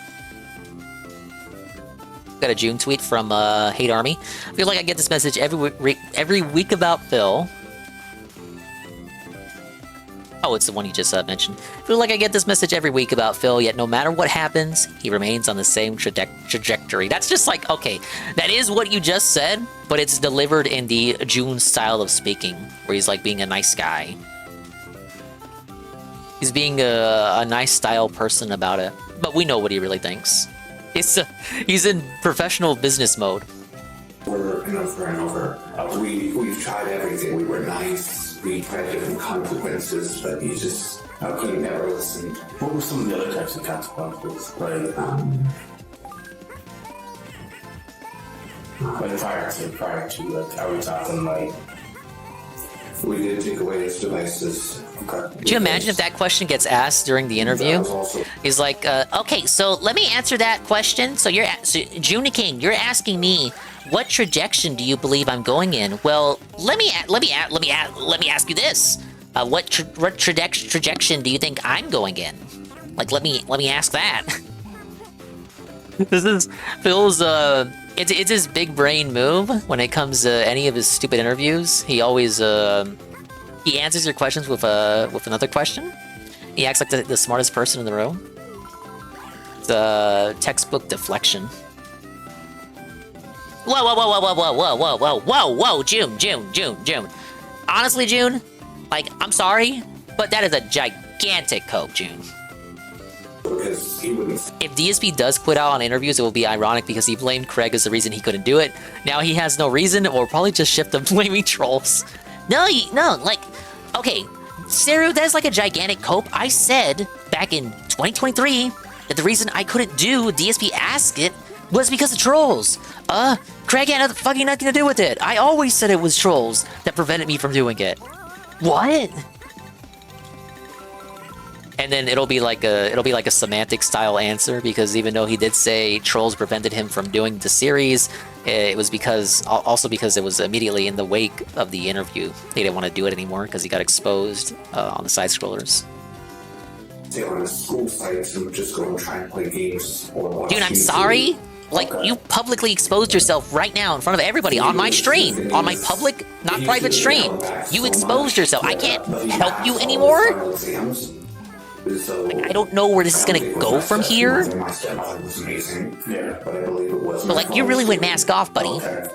This doesn't make sense, and again, shows how the well was poisoned against Timothy in the Vander Ark household. Timothy was a smart kid. He got decent grades. He didn't need to be held back, and there's no real evidence to say he needed to be held back. Like any kid, he wanted to play games and browse the web instead of focusing on schoolwork. Big ups playing given the games. fact that he passed his classes, he obviously understood the material even if he was on YouTube. This kind of disparaging remark is nonsensical, but it illustrates how Shanda would talk about Timothy with Paul. Timothy was living in the past. He was a bad student. He needed his devices taken away because he wasn't focusing. Therefore, everything we do to him is justified. So far in this interview, all of Paul's lies have been in line exactly with what his mother told him to do. He is parroting her talking points uncritically, but with such sincerity, it's clear he How are these believes fat what she fucks told immune him. to spikes? Paul is an adult. He had a responsibility to do the right thing in regards to his brother, and he deserves to be in prison. At the same time, it's very obvious that he was not the one in control of the situation. He does not have a dominant personality. Helping with past exams, was it all online school? No, for back in Oklahoma, he went to public. The thing is, he never really did any of the other work, but when it came to final exams, he had everything he needed to know. So they let him move to the next grade, which was... Oh my lord. Right. So, you guys live together? Oh, you fucking... You toddle when you're throwing this one. No wonder I can't maintain my aim. My step nieces, my stepmother's grandchildren live with us. Okay. Because of stuff that was going on between my mother and my father. My stepmother had custody. Yeah. And we had, at that point, we were living in a 4-bedroom with 8 people in the house. Jeez. Yeah. And did you share your own thing then? Yes, and it absolutely smelled. Because even then, even when the bathroom was released a couple feet away, he wouldn't get up and go. Okay. And what is that? You kind of told me about it yesterday, but you said there was some sort of problem that he had to cause that, or? Yeah. I mean, June, let's talk about my percentage for the documentary, right? Okay. Because I'm pretty sure it's been basically his whole life that this has been happening. What's the most reasonable percentage DSP could request? In places back in Oklahoma, in his closet and dressers. Is the king not owed at least 20% of the ad revenue? He's, what type of disorders does he have that you're aware of? I know he has ADHD. I believe he has sensory processing. Okay. I was never there for any. Yeah, I agree. I think 99% sounds good. From what I've seen, I know that probably was a thing. I mean, June didn't even edit it. His editors did. The ones he probably doesn't even pay. These be putting in all the work because it's a documentary about his life. To have tubes put in because he has heightened hearing that was very loud noises could be painful. So too much. Yeah. The fact is that he could hear my stepmother talking with a friend about going to a movie with the TV when it was on really high volume. Actually, we played a game on the Garfield field. I almost threw up. Oh, you know what? He's probably doing NCAA and modding it. I have ADHD. Big ups. And I think they said I was diagnosed with sensory processing, but from what my mother has told me, that's just no. What is that? I'm not sure. What's sensory processing? It's basically when you overreact to things way too much. Yeah. I guess loud noises and things and bright lights are disturbing. For me, there's not really any of that. The only problems I have is when someone's music has a lot of bass drum. June, my video is putting you on the map now. Alright? I think you can say, that right? Okay? Because, like, let's be honest, right, June? Like, your videos weren't getting that many views before I came along, correct? Like, I was the one who put you on the map. It was me the whole time, right? Yeah, that would make sense. Why is he sitting on the chair like that? He's guilty. So the mom was the one who abused him and his brother and led to his little brother's death. The defense is trying to argue that the older brother was the mastermind. I guess I didn't make that clear earlier when I was explaining it to everybody else. So the mom's defense is trying to argue that this guy was in control the whole time. So again, it's kind of necessary to point out that he wasn't in charge and was in fact just as abused as the little brother, not to cap and cope and like justify the part he played in the abuse of the little brother, but to felt the defense who was trying to argue that he was in control and not the mom. Like they're trying to say that he's threatening her. He's a taller man. He towers over. He's stronger than her. When it's like, no, I mean, look at him. He's fucking sitting like that. He's like, he wanted her to fly. Unless his mom told him to.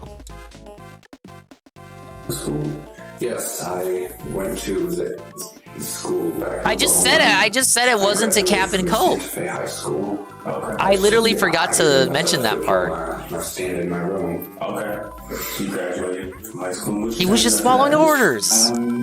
I think...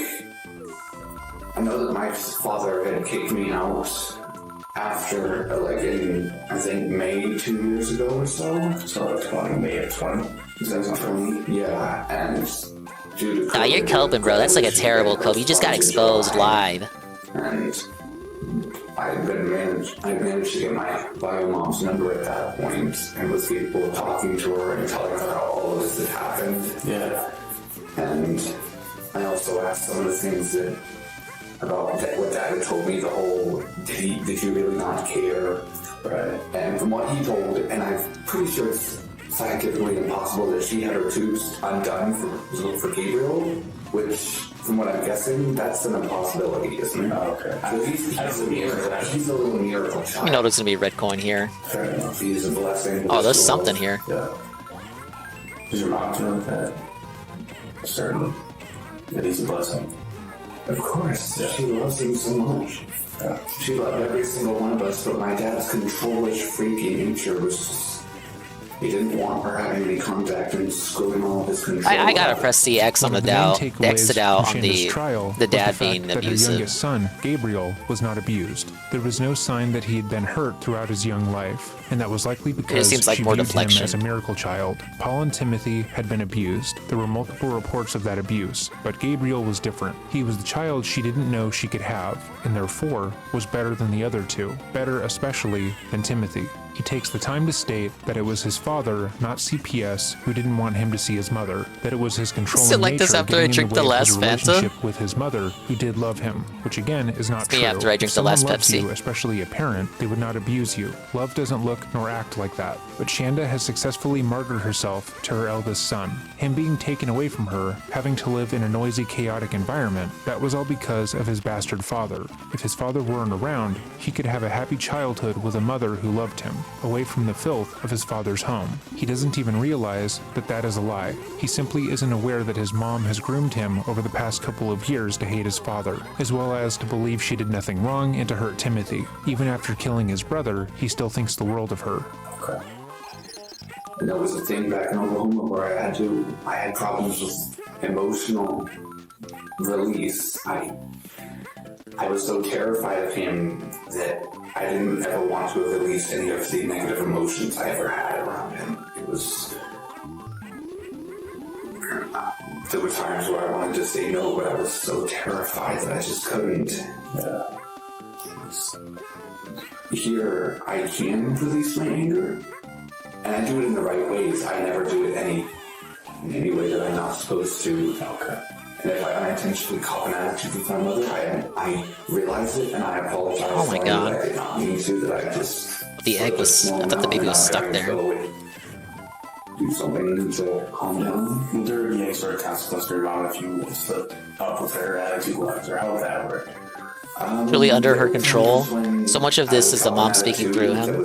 Yeah, it's like he was hypnotized. She would have me get off devices for maybe 15 minutes. Scary, you guys. That was what it was revolved around, because he truly believes there's nothing wrong.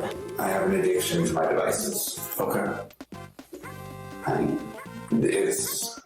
It's not something I can really do without, I guess. I never had not very much of that back in Oklahoma. Yeah.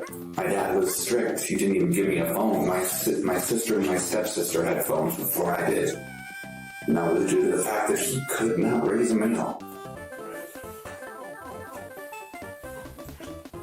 Paul is an adult. He's talking about how his mother would take away his phone, computer, and television away for, as he put it, copying an attitude with Being her. a good driver That is isn't normal. simple. He then You hear that, begins Eric? to talk about how he has an addiction to his devices, which, frankly, does not seem accurate. Someone who is sincerely addicted to their phone or video games would not be able to hold down a job or be able to participate in the systemic, long-term abuse of another individual. Again, this seems like something his mother told him that he is uncritically parroting. And at first, he thought not that the ADHD was just ADD, because like my mother, I could hyperfocus, which is actually a symptom of ADHD. Right. And then, so now you're in work. I know you said yesterday about how you're paying bills and and unlike my father, she doesn't force me to give her half of my paycheck. He forced that on me. And I was working basically minimum wage. I guess now we're a helicopter. At both. Yeah, that's tough. It was nightmarish. And the thing is that my stepmother didn't even know about that until after I moved and I had told her. Okay. And she apologized so heavily because she was just going to want some stuff to help with rent at times. Yeah. And when he asked to borrow money, he never paid it back. And my mother has paid it back every time, whether it's in a way like paying for the bike payments for my electric. Well, you know what they say about autistics, 8 Army? We put it down, even if They're fucking dangerous.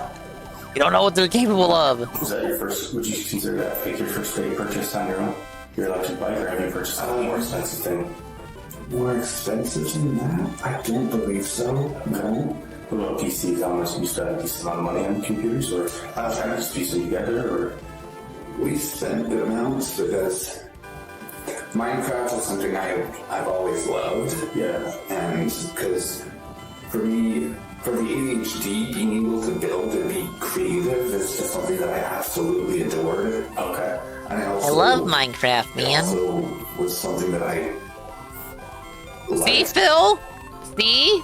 This dude was saying like no one gives a fuck about Minecraft anymore. This is a very recent case. Doing for YouTube. Who the fuck is the Minecraft movie for? Like nobody's talking about it? I have a YouTube channel myself. This kid literally says Minecraft is a conduit for his creativity and imagination because he is so deprived of opportunities in which to express himself at all due to the heresy of his mother. Not popular or anything, but it is very... It's something that I was inspired by from the Preston plays in the recently passed Technoblade. Okay. So, You come here with Mom about 2 years ago. Yeah.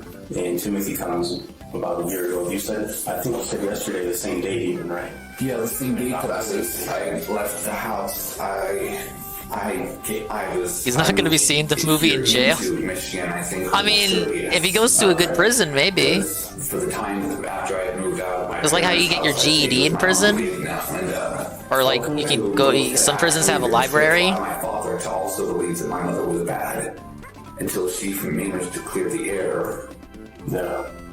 I can't be more succinct when I say this. No one was tricked to believe Chandra was bad. She abused her kids. So much so that CPS advised all of her parental rights be taken away. The only thing that kept that from happening was her agreeing to move out of the state and never speak to them again. They were not tricked, they were not lied to. Paul was. And even as he sits in an interrogation room discussing his part in the murder of his younger brother, which he did at his mom's behest, he still cannot help but defend her. So you say the same date, but a year later, does that sound right? Yeah, I moved here at a later date, but he moved up here on the day I was kicked out, basically kicked out. Gotcha. My dad had basically put a timeline, like I had to move out by a certain date and have my own house, be on my own 2 feet, which the thing is, he never prepared me for any of this. What the fuck, Dad? I love him, but most of the respect I had for him is gone. Your mom is cool, though. So Timothy comes up here. What's life like immediately when he gets up here?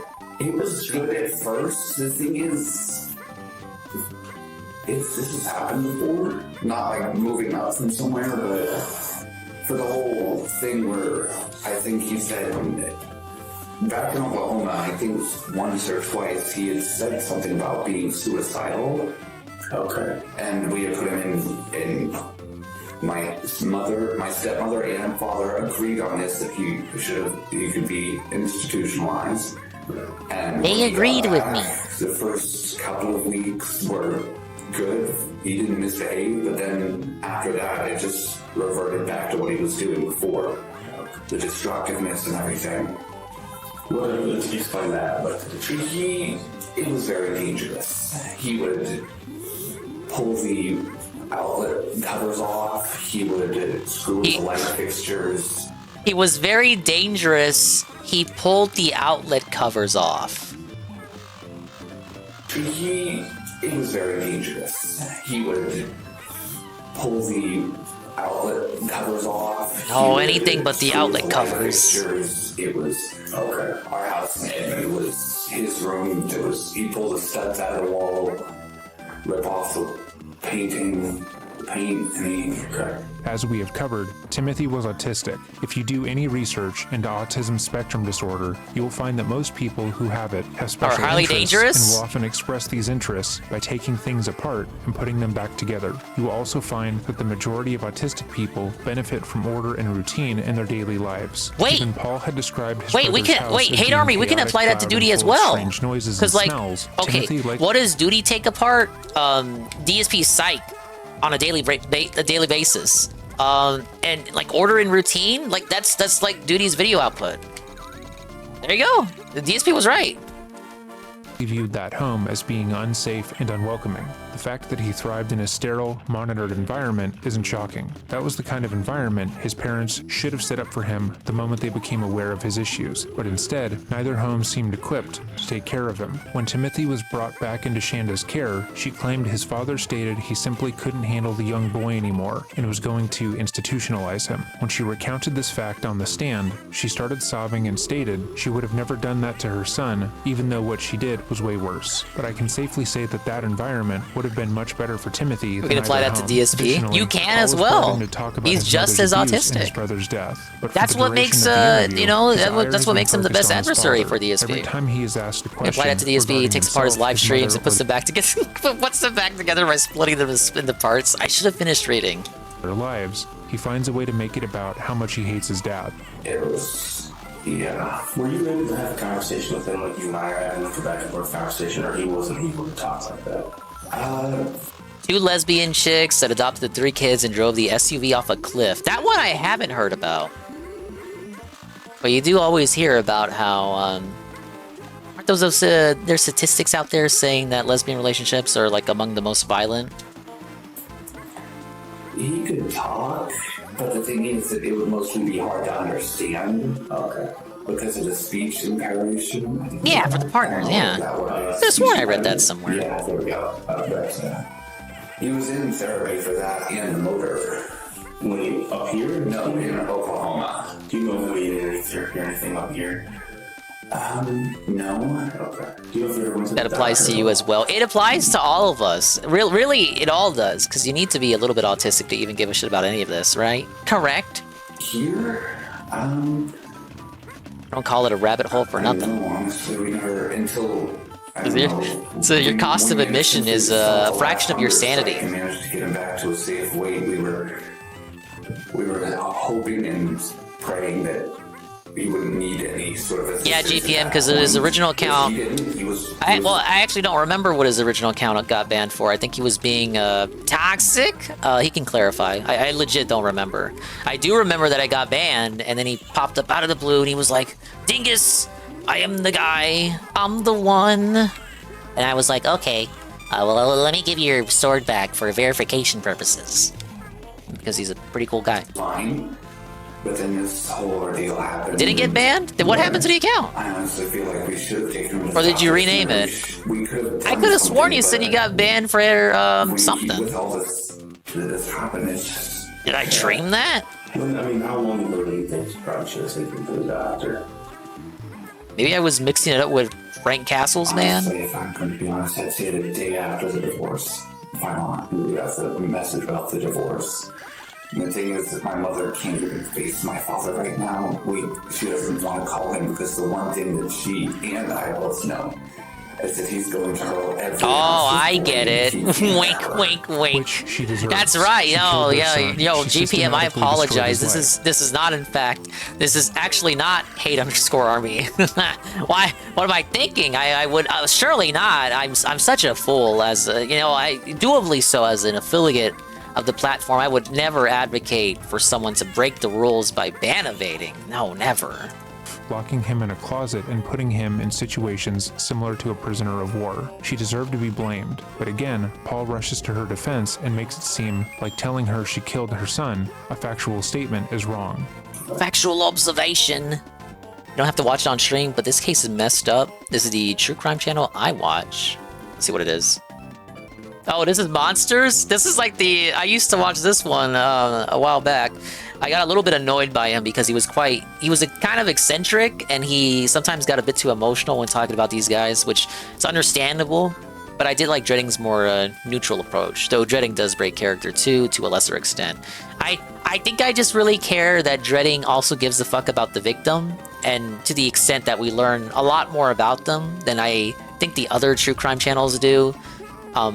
Like they're more than just a face, and like they matter in his videos almost as much as the perpetrator. So what? When was that? I hate that I keep pausing it. But for example, with the Chris Watts case, if you watch just the JCS video, you don't really learn anything about the wife. It's just entirely about Chris. But the Dredding video for that exact same case gives full context on the wife and just really paints the whole situation in a completely different light. And you feel for the whole family that much more. It's that extra layer of respect and care, man. I think it was exactly. No, I don't like the ladies put it on makeup talking about true crime. I know you're talking about that fucking clown, the crime circus. Yeah, I hate that guy. We never watch I saw on him. your phone that you had sent a couple pictures to your mom. Yes, pretty skinny, and you said, he's nothing but skin. But yeah, I was very concerned. It was just. Yeah, what do you think that maybe would have been a good time to take you to the doctor, or? Yeah, honestly, that probably would have been one too. I don't know. And then you sent a picture of like his legs that were just basically gone, right? Yeah, or he can't stand or something along the lines. Yeah, but the thing is, before yesterday and I think the day before, he could walk. He might need a little support every so often, like he put his hand against the wall. He needs support? What is he, a beggar? But after a couple of seconds, he'd let go and be fine. Guys. It was never anything major. Not being able to walk without assistance because the malnutrition is major. According to text messages between Paul and his mother, Paul would routinely state that Timothy wasn't able to stand on his own and needed help going to the bathroom. In response, a woman Paul believes to be blameless in this ordeal would state that Timothy was just faking it for attention and that he should wave warm food in the dying boy's face to see if he would walk for that. Yeah. When was Well, the last did he? time was really like talking? You like able to have a conversation or at least try to have a conversation? Last time he actually talked was 3 days ago, but the day before, or the day after that, the day before yesterday, he talked a small amount in the morning, but then he just sort of was making groans and moans, and it concerned me. It concerned you? I recommended that maybe we should take him to the hospital. No, he said he didn't want to go, so I guess we just never take him then. What did she say about that when you made that recommendation? I don't know. I think after that, I think that was like as I was getting out of the car and shutting the door. So we're talking, so today's the 7th, yesterday the 6th. What day are we talking about the last time was really kind of talking outside of the morning? The 5th. He talked some in the morning. He was responsive. Yeah, that much I know. What's the photograph in the bathtub of his face? Like zoomed in on his face? He's been taking a bath. Okay. And He's hypnotized by the mother, so look at it, GPM, as they're talking to the brother, but really they're just talking to the mom, because everything he's saying is just kind of, you know, it's been cleared, it's gone through the mom filter before it went to the police. He didn't respond, but he was looking around, so... Big Chongish Shy Guys. Yeah, we got the boogie emo for him. So, okay. So at that time, but he wasn't talking at that time? No, and it started to concern me. I'm not sure if I texted Mama about it or not. Well, you see, Yeah, it's like when people talk to Kevin Styles, it's the same thing. Yeah, just think of this as her son, or her Kevin Styles. And if she sees that, that's not all on you, right? You made, from what I see, you made numerous attempts to say, we need to do something different about this. Yeah. We can't keep doing this. It's also like when you talk to Cat. You're not really talking to Cat either. And it's not about, I don't know if this is both of our faults, if we should have done something sooner. I know we both could have. Yeah. It is both of their faults. Paul doesn't seem to have grasped that his mother is going to prison for a crime that she committed. He's still operating under the belief that everything they did to Timothy was normal and not something that they should be ashamed of. Even earlier in the interrogation, he apologized for lying and then unabashedly went into how Timothy was being punished for his own actions, justifying what occurred. He is completely unaware that they are responsible for his death, and that this isn't some big misunderstanding. I think you have to think about this. Right now, it's not a time about blaming people, but it's the time to try to figure out, you know, when could we have changed things? What could we have done differently? How did we get to the point where we were at? All right, well, I've hired Burnell and Burnell Law Firm, and they suggest that you just say you're sorry. A nice, enjoyable bath, right? That was a punishment bath, right? That's a cool. Well, more specifically, they ask that you demand an apology from the court. That's hard. I did wash that. I did tell him that if he wanted to wash up, and he did, but then in the middle of it, I think he double. Laying there in a daze happened. Your Honor, you have falsely accused me. So you can either apologize to me, or you can fuck off. I can barely create any that's enough to make it a full-on. Okay. But it's a cold bath. Yeah. I think you're putting ice in there. Like one dump ice. One dump. Yeah, maybe that much. And then you're just trying cold water, or what type of water? The water doesn't exactly go cold. It says there's a cold button, but it's basically sort of lukewarm-ish. These are all justifications Nah, that's both cope. Paul and Shanda would have told themselves during the abuse to make what they were doing seem okay. In their text messages, Paul would describe how Timothy at 70 pounds would shiver nonstop in the bath and how his fingers would turn blue. But here, it wasn't that bad because the water wasn't actually cold, it was lukewarm. This is obviously nonsense, and forgets the fact that what is Well, not lukewarm only that, to it's an also cold. average-sized person is freezing cold to someone who has no body fat. Timothy would have been uncomfortable in any sort of chilly environment, and both of them knew it. It's why they used baths as a punishment. Like in our initial video going over Shanda's testimony, this kind of pussyfooting around what they did is ridiculous, given how much of the abuse is on camera and documented in their text messages with each other. But at the very least, they had convinced themselves that this was necessary. They weren't hurting Timothy because they wanted to take out their anger on someone who couldn't defend themselves. They were just parenting him and helping him move on from the past. How many times would you guys think that you guys get cold baths? Imagine, yeah, DSP as your lawyer and you lose the case. Listen here, alright? I never said this was legal advice. Like, these were not legal statements. These were off-the-cuff remarks that I said to you on my private stream in my office. Like, I wasn't like, oh, this is gonna be our legal defense for the big day. No, I never said that. You fucking moron. So you can take your 30 years and you can shove it up your fucking ass. I'm gonna go work for the next fucking public person. He needs a public attorney. Okay. For not behaving or whatever, for whatever reason. I think for punishments, it was... I don't exactly know the number, but it wasn't a lot. And DSP comes in with the silver vest and the red fedora. Hello, everyone! Any idea of 5? Whose idea was to give him... Well, Your Honor, like, wow. Like, you really just exposed yourself there, bro? We didn't have to lift a finger. Like, I didn't have to do anything. Like, the case is over. Open and shut. Let this man walk free. Like, you did it to yourself. Like, honestly, the prosecution here is like, well, you're coping big time, buddy. This is wild. Cold bath as punishment. It was my mother's. I wasn't sure if it would do, if it would... DSP has shit written on his palm. He has the cheat sheet written on his palm. Keywords: based, belted, cope, seething, kingly. Know when to use them. Like, what did you do? Not exactly. What did you do on that day that you sent the photo that made you have to give him a cold bath?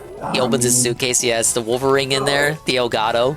He needs the Elgato to do like his PowerPoint presentation to like present the exhibits. Exhibit A, Exhibit Re. And my mother wasn't too happy because it absolutely reeked. Yeah. He says in bed. He means in the closet he was kept in. As we've established, Timothy wasn't allowed to sleep in the bed because, according to Shanda, he preferred to be locked in the closet and sleep on a tarp. She also stated she didn't want him in a locked bunk bed because it was unsafe, because she really cared for his safety. Timothy would be locked in the closet at night and had to wear motion sensors to make sure that he didn't move too much when he slept. The poor kid knew that if he had gotten up to go to the bathroom... Jesus Christ, I didn't even mention that when explaining. I forgot quite a lot of details from this case. So yeah, even when he did go to sleep, he had to have a motion detector on him. So he was just not allowed to move.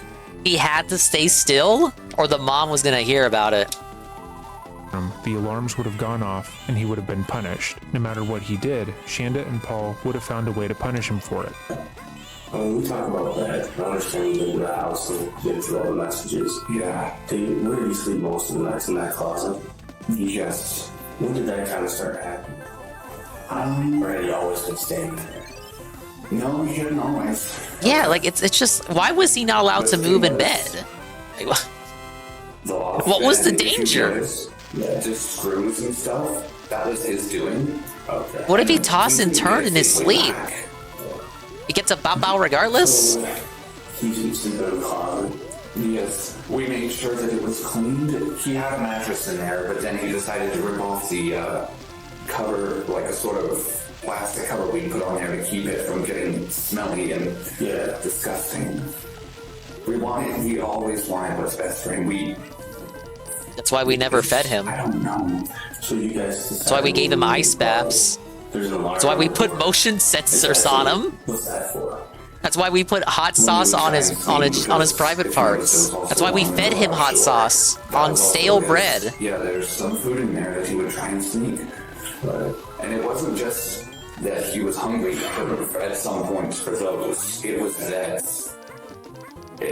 That's why we seethed whenever he stole frozen, uncooked food. We just wanted the best for him, bro. Yeah, at times he would be. You're the one you're the one combing, officer. Actual food. Yeah, I agree. I see exactly what you're saying. And I don't know about the whole. I don't know, just bread at some points, but we did start giving him actual better food.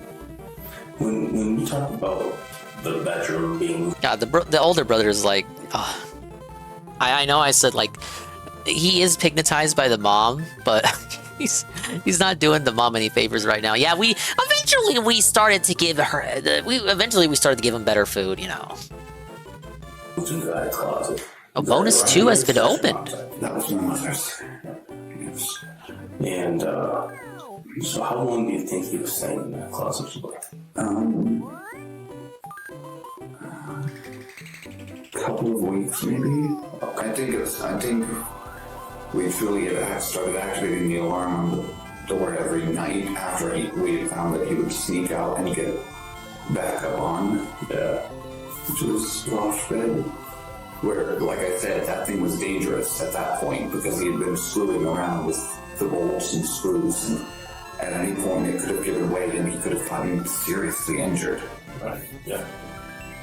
So if he moves into there, there's the tarp in there. Psychologically injuring him is fine, though. After I think we've gone to like 3 Yeah, infinite mini games. Just 100% every level, and you can cheese the whole game.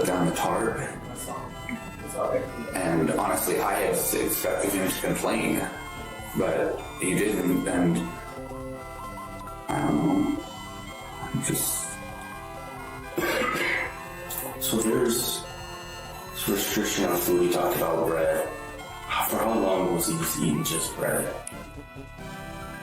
A week or 2. A week? Most everything Bullshit. said in this portion of the footage is warped somewhat. It's I was gonna say honest, since the but day there he was are a number born. of details given that aren't entirely correct. Firstly, neither party cared about his safety. They put him in the closet as a punishment. Moreover, Timothy likely tore Alright, off the plastic Roger bed the Pot of cover Ghosts' because it castle. caused sensory issues and made it harder for him to sleep. According to text messages between Shanda and Paul, they kept Timothy in the closet for much longer than just a couple of weeks. This abuse took place over a year, but it seemed that Paul sincerely doesn't realize that. With the extent of the abuse and how much he took part in, he seems to earnestly believe that it was not that bad, that they couldn't have done anything different, and that what he is describing isn't torture. Because Paul didn't talk to anyone about the abuse outside of his mother, they both had decided Well, he could what not they were talk doing to was anyone. just He locked them in the normal closet. parenting. They didn't recognize how sadistic and evil they were being, or at least Paul didn't. Shanda worked as a court reporter and had been accused of abuse in the past. She recognized that what they were doing was enough to immediately lie about it. But the way Paul recalls things is as if what happened was just a series of mistakes that they couldn't have seen coming. That restricting Timothy's food, locking him in a dank closet, and forcing him to take long ice baths was justified. This is not rare in situations like this. You see this the most with adolescent bullying, where a group of 2 or more people pick on another, usually weaker individual. They will genuinely believe. Oh god, it is 1 in the morning. It's time for his tweets. Alright, what does he gotta say? Okay. Alright, I can look past this one. Ah, yes! Ah, yes! Oh boy, what's he gonna do tomorrow? Oh, you better play your cards carefully, man. This is not an arc you want to stumble into. I can excuse this one Jin tweet. Hold up, I gotta spam it everywhere first.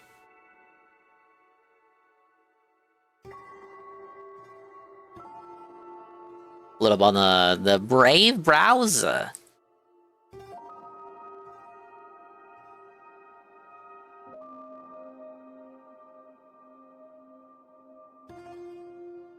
Such a nothing burger tweet until something actually happens, but here I go pulling it up. I just want to test something really quickly. Here goes. Ethan Ralph, baby!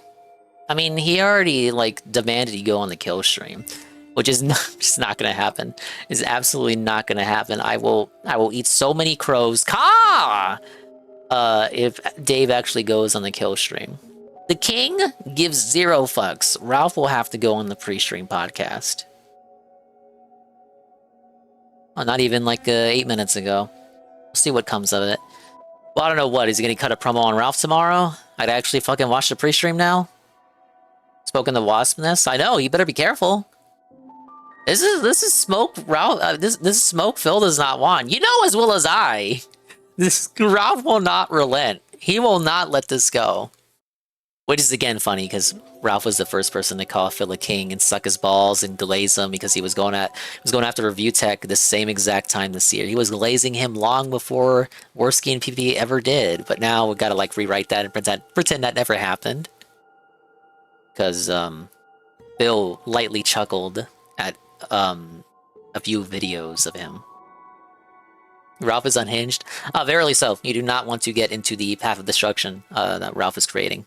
As much of a loser as he is, stumbling about his own way, and Ralph's effectiveness is also questionable. You know, we saw him at the Ricada hearing, was very ineffective. The Kiwi farmers there all laughed at him. He threatened to dox them and like followed them to their cars and record their license plates. He was going to go fight Steel Toe Aaron and Mr. Mediker. He was going to go to the gym's driveway. None of that happened. So a lot of it is a lot of bluster and hot air. But just the fact that he actually went there at all still poses a level of commitment to the bit that is just like better off just like not even bothering with, period. Stay in your lane. Yes. OMG, I might come a little cute little pixel cursor like that dingus. Oh yeah, I think I took this from DeviantArt. It's one of my favorite Fire Emblem characters from 3DS games. Was that cursor you got there? Oh yeah, this is Azura from Fire Emblem. Ralph is going to Renton. I feel like it might get to a point where people start egging him on to do that. I mean, if anyone is crazy enough to do it, it would be Ralph. I don't advocate for that. I would never advocate for violence or the threat or even implicated threat of violence. But we just had we just had an event in which Ralph said he was going to go do something. He was going to go somewhere, rather. He promised he would go somewhere, and then we did in fact see him at that place. Now, sure, his viewer had to pay him for the $500 plane ticket before Ralph actually went there. But he did go there! So if Ralph had like a fundraiser to actually fly to Renton, you're telling me he wouldn't hit that goal? When a viewer paid him money to fly to Minnesota? He thinks it's all fun and games until someone shows up IRL. Funny thing is, he thinks like the detractors would do that first. There are crazier people, Phil, that are completely divorced from this barrel of fish that you find yourself in. But if they find you and they realize that you're in that barrel, you're gonna like, you just don't want that smoke, man. Like I've seen what Guntilda is capable of. And sure, it's very easy to felt him, but to felt him, you kind of have to self-felt yourself. Like Portugal, you have to actually like put yourself out there. I don't think Phil is capable of doing that. Don't worry, the hatchet will save him. The good old trusty safety defense hatchet. Anyway, yeah, we'll see if this is a preview of a promo cut tomorrow. We'll see what he cuts. They are all just having fun. Be pretty ironic given that he was acting like, oh, I don't care about Ralph. I don't care what people off my stream say about me. I'm not going to respond to that. Because people were bringing it up to him. People were bringing the promos up to him. He was pretending like Ralph didn't exist as he begs LTG to come on the pre-stream. I guess now that he got the rejection from Dale, he's like, okay. I guess we'll move on to Ralph, I guess. And having a laugh at the other. Yeah, he saw the dozens of viewers that Ralph gets, and he's like, wow, I want some of that. Or he saw his Rumble stream, which is all bots and boomers, and was like, whoa, those are legit numbers. Yeah, I saw the second promo. I uploaded it because Ralph is very prone to deleting shit. So if anytime he puts out something like that, I clip and upload it just in case. But yeah, he called for a full alliance. Nobody should align themselves with Ralph. Just look at it. I mean, like, even if you don't like DSP, look at it. Look at Ralph's past alliances. And as I said last night, why do you need Ralph's assistance to felt DSP? Have the detractors not been doing a good job of that? Completely independent of Ralph? Like, why do you need Ralph's help? And moreover, why do you need Ralph's forgiveness? I thought it was quite comical how he was like, I'll forgive anything you guys have said about me, whatever you think about me. We're in this together. We're gonna felt Phil and the casino. Well, no, he said casino and Phil, because this isn't about Phil. It's about Worski and PvP. Because Worski and PvP found their little golden goose here, and Ralph is upset that he can't have that. Literally the same reason Cog is upset with DSP is the reason Ralph is really upset with DSP. I know neither of them want to say it, but that's really what it is, because they're making money with Phil, and like they're seething because of that. And like, I know it's gonna come across. Oh, Dinkus are sweeping for the casino again. But that's literally what it is, because they don't fucking like them. It's fucking IVS sector relationship chart drama. This is the same shit from IBS, just recycled all over again. They still hate Worski, and they still hate PvP. So whenever something good happens to them, we gotta fucking nip that in the bud. So that's why Cog is pretending like he's a detractor, doing DSP detractor streams to his dozen viewers. It's why Ralph is cutting these promos, putting forth the pretense of an alliance with detractors, who I hope nobody takes him up on his offer, but I'm not your fucking dad. I would again just point to all the other times Ralph allied with people. Fuck! This exact same time last year, Ralph had an alliance with the Casino Bros to destroy Nick Fuentes and America First because of the stuff that happened with Ali Alexander, the PDF file. And look where that went.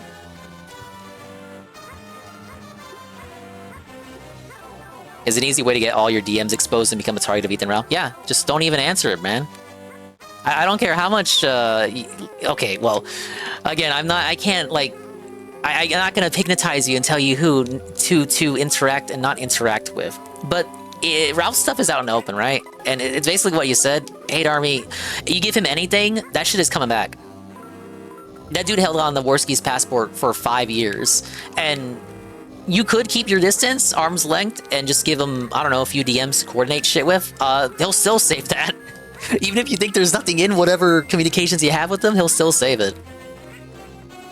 And if you don't give him anything to work with, he has no problem looking stuff up to make fun of you with all on his own. It's very cut and dry, black and white, enemy of my enemy logic. Yeah, and again, even if you really hate DSP, if you do take it to that us versus them, I'm enlisting in the hate army, brother. I'm gonna like fell all the fucking dents.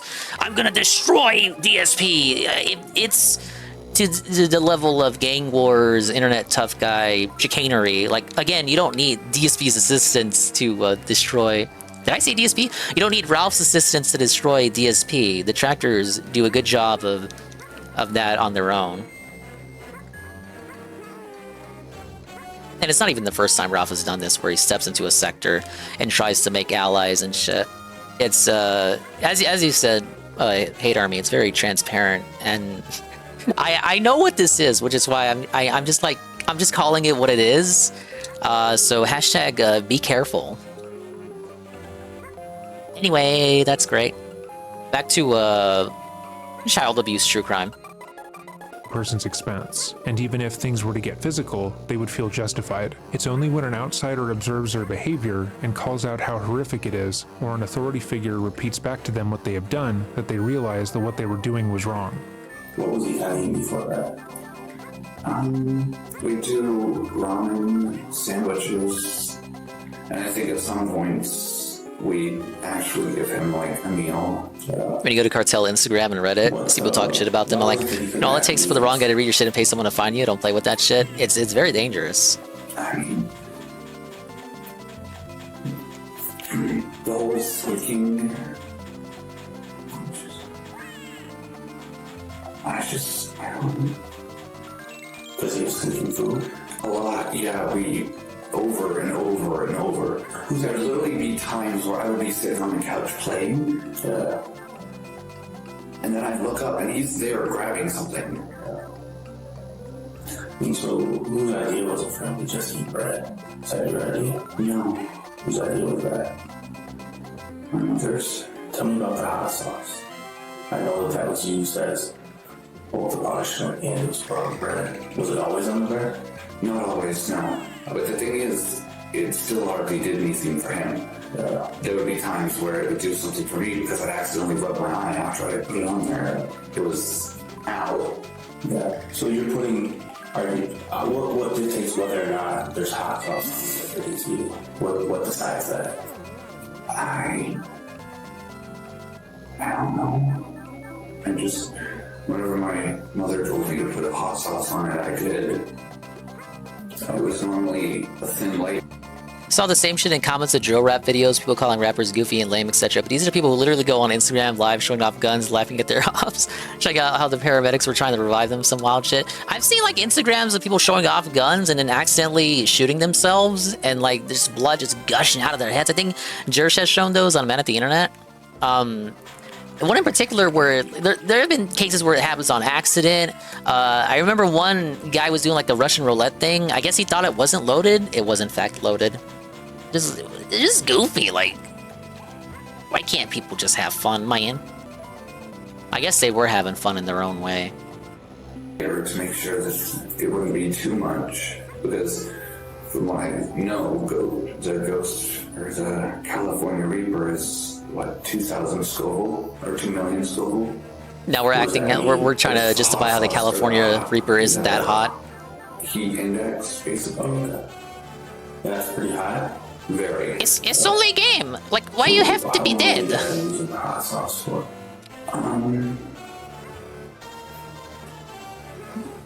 Almost a month, maybe. Okay. Oh God, I haven't seen that one, Minion. Other stuff too. At least they went out together. One time, we put it in some rice. Okay. But after that, I don't think. Oh we did no, that not again. this room. What was it used for, right? Because you're giving These dumbass shy guys up top.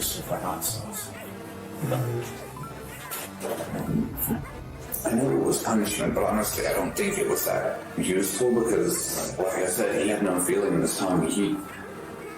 Why do you think he had no feeling in his tongue? Why do you think his senses were numb? Was he eating this bread with hot sauce, or was he? Yeah.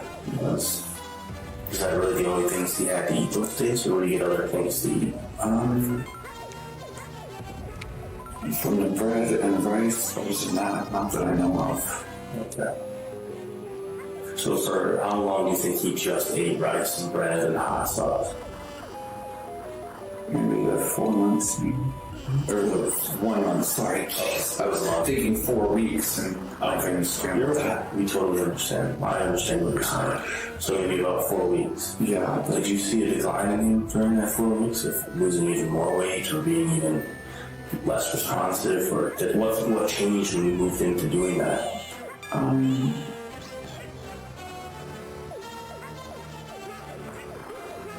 I think it was that there would be times where it would take him a moment to respond. At first I thought it was just him acting, but then I was getting concerned. Oh yeah, he was just acting out, bro. A week or so. It's like a gigantic coat, brother.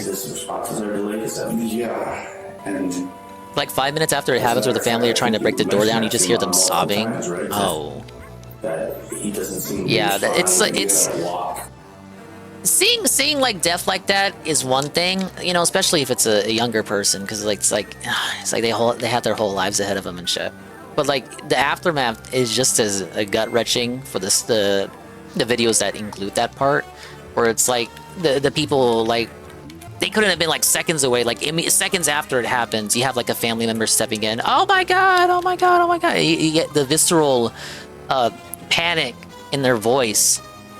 It just really, it really gets to me. Like, I can't watch videos like that. Very well. He's stumbling. I think you mentioned those things too. Yeah. What was her response to those things? According to the texts between them, Shanda would state that Timothy was faking and should be punished more for faking. I think she was thinking because... Yeah, he's just faking it, man. But it was before he was thin. What an awful mother. And it scared the crap out of me, but then he admitted to my mother later that day while I was at work that it was an act. Okay. So, I guess we made the mistake, at least she made the mistake of believing that that was what it was. I know that he's done stuff like that back in Oklahoma too. He would do something that would scare the crap out of us to make us believe that something was wrong. And several times here, he faked seizures. I've seen it because, and I've also He seen faked seizures? Are you like the seizure expert, or are you Dr. Seizure? But yeah, I know that I can tell the difference. And at one point, he nearly... I can tell the difference, man. I'm an expert. Into Mom and Adam's room, when he tried it again. Big up, Simon. Had Gabriel been there, he would have been even more terrified than he already was, because like we said, he was there for the stroke and the seizures, so... While it's absolutely possible that Timothy faked having a seizure and faked being too weak to walk in the past, we should ask the question, why? Because that's fine. Maybe he faked it so he can actually go to the fucking doctors. They refused to take him, so maybe he thought if he faked something legitimate, like something that was like actually life-threatening, that it would actually take him. And unfortunately, it didn't work. In this I can think of a couple of reasons why he would have faked shit, and it's not just for attention. To sleep in your own filth, food is being kept away from you, and the only time you can actually get care from your guardians is when they believe you are ill. You would likely pretend to be ill often. Additionally, Shanda stating that Timothy, the boy she No, he's tormented just for a lying year, and acting admitted out to for her that he attention. was He's just lying, an attention should be taken whore. with a massive grain of salt. Why would he tell her this? What was the context of the situation? Why would he feel safe enough to admit this to her? Or why would he feel unsafe enough to say that? If your child is being abused to the point where you cannot tell if what you are doing is causing cognitive impairment, and it's even a question, you should not have custody of that child. Moreover, Timothy was never taken to the hospital during these events, because had he been seen by anyone outside of the family, they would have immediately removed him from their custody. Shanda knows that. The hot sauce. Who's ideal to get hot sauce was probably me.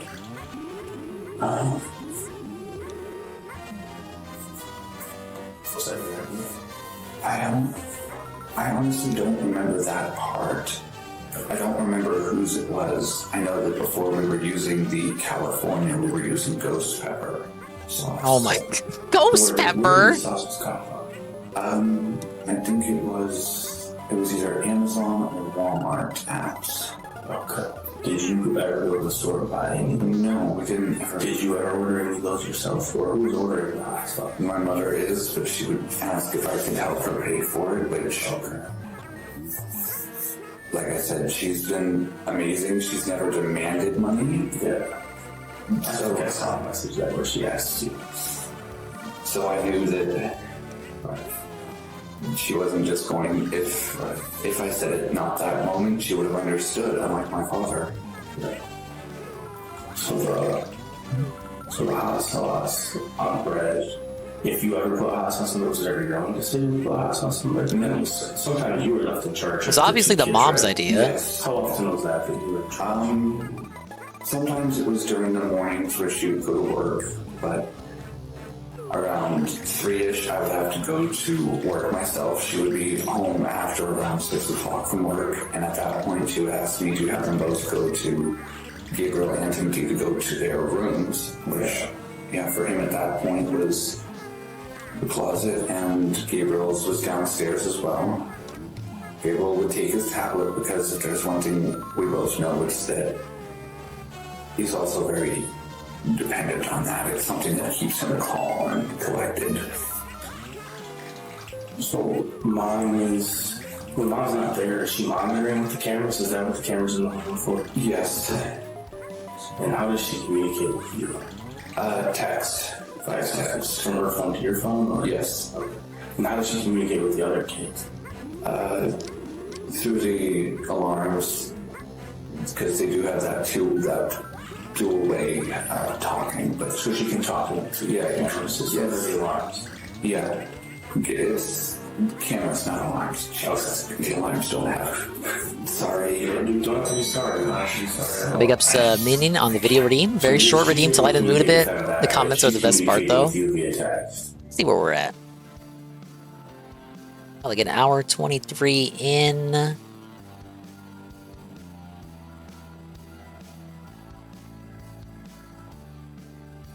Oh yeah, we can load it up.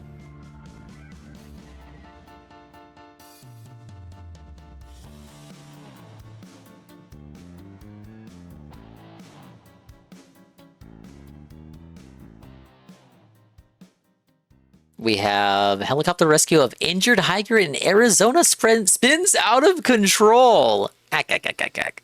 Doesn't mean like this one episode of The Simpsons, right? Where they rescue him from the gorge. A 74-year-old woman needed rescuing after being injured in Phoenix. A local ABC news station sent their chopper and recorded the rescue. The routine rescue operation begins to go horribly wrong. She's lifted off the ground. Oh, got the spin. We got the spin. Back down. Try to get that under control. They got the spin, baby. The rate of rotation only accelerated as the crew tried to put the basket down.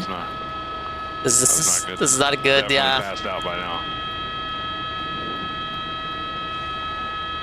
Oh no. I think I remember seeing this too when it first happened. When viral, as the kids say. Good. What do you mean take off?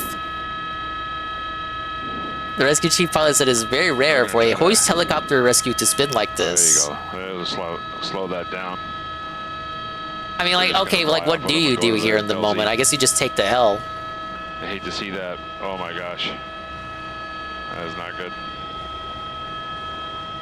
The woman was taken to hospital in stable condition. I mean, she made it, at least. Let's go ahead and see what the comments are. I'm sure the comments are very positive. I'll pull this up on Brave.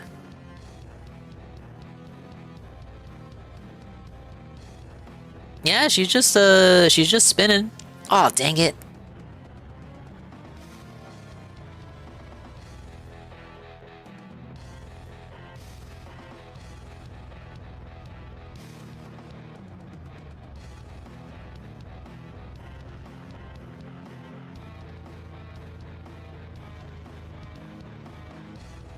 Okay, here we go. 5 years ago. 2019, yeah, I think I remember seeing this when it happened. On the positive side, she passed her NASA astronaut training. Sorry for that whole spinning thing. You owe us $50,000, by the way. Something DSP would say during DSP Reacts. By the way, how much you wanted that? Afterwards, she got like a massive bill in the mail. U.S. healthcare, right? Definitely passed out by now as the speed increases. Imagine thinking you're gonna get rescued, and instead you're put through astronaut training. The fact that this is one of the videos I've flapped the hardest at in my life is something I'm not proud of myself for. 16,000 likes. Okay, at least no one's telling him off about it. Doctor, give me an update on our vital signs. 1,000 RPM. At 74, I'm assuming she wanted excitement in her life by going hiking, and boy, did she get it. Look, I like this. The comments are all lighthearted. I thought there was going to be some toxicity. They're not all fighting with each other. They're actually all having fun. No one's like, you know, being a little prude about it. The best part is that right after he says, definitely passed out by now, she starts spinning even faster. I can't watch this video without laughing half to death. If you turn your phone upside down, it's an old lady saving a helicopter. When it comes to flying, she's a big fan. It should be written in the Guinness World Records for the fastest rotating injured old woman. You realize those are fake, right? Like people just pay for those. Like those aren't real. It's not how the planet works. My lungs are literally collapsing after this comment section. I'm glad I took this comment section out for a spin, but she was finally lowered. They discovered that she was now 14 years old. What? Is that a reference to something? Can you imagine to be 74 years old and having a wonderful life, and then this happens? The comment was written poorly. Can you imagine the relief she felt when she heard the helicopter coming to pick her up? Then it was followed by immense regret. Oh, Oh, yeah. Superman flying around the world to spin back time. Is that the secret to eternal life, then? Spinning around in a helicopter? I love how the helicopter pilot is eventually like, screw it. Flies off with her still spin. I mean, what were they supposed to do? They couldn't lower her. She was spinning even faster. Like I said, you just gotta take the L on some things. Yeah, the wrinkles were spun out of like the giant cycle. Thank you, Minion. That really did. That did put a smile on my face. Back to sadness, though. 120... 123. Well, we'll go 122. Because if there's one thing we both know, it's that he's also very dependent on that. It's something that keeps him calm and collected.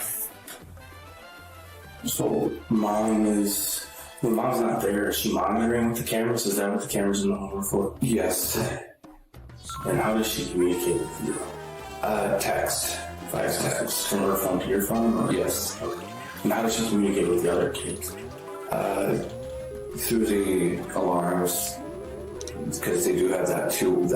How would they put her back down anyway? She's spinning. The second she touches the ground, she will just be slammed into the ground. Yeah, it's like they don't really have many options. The alarms don't have. I guess they thought like by lowering her, it would slow down a little bit, and no, she just ended up just going even faster. She's communicating with you via text. Yes, Timothy doesn't have anything to text with. He does, but I don't think... You can't lower her without her slamming into the ground, and then you're kicking up debris, and then debris gets in her face and shit. So you have her kind of I do sometimes at some points, yes. I will log into the cameras and make sure that I don't have Gabriel's app, because normally before I leave, he's upstairs in her room. He's been like that for a while.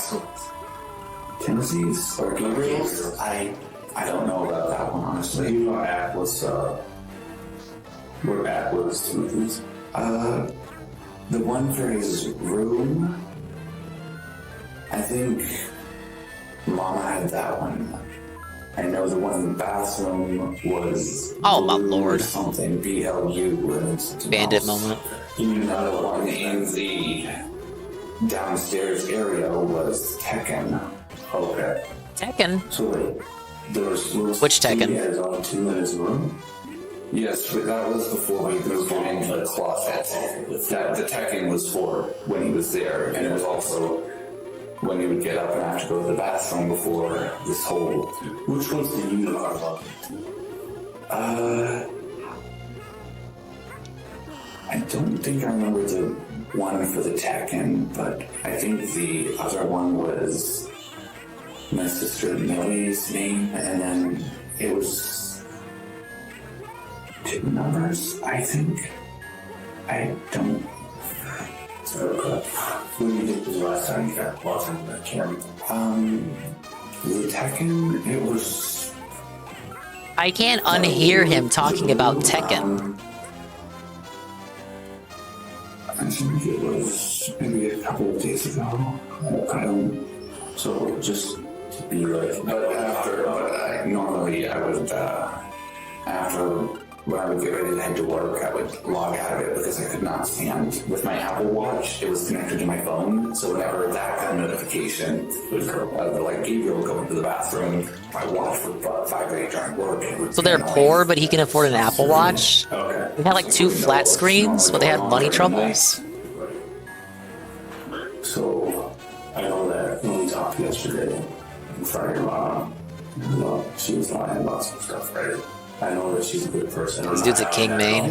It's because he is a king. He's got an Apple Watch, don't you know? You also know this, like I know, that some of the things that she was talking us about, like the truth, right? About, she said she didn't know there was a camera in the bathroom. But the fact of the matter, she asked you to put the camera in the bathroom, right?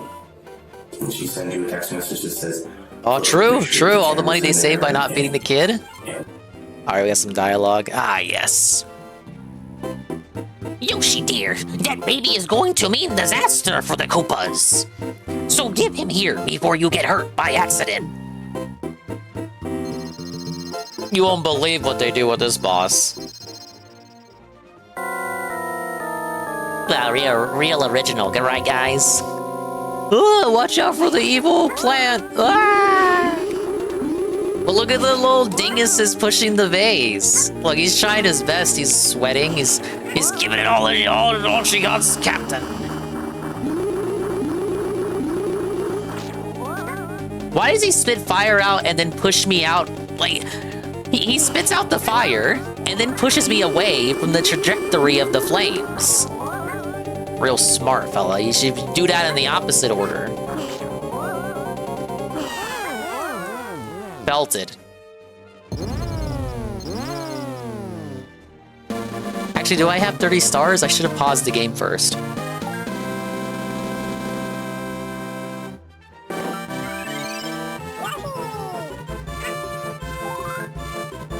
Oh yeah, Goki recommended that to me last night. I didn't watch all of it because it was an hour video. Apologies, hater me. It was 4 in the morning, but he told me to only watch that part where he was like, oh, "Fuck all that positivity shit." I did watch it. I ended up watching it the first 30 minutes. It was a pretty good set. DSP was malding and seething and coping, I hear. The big ups. I got the second secret level open.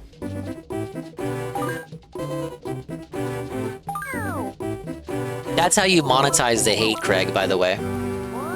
You also have to kick his ass in Street Fighter Live. Or at least do something that embarrasses him live while monetizing the hate. You can't just, like, boot up 2 weeks after and be like, okay, now we're monetizing the hate after, like, the fire and smoke's all gone. You guys still like me, right? Anyway, World 3. We actually made it. But let me do the second secret level, or rather, extra level. Forget which one this one was. Hit that switch. This better not be an auto-scroller. Whoa, look at these secrets, you guys.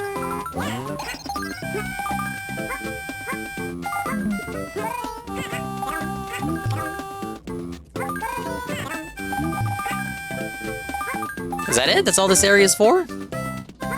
Okay.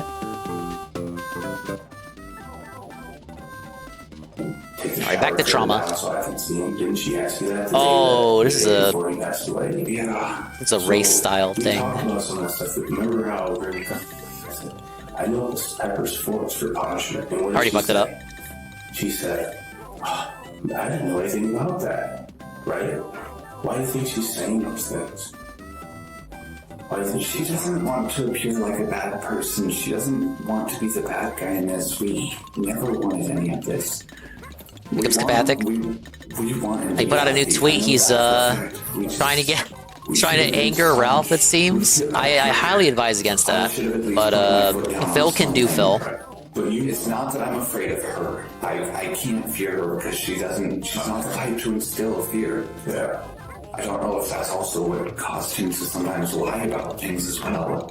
Was that he still had this fear of Dad, and then he thought she would be the same. Yeah, that could very well be the case. Damn! She's nothing like that, Joe. Much I know. She's like...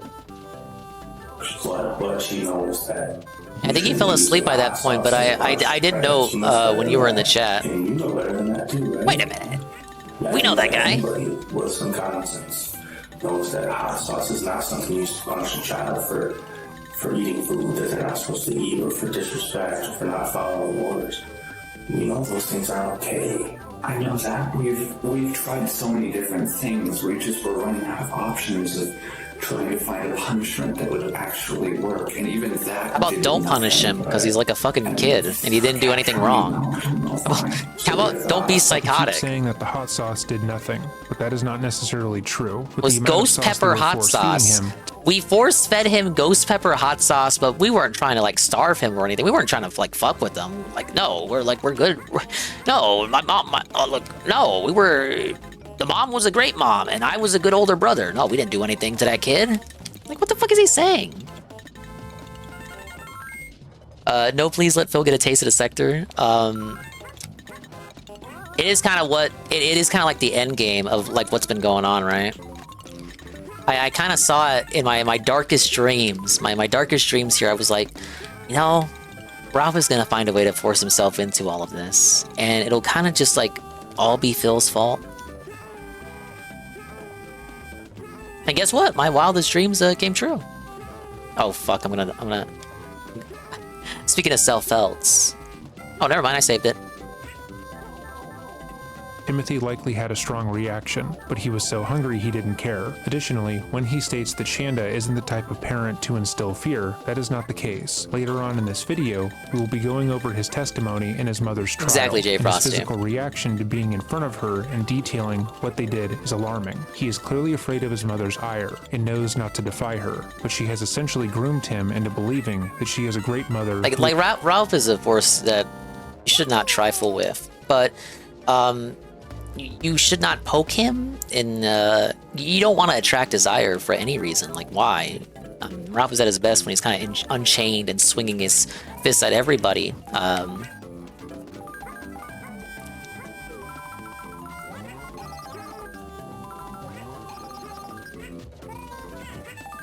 Those two eggs just instantly respawn? But again, it is kind of a case of, like, you get what you pay for, right? I mean, Phil knows. Phil saw those videos about Ralph during the first Kino interview. He knows how crazy he is. Generally, he probably doesn't know about the specifics, so he doesn't know the whole Ralph lore. He knows enough. I believe he knows enough to not interact with them, which is why he didn't give his promo cuts a proper response, unlike the LTG shit. But now that LTG has refused and rejected his invitation to come on the pre-stream, he's like, oh, well, fuck it, I guess I'll entertain this Ralph fella, while kinda understanding, but not necessarily fully understanding the full extent of what Ralph is willing to do when he sets his sights on you. So yeah, he should not appease his Kino brethren by poking their greatest enemy. And I know that sounds kind of cringe to say, but it's basically IBS shit, still persisting. That's all it is. But Ralph is not truly mad at Phil. It's just he's using Phil to get back at his old co-host. His old co-host and A-Log. In my darkest dreams, I see that town. Silent majority. And Phil getting a taste of Ralph. Sorry, I had to do it. Ralph gonna go on a rant, say he's gonna fuck all the women in DSP's life? I mean, but isn't that a self-felt, as they say? Because, I mean, Ralph has to fight. Ralph has to have sex with Kat. And, like, he's always... The thing about Ralph is that he's always calling everyone else's wife a fat tub of guts. But, like, you're gonna own... Here's how we own Phil. We fuck Kat in front of him. So, you're fucking a disgusting blob horse lady to own Phil? Question mark? Yes! It's a very, very Raffle Mail W right there. I agree, King. Go off. Go on. Look, Porker in front of Porky.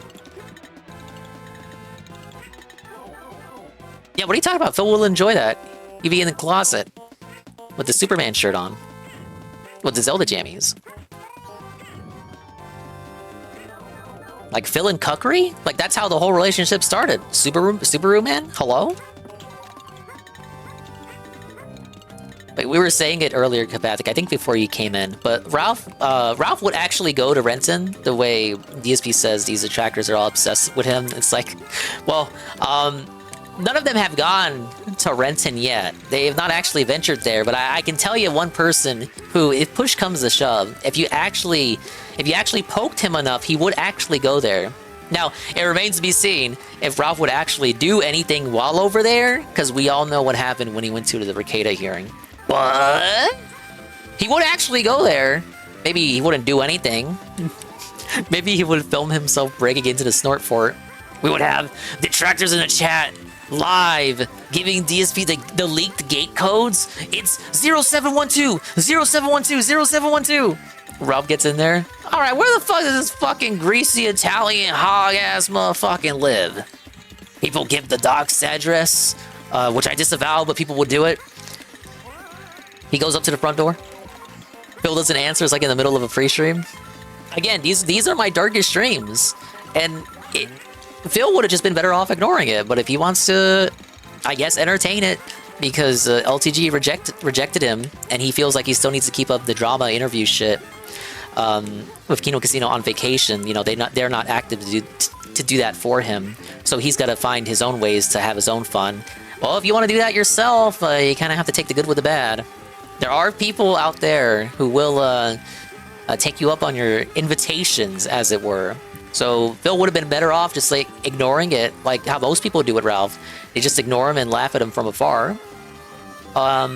It's a bit too late to kind of go back and do the Medicare approach where you just point and laugh. Oh yeah, you're Ralph, you're fucking stupid. I mean, because now you're just openly inviting it. And you know, people would have called Phil a bitch and a coward for not addressing Ralph's promo cuts if he did ignore it, if he just stayed as it was before tonight and just like continued to ignore it. But like, they're gonna call him a pussy and a coward regardless. So for your own safety, you probably should have just continued ignoring it. Ah, yes, but Phil is gassed up beyond belief because of his casino brethren. So he feels, thank you for the bubble. He feels as though he is in a position where he can call out pretty much anyone? Like, if he's not afraid to call out Ethan Ralph, I mean, like, fuck. Is there anyone he won't talk to at this point that isn't just like a straight up hard-coded detractor? You know, he could just be fucking with us. It could just be him playing into the bit, and then Ralph just isn't brought up tomorrow at all. We'll see. We'll see. Either way, that tweet is gonna get Ralph's attention, and he'll have a response, whether it be another promo or another tweet. I just want him to make fun of Cat already. Big Up's Bearded Knight, the 7-stream streak. Yeah, he tweeted at Ralph again. He really should just keep his mouth shut, because that's not, you don't want that smoke. He's gotta go the moist route and film a promo holding an assault rifle. Ah, he should. Go to his concrete backyard. Hey, it's my peach punch. Ralph couldn't even go to Jim's driveway. True. We'll love to see him try to press Phil. But you know how, like, there would be people egging Ralph on to do a little bit more. Like, if he was going to make the trip to Renton, there would be parties, third parties, interested in actually seeing Ralph go up to the Snort Fort. Much as I obviously disavow all violence and threats of violence and implied threats of violence, I would never wish harm on Phil. We're all here for the laughs, right? But in my darkest dreams, I see it happening. They're gonna give him the Snort Fort code. They're gonna tell him where he lives. It's gonna be a whole bunch of basket of trouble. And it will have been entirely his fault. Someone may have DM'd the gate code. I actually don't know the gate code. I said like 012 whatever earlier. I just made that up. I know it has been leaked though, which is why I said that. But I don't know the exact code. It's not violence for him to just walk up to the door, ring the doorbell, and say, "Hey, Phil, I just want to play some games with you, bitch." Then, I don't know, King Phil opens the door with his hatchet. Ah, yes. Let us play, Damn. I need a good joke for this. Let's play some head games. And then he decapitates Ralph. Bitch! The hatchet bounces off the gun. That was like an immunity. You gotta come in with a different weapon build. This is the hardest Bloodborne boss I've ever faced. Phil thinks he has it bad. Meanwhile, Ralph is slowly killing himself, and Wings literally has all his accounts compromised and gets hookers sent his way. Phil would cry so hard if he lost his PSN and Xbox, and now would be like, again, not advocating, but if he lost it now, would it not do the least amount of damage because he's got the gaming PC now?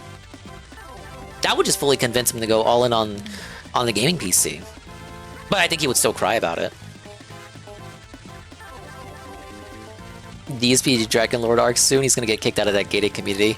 Again, as much as he wants to cry, we're all, you know, pretty normal here. Just in it to have a laugh and have some entertainment and amusement. We're not as deranged as he would like to insist. So, if no one over here has done that yet, but there are people who would do that, and they have credible evidence supporting the fact that they would do that. And Ralph is one of those people.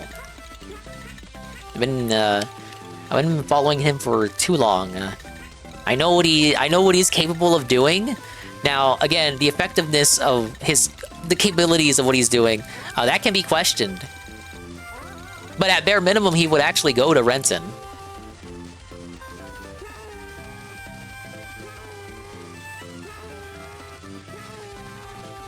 Damn it. Yeah, we're never beating this level. Was beyond reproach. Sure, she killed one of her children, but it was his own fault. Tell me about the handcuffs. I know that, once again, she took no blame for that, right? And where did she put it all on? She put it all on you. She said that was your idea, and that those were yours, and that you did those things. But I think that's not the truth from what I read on here. What's the real truth about that? We would have him against the wall at some points, and he would try to move. Ralph would false flag a DMCA. He is capable of that. That's why the Kino Casino had to move to kick from YouTube. They were vibrating. They would sense any sort of vibrations. He would do that and not even give a fuck. To trip him by moving so slow, or they'd be on his door and they'd be moving so slow. It's what makes him such an agent of chaos that you just don't want to mess with. Period. Because he's at this position where it's just. He's so low, you can't really come at him with anything. You can't, like, if you call him a hypocrite, he'll just call you a slur, right? You can't really, if you come at him like, you false flagged someone, like, he's not gonna care. He does not play on the same turf as most people. It's a different ball game. It's a ball you don't want. But it wouldn't set off, so you can get away with stuff? Okay. So you're saying standing still, was that like a punishment? When he was going to Connecticut, we warned people not to start shit at the airport. Yeah, and then he claimed the KF was planning. People were planning to like infiltrate or something. 2 weeks ago, it wasn't very Just some often. uncorroborated nonsense. Okay. Just because he couldn't physically stand this long? No, it was. I guess it just didn't work because. If he wouldn't set it off when he was against the wall, he would then, like, it'd be on the belt around him. He'd stuff it in his pocket and then just sit down on the ground or lay down and stay like that. So he was punished by trying to make him stand, but then he would lay down. Did you guys ever wake him up on purpose because he wasn't supposed to be sleeping? Yeah, and we also know one thing about him was that if he slept during the day, he was going to be up all night. Okay. So you wouldn't let him sleep during the day, essentially? If you wanted maybe an hour long or 2 hour nap, we would, but anything longer, we knew that it would start screwing with his actual sleeping. So who's monitoring this all the time? Like, who's making sure he's not sleeping during the day? Who's making sure he stands against the wall? When my mother Was that it? Was it the free? I vaguely remember the Operation Free Jasper shit. That's what he took seriously? Get out of here. I'd set an alarm normally for 10:30 to 11:30 so that I could wake up. Dude, if that's the case, he'd fucking cry. He'd cry if Ralph was in his driveway. Okay. So, she never did any of this to be harsh. As a reminder, the day before Timothy died, Shanda texted Paul that he No, should most put the people hot would, sauce to be they forced Timothy to be fair. eat on his penis to hurt Cry him of for laughter. pretending he couldn't stand and not being cognitively aware. But sure, they didn't do that to be harsh. She's a great mom. Listen, I'm in no way questioning whether you're not cared or any of those things. I'm not. But the reality I don't remember is why I got nuked. The subreddit pretty much just reposted stuff from Twitter anyway. I never thought it was a great loss. Because we noticed that his ankles were swelling, so we stopped that because we didn't want his legs to come. Oh, big ups to DeBlanc on the GPM shuffle. Look at him go! Now, speaking of Ralph,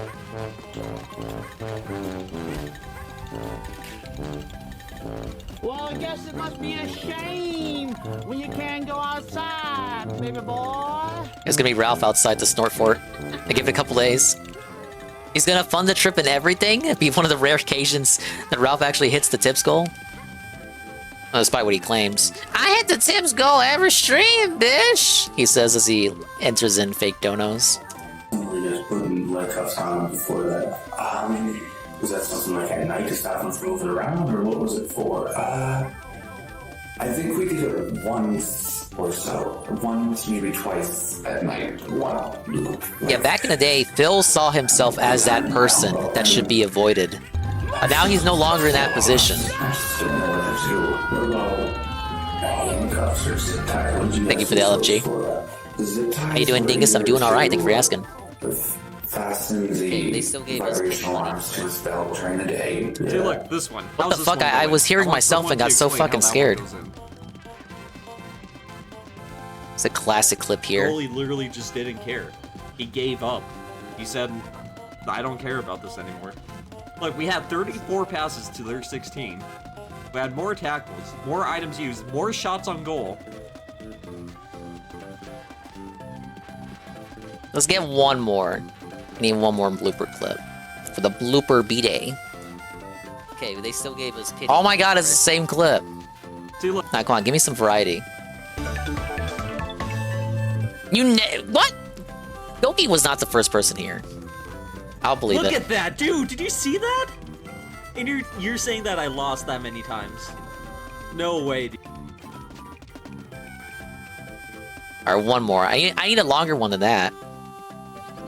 Oh, speaking of Yoshi. It's a classic look. Who's playing the Japanese version? Where am I going? What? How it didn't let me go right! What? You guys saw that? It didn't let me go right. It there was an invisible wall there. Oh, yeah, he has one life. Haha. Haha. He has one life. Ack. You got okay. Rewind.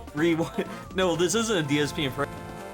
I was playing Yoshi Hate Army because Tevin was playing it, Shroom was playing it, UNFW was playing it, Praisetsun was playing it, and then I was playing it. And I may be missing one person. I apologize for neglecting you. Cerulean was playing it. Yeah, there you go.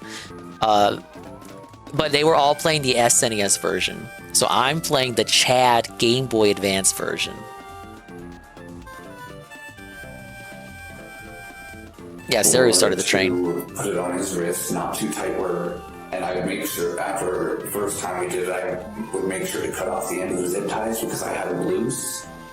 And then he decided to tighten them to where they were nearly cutting off circulation. Yeah, he had the... He wasn't emulating it. Blooper's got the shit. He's got the CRT and a actual Japanese copy plus Super Famicom to play it with. That was an early blooper stream though on Twitch. I think 2022, or early relative to the existence of blooper. So after that point, I myself, when I was told to put he told me he used his birthday money to pre-order the new Mario Party. So big ups. We're gonna have some fun streams with him. It's extremely hard to believe that he did anything with his brother's health and safety in mind, especially when his mother had fostered an environment where everything and anything would be blamed on Timothy. Food is missing from the pantry, Timothy ate it. Mess in the bathroom, Timothy did it. The zip ties on his wrist motion sensors being put on too tight, his fault. The fact that zip ties were being used on him in the first place is alarming, but the further justification as to why it was necessary and why it was his brother's fault is disgusting. You guys ever zip tie his hands together? His hands? I think we did once. Oh my god. This is the Dented DSP moment. It's because it's late. That's the reason why I can't land on this platform. Yeah, because what was that for? Why would you use those to Normally we have him do this. It was something that I'm not sure if it was my father or my mother. I keep mistiming the jump. But when we were put in timeout, we'd be told to do this. And so sometimes though he'd try and do stuff like this. Or just try and put his hands down by his side, so we do that to keep them up. Yeah. How long do you think that goes on for?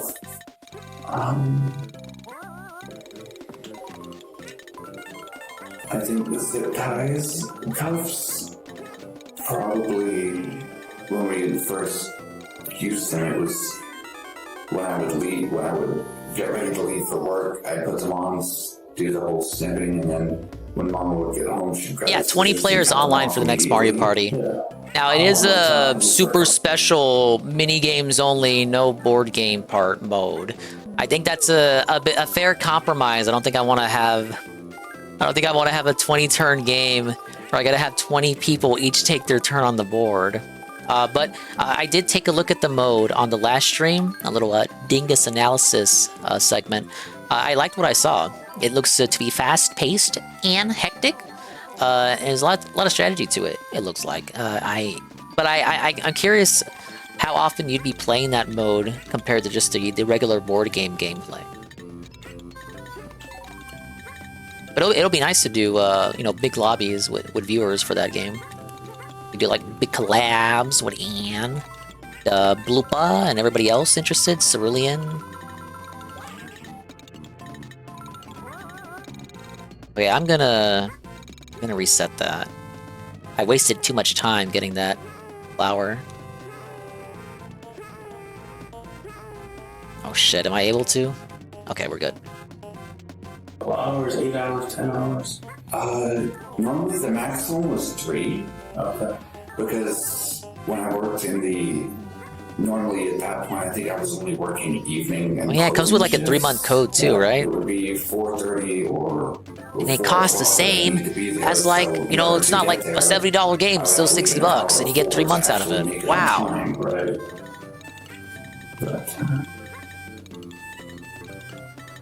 And we'd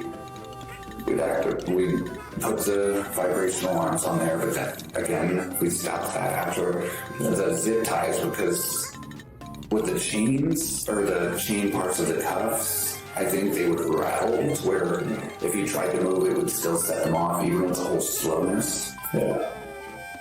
Tell me about the night before. I know that you said you got home at 2. Yeah. Let's talk about kind of what really happened that night, because I know that I did take my meds. He was in his room. I didn't think to check. I should have, though. I should have made sure he was at least okay. That he was breathing. Imagine sleeping with an alarm strapped to you. That's kind of my existence right now. Or alarms. Or 7, 7:15, 7:30, and 7:45. Okay, he was in that closet that's right there by the bunk. Yeah. Okay. And your mom had texted you that earlier in the night, or how did you know that he was in there? I guess at that point it was just... Yeah, Xbox used to be a lot more lenient when it came to, putting in the codes and stuff like that. It's not like a problem. Just a small sort of LCD with the light switches. I remember reading an article a year or 2 back where they announced that they would be changing it. Switches by the back door, I want them down, and then when I come over the stairs... There's another typical Xbox L. The light in the dining room would turn on, so I'd go to the stairs and flip it to turn the light on for the stairs, and the ones in the dining room down, off. Go downstairs and then flip that switch to get the stairs off. It's off 30 alarms. I wake up on the first one. I'm like, I'm the one who stays awake first. I just have it. Look, it's multi-purpose. If the first one doesn't wake you up, the second and third one do. But also, it lets you, I don't know, it's psychological, right? You think the first one, if I had set the alarm, if I had set one alarm for like 7:45, correct? And then I woke up for that one. That would be the only alarm. I wouldn't get any extra sleep, so I would be extra, I would be even that much more of a grump. Whereas if I set the first one for 7, and then I'm like, oh, I gotta get up. And then I'm like, oh, wait a minute. No, I don't, because it's the first alarm. I still have an hour. Yes. I can trick my brain into giving myself an extra hour of sleep. And I'll be 2% less grumpy when 8 o'clock finally rolls around. Go and turn the ones off at the start of the But no, Hate Army's right. It's just cope, bro. With the switch by my bedroom. So you know he's not in bed? Yes. So you told us that you heard snoring. Was that a lie? You usually wake up before your alarm goes off. That's just your internal clock adjusting to the times that you wake up. I think it's still, you know, just to be safe. Still set the alarm. But sometimes if you wake up later on the weekends, that like might carry over to Monday. Yours, brother. You have a mother to tell me what to do. And so, I understand why you feel the way that you do, but at the same time, we have to look at it. You think that your mother's trying to do what's best for you, right? That's what you think telling me. Yeah. And I know she wants what's best for all of us. Year 3 months of Game Pass Ultimate for 61 instead of 225. Got a year 1 Xbox Gold card for 60. Then upgrade to 3 months Ultimate for $1 when they have the promo. Yeah, stuff like that. You can't do stuff like that anymore because Phil Spencer is lame. This is untrue. Again, the police have access to the cameras that were placed in and around Timothy's living environment. Paul and Shanda accidentally recorded the last moments of Timothy's life, as well as their reaction to his death. I will leave the audio recording of their reaction in the description box down below. But after finding her son dead on the floor, Shanda tells Paul to put some pants on him and make it seem like he'd been sleeping in the bed in the other room. She also is recorded saying that she has to lie to the police about that because things will look really bad. If you listen to the audio, Shanda is telling Paul what to do, down to saying, we have to tell them he was on a no, yeah, I hope this bitch got fucked. So why is Paul trying so hard to defend his mother? We've already established that Paul has been groomed by his mother to believe she is a savior of sorts. When his father kicked him out of their home after he became an adult, he reached out to her and found that she was willing to take him in. Add to the fact that she didn't have 8 other people living in the house. He felt like he had found a paradise. His mother was dishonest about why she hadn't been involved in his life, and leveraged his anger at his father for her benefit. She was his savior, his protector, the parent he always wanted. She was a good person in his eyes, and everything she had ever done was justified. He knows that lying to the police is wrong. He said as much at the beginning of this interrogation, but he doesn't want the person he viewed as saving his life to be taken away from him. He doesn't want her to go to jail or be seen as a bad person, so he is taking some of the blame off of her, even though it would make no sense for him to be the mastermind behind the lies. You came up with that on your own? Yeah, because, so tell me what really happened in the morning then, because obviously what was told to us wasn't the truth. What really happened when you guys, somebody... I guess I should have assumed that they would have recorded it, given that they had cameras all over the house, but that's fucking grim to hear. It was at that point that it basically all played out like we said. And her reaction too, like, did she not consider that her reactions would be on camera and that they would want to get that footage the second they learn cameras were in the house? So it's you and mother trying to we did get him out. We tried to resist. Was it who noticed him first? You or my mother? Okay. Because she had asked you via text to check on him on the way up. That's not what happened. She said, hey, can you check on him on your way upstairs? You remember that text message at all? No? Okay, there might have been one that I didn't see, but okay. So you guys pulled him out of the car. And we tried to resuscitate him. We gave him rescue breaths. His breath smelled horrible. I thought maybe he might have still been capable of being resuscitated, but his mouth was still wet. And so I thought maybe it had just been recent, so we could do something. But when you were at work, right, you came in at about 2. Does that sound right? Or is that... Yeah, that was true because what was it? It was the day after the 4th of July or so. I don't know what's today's date. Yeah, today's the 7th. The 7th. Yeah, it was on the 5th. So it's the 5th when we were at work, and you come home in the morning. Yes, and yeah, some of the servers there were still people in the lobby, and we had to finish that off. I'm the general utilities, so I have to break down the machine, clean the outside, clean the floors. So when you guys come out of the club, does he have clothes on at that point, or is he in diaper, or what's that sitting? He had a shirt. I think we had put him in pants, or sweatpants, but I don't know, maybe some point in the night he took them off. No, when you say we, you weren't there going into bed, right? No. So how would you know if we put him in sweatpants? You see what I'm saying? Yeah. So do you know if he had pants on or not? No, honestly. But he didn't have them when we got him out. He had the diaper on, at least. So he has the diaper on. You're saying that he has a shirt on? What shirt does he have on? The very same sweatshirt that I forgot the duck. Because obviously we didn't want him to get cold. Or I don't think Mama wanted him to get cold. I'm pretty sure she texted me about that. I'm not sure. Okay. So you guys pull him out. Does he have pants on or no pants on? None. No. And when we get there, he has pants on? Yeah, she had me put them on. She asked you to put pants on? He What was that doesn't. for? I don't know. I just...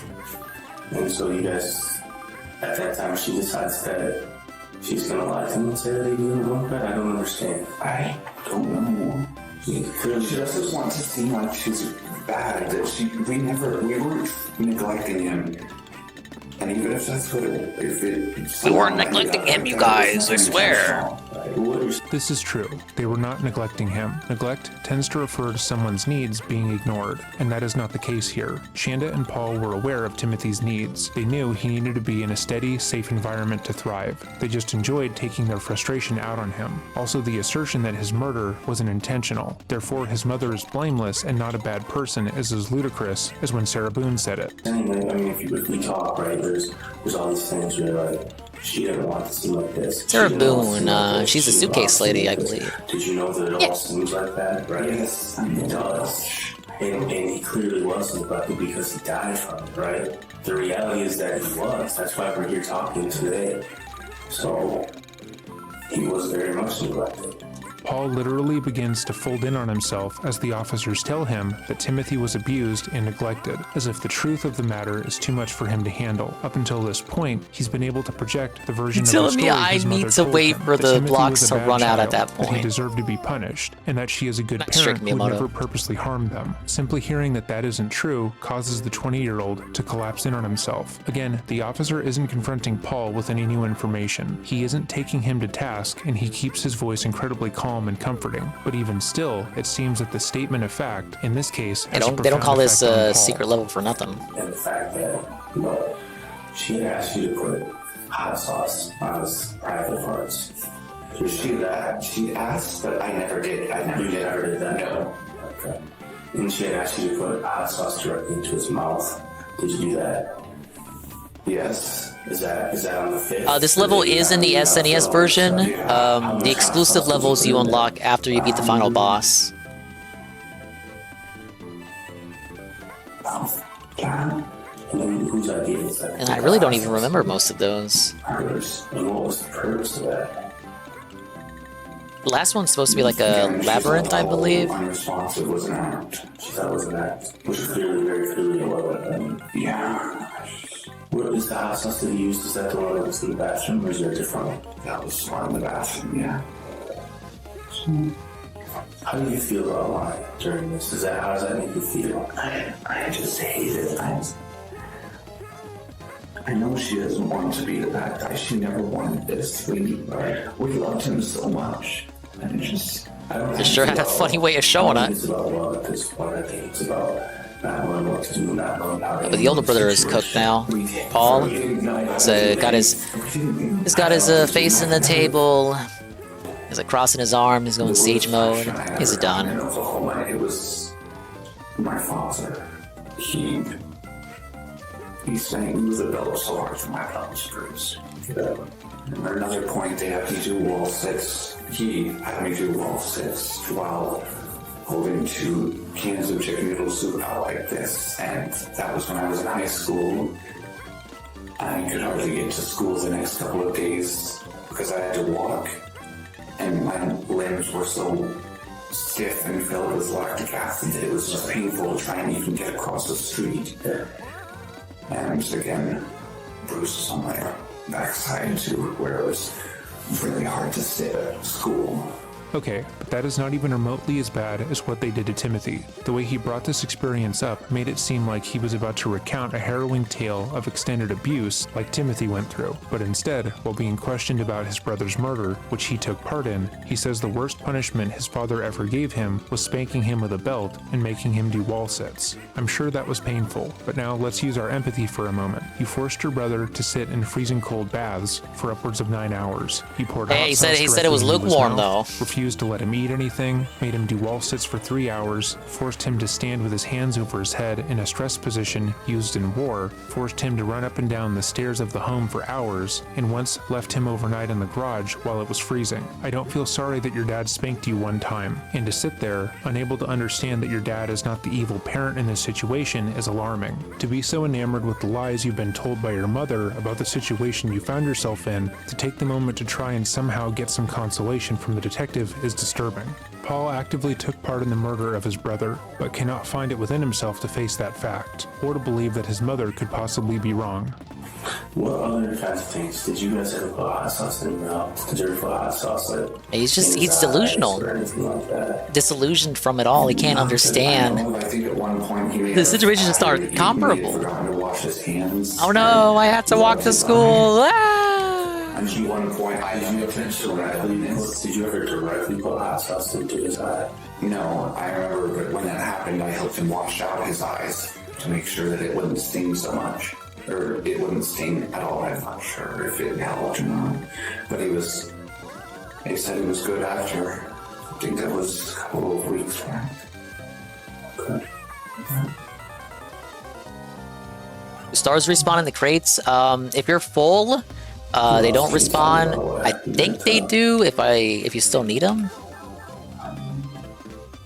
What other types of punishments did you guys have for him?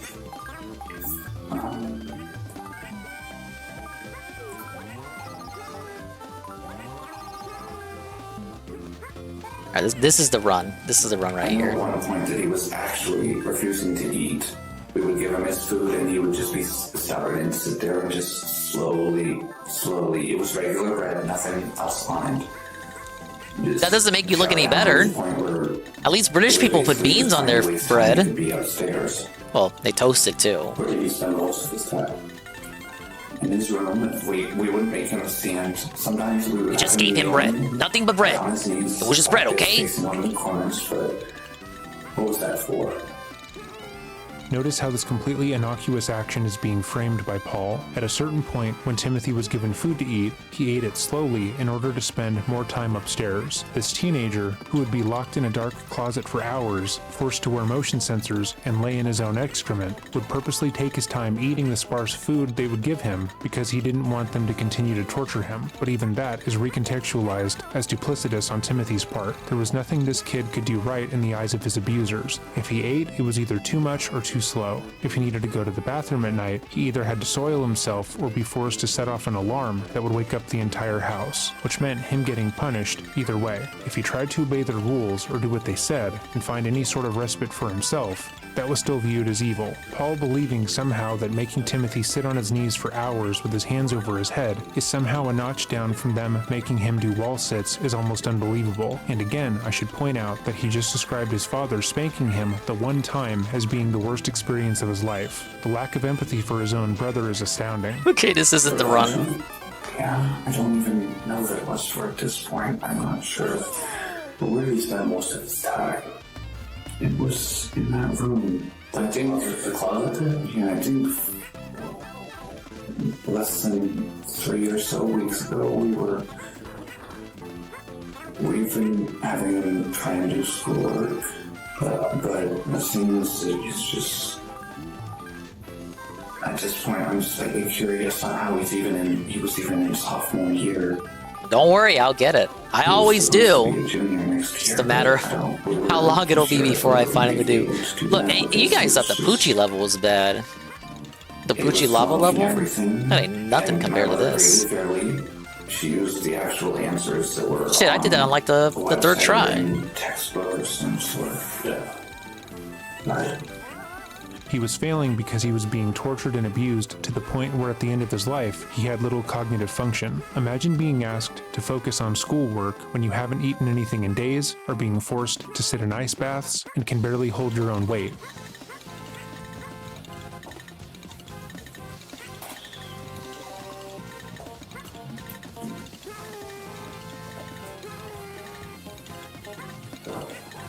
Back in Oklahoma, he was also even destructive at school, destroying textbooks, desks,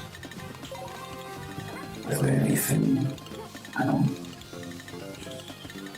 So he was a destructive child. I just saw that. Do you not agree to tell the same story that you want to have that? You couldn't have both just possibly made up the same story. Now, so what happened? Yeah, Poochie will come back. I forget which levels though. Yeah, but he's in multiple levels. Maybe he comes back World 4 or 5? She told you what to say. Because why? Did she tell you why? Because it look back at you guys? It's not just that. We loved him. She... Did you think, can I ask you this, like, straight up? You keep saying love. Do you feel like this was love? That he's dead now because he couldn't eat food? Does that feel like love to you? No. He's dead man. He couldn't eat. No. And I don't know anybody that thinks that's love. What I think's happening is your mom's convinced you that she's this perfect person, and she's asking you to do all these things that are literally killing your brother. I know she's not perfect. How is that love? How is love? Defending her to the bitter end. How is love? She's far from perfect, actually. And how is love restricting movement? And how is love hot sauce in the mouth and only eating bread? Like, what if you only got to eat bread? How would you feel? What if you only got to eat bread with hot sauce? Would you eat? No. You're pretty skinny already. It wouldn't take you this is my natural weight. I have an overactive metabolism. But it wouldn't take Hey, that's the same excuse I use. I have an overactive metabolism, sir? Now, how would you feel good about it? Was he throwing up stuff that he was eating? Forcefully, he would force himself to get it back up. When, but recently, in the last couple of weeks. Yeah, he would force himself, honestly. You ever think it's because maybe it was painful? It's hot sauce. It's not like that just goes away.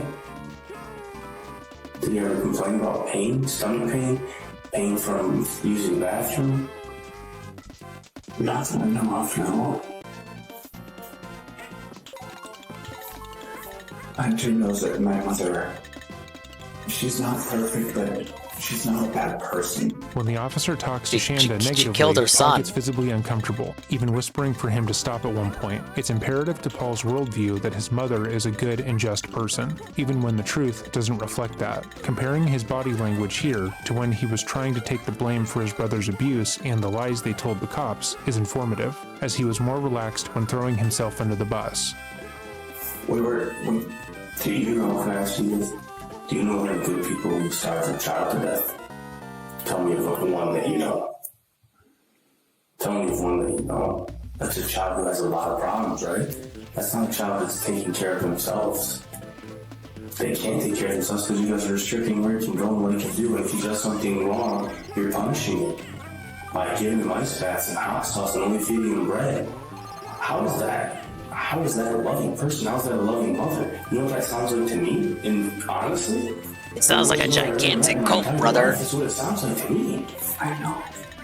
But she's not. Maybe she wasn't to you. Maybe she was a good mother to you. And maybe she wasn't to Gabriel. It sounds like she's a very good mother to Gabriel. But to one of the three children, she didn't care. She didn't say it. You can say it if you want. She starved him to death because he wouldn't stop taking food. Well, maybe he's taking food because he wants to. Big of Spinny, thank you for the lurk. Have you ever thought about that? I'll beat this eventually, I swear. Food so that he can survive. He's dead because he didn't get food. How do you know that? Again, Paul has physically collapsed in on himself while hearing the officer talk about his mother. Well, that's not anybody's fault but your mother's. And you can try to take some of the blame if you want. But it's her fault because every single time I see a message in here, It's her telling you what to do. And she puts you right in the middle of this. She puts you right in the middle of this where it looks like some of the stuff's your idea. And it actually looks like in some of these things that you kind of enjoy it. That you kind of enjoy punishing him for doing wrong things. Do you feel like you kind of enjoy punishing him for that? Maybe not that he was in pain, but that you were in charge and you got to tell him, you can't do that. Go do this. This is your punishment. Did you like some of that stuff? No. Did she like some of that stuff? No. How come you guys are laughing and joking about it sometimes with smiley faces and like if it's the upside down smiley face? Yeah, what's that? Oh my god, please don't debate the semantics of what emoticons you were using.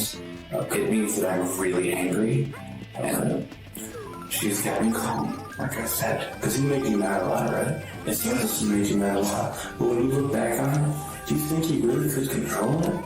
Clearly he needed help. He didn't need punishment. He needed some help. He couldn't make those decisions or do those things on his own. You saw it over and over and over and over again, right? What was your mother's choice? Her choice was more punishment, less food. More punishment. The only food you get is bread. And the only bread you get, sometimes, is with the hottest hot sauce that we can find.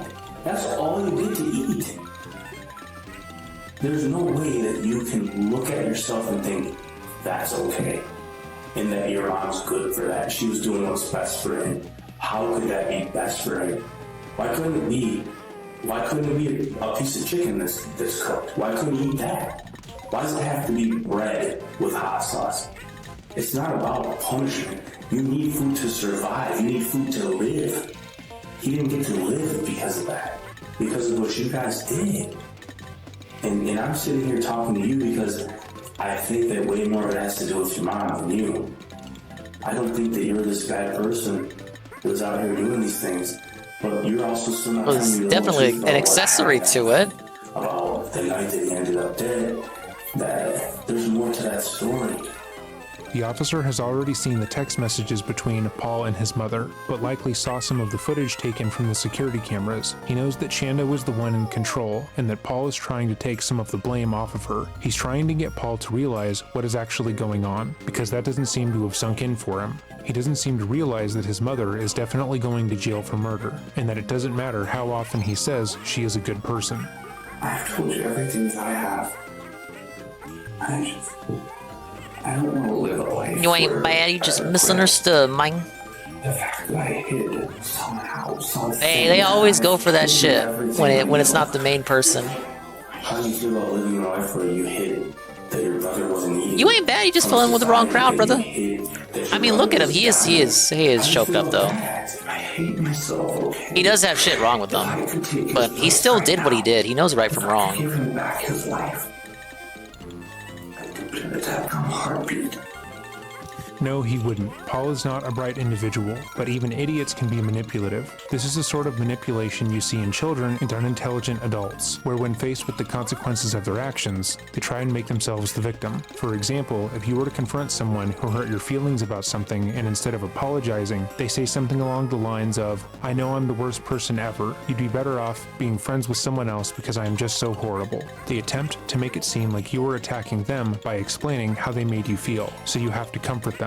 Paul is likely not cognizant that he is trying to manipulate the officer, but this is a behavior that most children grow out of. Paul would not trade his life for his brother's. He just doesn't like being confronted with the truth about his mother. Truly, I don't think it's occurred to him that he will be going to jail alongside her. Did your mom ever do anything like this to you? No. Not even back when she and my father were together. The punishments were hidden. When did this stuff kind of start? Sounds like to me it started after. Oh my god. Because she would take advantage of Just that get out of here. We were all stressed. And he would take advantage of that. Anything he can find to take advantage of. Almost his entire life, except for, I think when he was still a baby. He would find some way to take advantage of whatever he can. That cannot factually be possible, and assigning any kind of blame to a baby is a sign of narcissism. Given Paul's propensity for regurgitating his mother's beliefs, I would venture to say this is something she stated often. Babies cannot manipulate their parents. The only thing babies can do is try to survive. They cry, they poop, they sleep, and that's basically it. The fact that Shanda and Paul would characterize the person they murdered this way, as if they were born evil, Alright, do a is few disturbing. World 3 levels. Welcome to Monkey World. Yeah, Eric. Adam? Adam said that to be correct. Yes. Was there ever food restriction with bread only when he was in the house? No, because was the house messy like it is now? Disgusting. It wasn't as messy. With all the stress that's been going on, we've had moments where, yeah, we could get it cleaned up, but...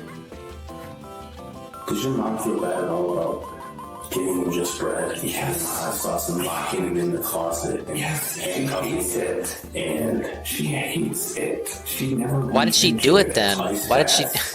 She had full control over her own actions, brother. No one put the gun to her head and forced her to feed her son bread with hot sauce. No, he didn't die in that bathtub and you guys dragged him into that closet and waited for the morning to call the police. That's not what happened. No, it's not. Pablo, play the recording of the mom saying she has to lie to the police. Suspicious that she sent you at just about midnight that says he's in the closet. I had to drag him in there. You didn't think he was already dying or dead at that point? I was working. I didn't read that message until basically I got home. But do you think she sent that for a reason? Why would she send that? I don't know. Doesn't it seem like maybe he was already dead? That she put him in there so that he could wake up and have died in his sleep? But she can't call the police when he's in an ice bath and he freezes and he dies. Not freezes per se, but he dies in the bath. And she dragged him in there. Did she talk about I thought you couldn't swallow the monkeys in this game. I don't know at this point. She did, right? I don't know. I want you to lie. No, I don't know if he died in there. I don't know where. I remember. I know that when I got up, he was gone. Paul conceding that his mother could have dragged Timothy's dying body to the closet and could have tried to make it seem like he died in the closet is a big step forward in terms of how he sees his mother. Every time something disparaging has been said about Shanda, he folds into himself and defends her honor, saying she would never hurt anyone despite murdering her son, but now he agrees, albeit tentatively, that she could have lied to him. And when was the last time you saw it alive? Is this? The ones that have the bombs are so annoying. Let me shoot ya. I think because of my bike, Mama had to pick me up and drop me off at work. So I was very late getting there, but I had let them know beforehand.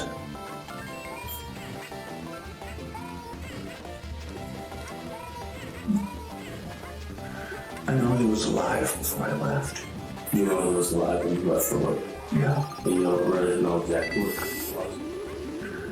I think she managed to get there a little bit after 6. I managed to get to work around 6:35-ish. So she says to me at 11:49 p.m. at 7:05, says, please set your alarm for 6 a.m. I ended up dragging him back to a small room. That's talking about the closet. Yeah. Because I wasn't going to risk him having access to the tub or other things overnight. Wasn't he already in the tub? So what do you mean risk him having access to the tub overnight? He's still trying to be water. She says he's still trying to be very odd and calculating the way he says the word risk. Like we got the risk assessment. I proved that he's still faking. He's still doing it. The thing was, is it good optics to leave him in the tub? I don't know, guys. Pizza roll. Because I wanted to truly test whether he was faking or not. Listen to him. He didn't move. I'm like, okay, maybe this is. But then he moved and went to try and grab him. Like, okay, I don't even know. I don't know anymore. Imagine you saw a person starving on the street. They are less than 100 pounds, skin and bone, and can barely move, much less recognize where they are. You offer them a warm piece of food, something small, but more than what they've had in a long time. Then you immediately go to the closet because you're eating warmed food instead of frozen food. And come to the conclusion that they weren't actually starving the whole time. There's very Honey, what are you little in doing? You this haven't world eaten that your is as fucking inhumane hot and sauce cruel bread as yet. what Paul just described. His brother was dying. He offered him Sweetie, it's food, 4 and in the punished him morning. further Time for trying your to take daily it. Mind you, hot this was sauce at his bread. mom's behest, based on their text messages. But the lack of empathy and understanding given to Timothy in his But the final bread days was is expired, nothing too. short of horrific. How? Who do you love in your life? My family. Have you ever thought about starving them? No, of course. Have you ever thought about not giving them food as a punishment? No, of course. Have you ever thought about giving them hot sauce so that they would listen? No. Or if they would do what was told? You somehow don't think those things are okay. Do you think those things are okay? No. Are you okay? You barely touched your frozen meal. Except the smartest woman in the room. She's the one person that doesn't know that's not okay. I don't infringe bread, I just take what I want. Yeah, you're about to take this fucking dick down your mouth, bitch, if you keep this shit up. What? Thank you for the bread shout out. Okay, wait, hold on. No! Maybe I should be less vulgar on this stream. I feel like maybe I'm... Blame Coggers. I'm kind of... The beginning rant of the stream, it's now at the point where maybe I'm kind of asking for it. Hey Dragon, how you doing? Welcome, She is welcome. asking for it. What? Like at this point, she's asking for it. Ack. They turned that around on her real quick. That's the only bread I want to dive into. The smartest woman in the room is the one that doesn't know you can't do those things. No, it's all very... It really says a lot about everyone else in the room, huh? The smartest woman in the room knows. Or maybe she's the only one in the room. She graduated secondary class from law school. Wait, she graduated secret area? with honors from college. What's going on and here? Law school. But she doesn't know that not giving your kid food is going to make him sick and die. We gave him food. She even told me to make sure that he had a good amount of... Bread and hot sauce is not food, brother. Random days. They were never consecutive. Why can't he specify what specifically they fed him that was not bread and hot sauce? It was always bread and rice. At one point, she Rice? asked me to put some broth. I think that she wanted chicken, but we didn't have any, so I used beef for some rice. We fed him broth. She never wanted this. We did. But you sent her pictures of him looking dead, right? Looking almost dead. Yeah. When was that? That's your brother. Yeah. That's June 13th. Less than a month Damn, ago. he's forcing him to look at You sent this pictures. picture to her, and you said, he's looking Just as well. Fucking deserves it. But you didn't give him more food over the next No, he's like couple weeks. mind breaking the kid here, and it's like he's a victim too in his own special way. But you know, consequences have actions, pimp. This is scary looking, right? You probably thought, he can barely walk. You sent a picture of his legs, right? You sent this picture of his legs to your mother. Yeah, a single grain of rice, drenched in hot sauce. You sent this to her. If he was good. And what'd you say? Something along the lines of, no wonder he can barely stand up or walk. Look at that. And your mother, being smart and intelligent and the smartest woman in the room, she didn't do anything about that? Didn't think about taking him to the doctor? Oh well, he said he didn't want to go to the doctor, so we never took him. Instead, what do you think she did? She gave him less and more punishment. Until what? He ends up dead. And what did she tell the police? He was always wearing baggy clothes, so I didn't notice anything until last night. Another just blatant lie. Just always wore baggy clothes. Mother of the year. If this was all an accident, smartest woman in the why room. would she just say, we were having a really hard time with him. I thought he was okay. No, she knows that he looked like this. That he looked like this. Look at his face right there. That's not who your brother looked like, is it?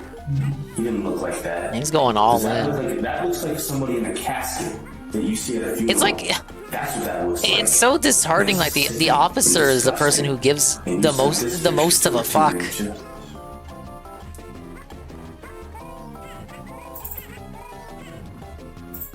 I thought all cops were bad, man. Yeah. You sent that to her on July 5th. Right before the day leading up to him being found And dead. the officer's more fired up and passionate about this than he is. Why'd you send that picture? I was concerned. Yeah, once again, you're not the smartest person in the room and you're concerned. Did she? And you know what? Like, he's probably seen a lot of this too, right? No, you know what she said? He's gonna sleep in the bath all night tonight. I'm willing to bet he's probably never seen anything quite like this, and that's why he's particularly He's getting bath all passionate night to about it. function. Make sure the shower curtain's wet so I can see. And what happens later on that night? At some point between the time this picture's sent and the time you wake up in the morning, he dies. Because he's alive right here, right? Yeah. 100%. Wait, did he say yes? Did she tell you it's not that He still called his brother a liar. different time? He's dead. That was... Is that this time or a different time? You smack him in the face to see if he's faking it? I was trying to see what was going on, trying to see if he would even respond, if what was going on with him. Brother, he's dead. He's not responding. To you, not the smartest person in the room. To you, you already know. This isn't okay. This is a dying person. This is your brother dying.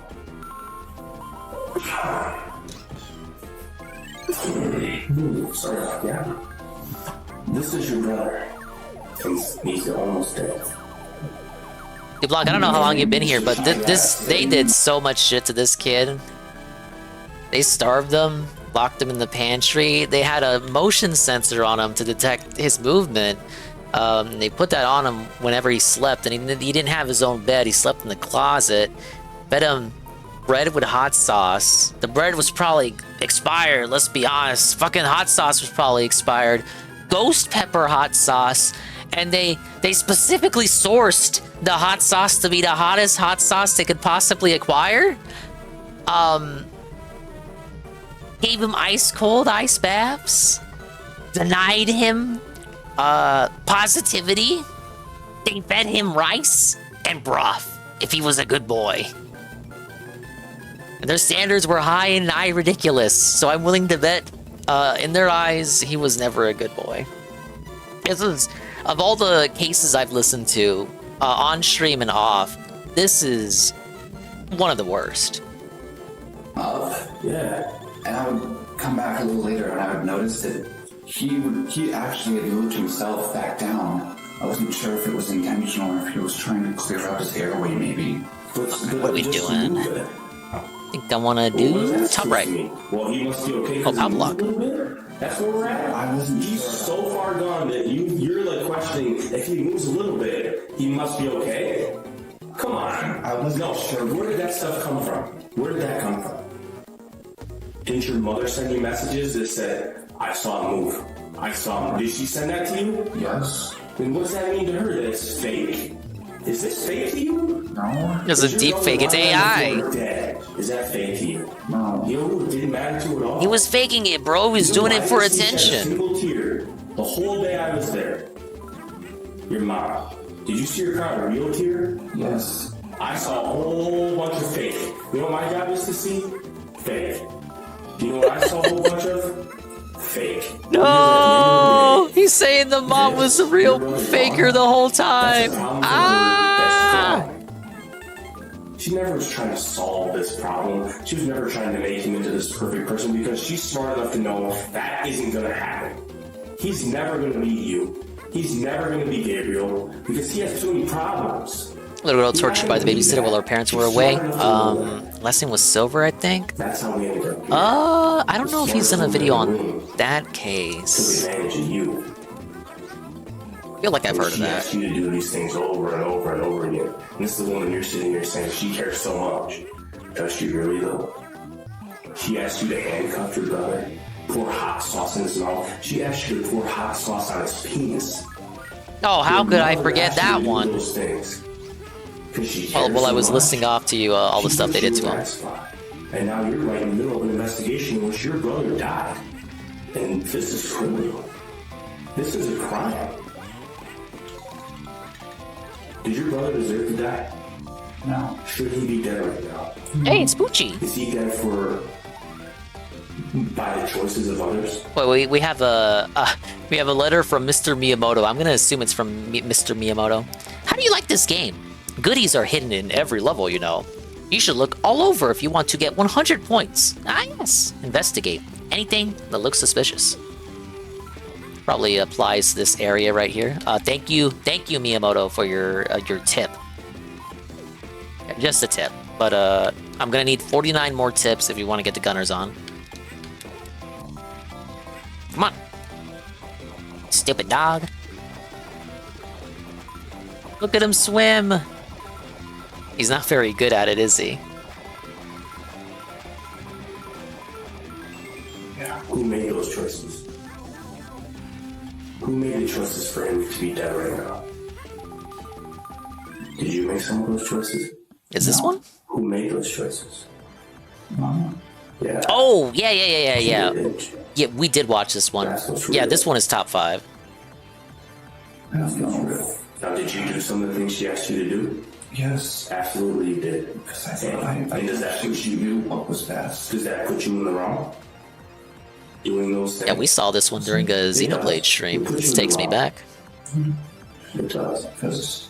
But you thought she knew what was best, you just said I heard you say it. I thought she knew it. I thought maybe it would somewhere would change. Because she's smart, right? And she knows what she's talking about, and she loves you all, and she cares all about all of you. But when you really step back, and you look at yourself, and Gabriel, and Timothy, were all 3 of you treated the same? No. Was one of you treated like, who really cares? Who really cares? Punish him, punish him, punish him, punish him. Ice bath, hot sauce, handcuffs, closet. He lived in a closet. You said he spent most of his day in a closet, peeing on himself, pooping on himself, eating only bread. Sometimes only with hot sauce on it. It's the hottest hot sauce you can get your hands on. He should get angrier. Probably relieved that he's dead. He's probably relieved because that's torture. He was tortured by you guys for months. I really drive it home here. Though we can't see him, Paul has collapsed in on himself once again. The officer has skillfully gone through everything that Shanda and Paul had put Timothy through. Amazing interrogator. It was okay, and how Shanda knew what she was doing while it was happening. Though Paul denied any wrongdoing on her part initially, after repeatedly being told how obvious the abuse was and how his mother wanted to pour hot sauce on his brother's penis, he seems to realize just how horrible what they did was. The officer also stated, in no unclear terms, that both he and his mother are directly responsible for his brother's death, which is murder. Up until this point, Paul has been trying to defend Shanda, to say she was a good mother, and to paint Timothy's death as a freak accident. He seems to be operating under the belief that if he said all those things she told him to say, that they would both walk away from Timothy's murder unscathed, but he now knows for a fact that that is not going to happen. I usually clip segments of interviews a lot earlier than this last portion, but it was vitally important to hear that breakdown, as it would be the catalyst for Paul's eventual turn on his mother. After some time in prison, Paul's lawyer approached the prosecution in the case with an offer. If they were to remove the first-degree murder charge, he would plead guilty to 1 count of first-degree child abuse. In exchange, Paul would go on to testify against his mother. It seemed that time away from her influence, around others who could more readily understand what he was being charged with, opened his eyes to how controlling his mother had been. At least he finally woke the fuck up. We have a little bit of an abrupt end to that one. It is, this would be part 2, so we saw part 1 months ago when it came out. This is the second part. The third part goes over, I believe, the first part was over the trial. So actually with this segment, we actually kind of went back in time. Third part covers Paul on the stand, yeah. When your mother is a psychopath, the testimony of Paul Ferguson. And that is the final part of the little mini-series he did on our... It is an hour though, so we'll probably catch it on the next one. Did we decide on a Splatfest team yet? I talked about it with Ann, because he was here for a little bit earlier, and we're going to go with Team Past, because I'm thinking about it, D-Duke, and I know Shiver is on Team Future. Now, technically, it's all of Deep Cut representing Future. But I'm thinking about, this is the final Splatfest, which is going to affect the next game, like all the other final Splatfests and the other games do. So I'm thinking about which aesthetic I would prefer most of the 3 presented, and present is just not even a factor. So it's really down to futuristic, which could be fucking anything from like retro futuristic stuff to maybe something like cyberpunk. Whereas past is very explicitly what the Japanese character that they wrote in for the banner seems to suggest to me it'd be something like an Edo period. I was thinking of like Pokemon Legends of Arceus. So I think for the next game, I would prefer that, and then it also suggests the possibility of getting lore, which before, up to this point, has only been kind of confined to like the sunken sea scrolls that you find in the campaign. I would like that stuff to be a little bit more at the forefront this time. If we were to, it's going to be the 4th game in the series, maybe like change things up a bit. A Team Pass, I'm on Team Pass. Yeah, I think, I said it with Ann, and then Ann did not say what his choice was going to be, because he wanted to hear my arguments, but when I said that, he told me he was also thinking of Pass as well, but he didn't want to tell me, just in case I had a different team in mind. And so it will, for once, be a team in which, a Splatfest in which we are not directly aligned with Shiver. But it's a special Splatfest, so special occasions. Shiver will understand. I won't mind if Future ends up winning regardless. I think like the one that I want the least is Present. I would not be interested if Present. Okay.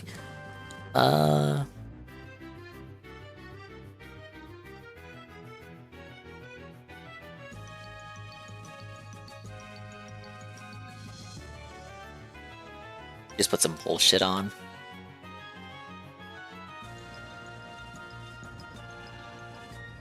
We have Donkey's take on the PS5 Pro. So it'll surely be a super serious video.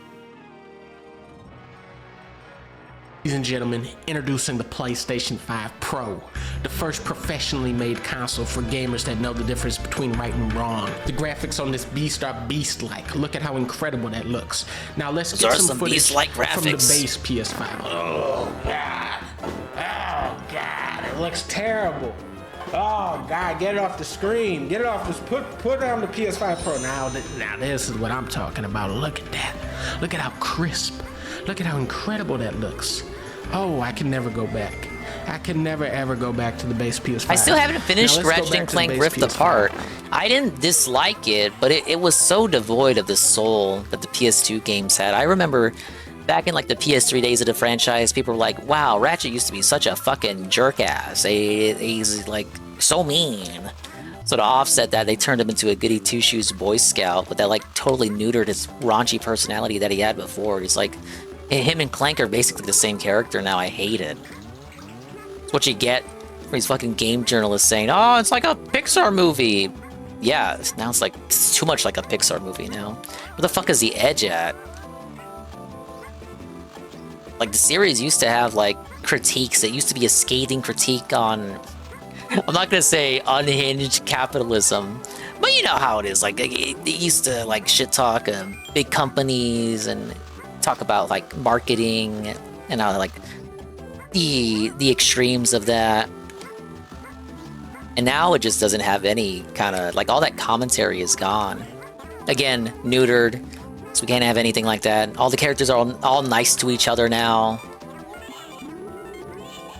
Yeah, I gotta talk about their feelings. I want raunchy Ratchet back. That's the Ratchet I grew up with. But oh, he was too mean in the first game. He yelled at Clank and made him feel bad. So now he's gotta be like a pussy. He's gotta be a pussy.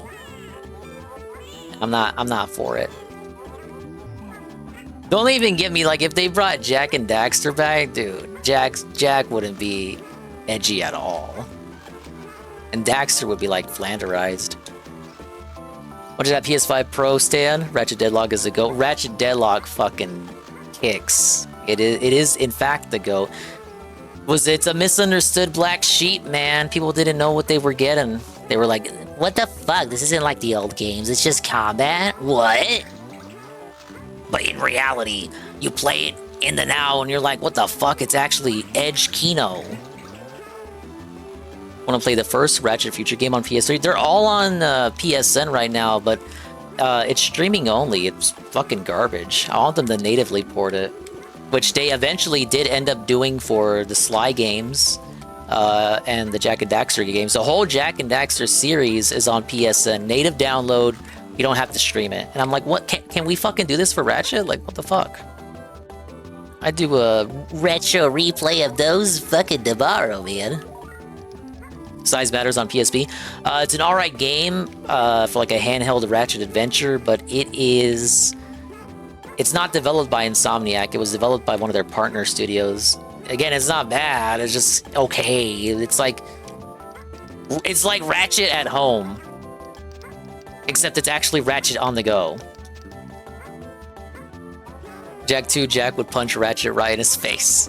Thing is, people want to act like Ratchet, like Jak was super edgy. He was, but it really doesn't. If you actually play Jak 2, and I went back and played it recently. By recently, I mean like 2021, right before I started streaming. I was in the middle of Jak 3 when I started streaming, actually. But yeah, so I had just gotten done playing Jak 2 again, and really, you get that edgy part at the beginning where he's like, "I want to kill Praxis, you guys." But that's like as edgy as Jak kind of gets, and you do see like bits of emotion from him throughout the game. I remembered there's a bit where you go into the sewers, and I think you go with some buddies, and Crew later on talks about how he sent people into the sewers, and they actually ended up dying, and Crew has like an ack moment about it, and you think, you don't expect it, but like Jak's actually kind of fucked about it. He looks kind of sad. It's like the duality. The duality of man, the reality of war.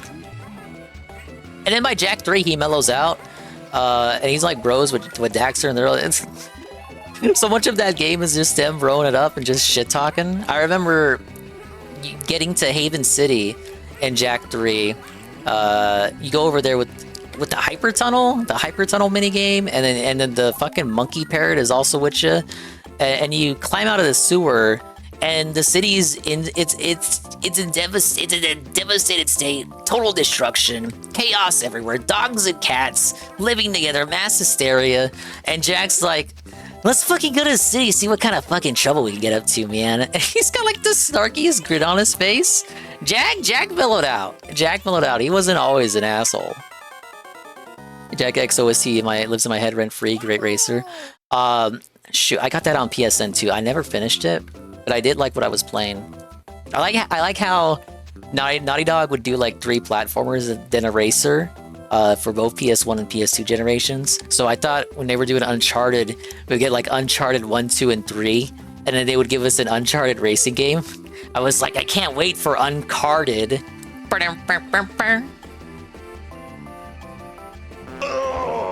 What's wrong with Edge? I don't know. Is it on? Everything's gonna be pussified now. It's terrible. Oh, that burns my eyes. Oh, that's Hey, speaking of Ratchet Oh, PS3. that's truly sickening. Yuck. It still looks great for its time. Put on the PS5 Pro now. Oh. It was 2007? Oh, I feel like $10 million bill right now. I feel like a money type of guy. You know what I'm saying? I feel like I'm a... You know, people knock All-Stars Battle Royale, but it was good for 2v2. You know, people were trying to play it competitively. They were playing it in the wrong mode. They should have played it 2v2. That was the actual competitive mode. It's kind of like what Multiverse is doing right now. Multiverses. But the game has failed, according to DSP, so oh well. Oh, you know what I'm saying? Oh, this Yeah, art direction goes a long way. I feel Shit, just look at the game I'm playing. I put on the old PlayStation 5. Goes for a lot of Nintendo's games, really. But for the Ratchet games as well. Oh, that's just terrible. How did people ever look at this? I'm just getting a headache looking at this. It's so horrendous. The image quality is absolutely terrible. This is a console Platinum for the with no PS3 power. and Vita version. Put on Didn't the enjoy it even PlayStation with 5 Raiden. Pro.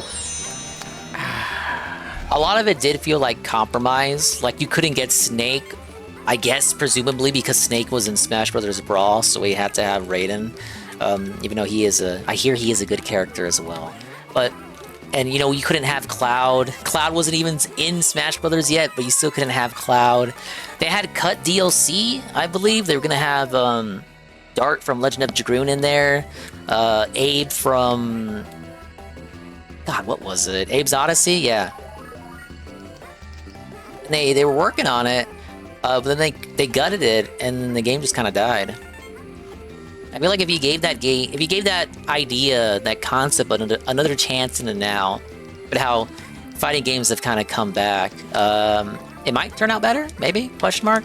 Because like that was like 2012. Fighting games still had not come back in a big way yet, according to Phil. They were still kind of finding their footing.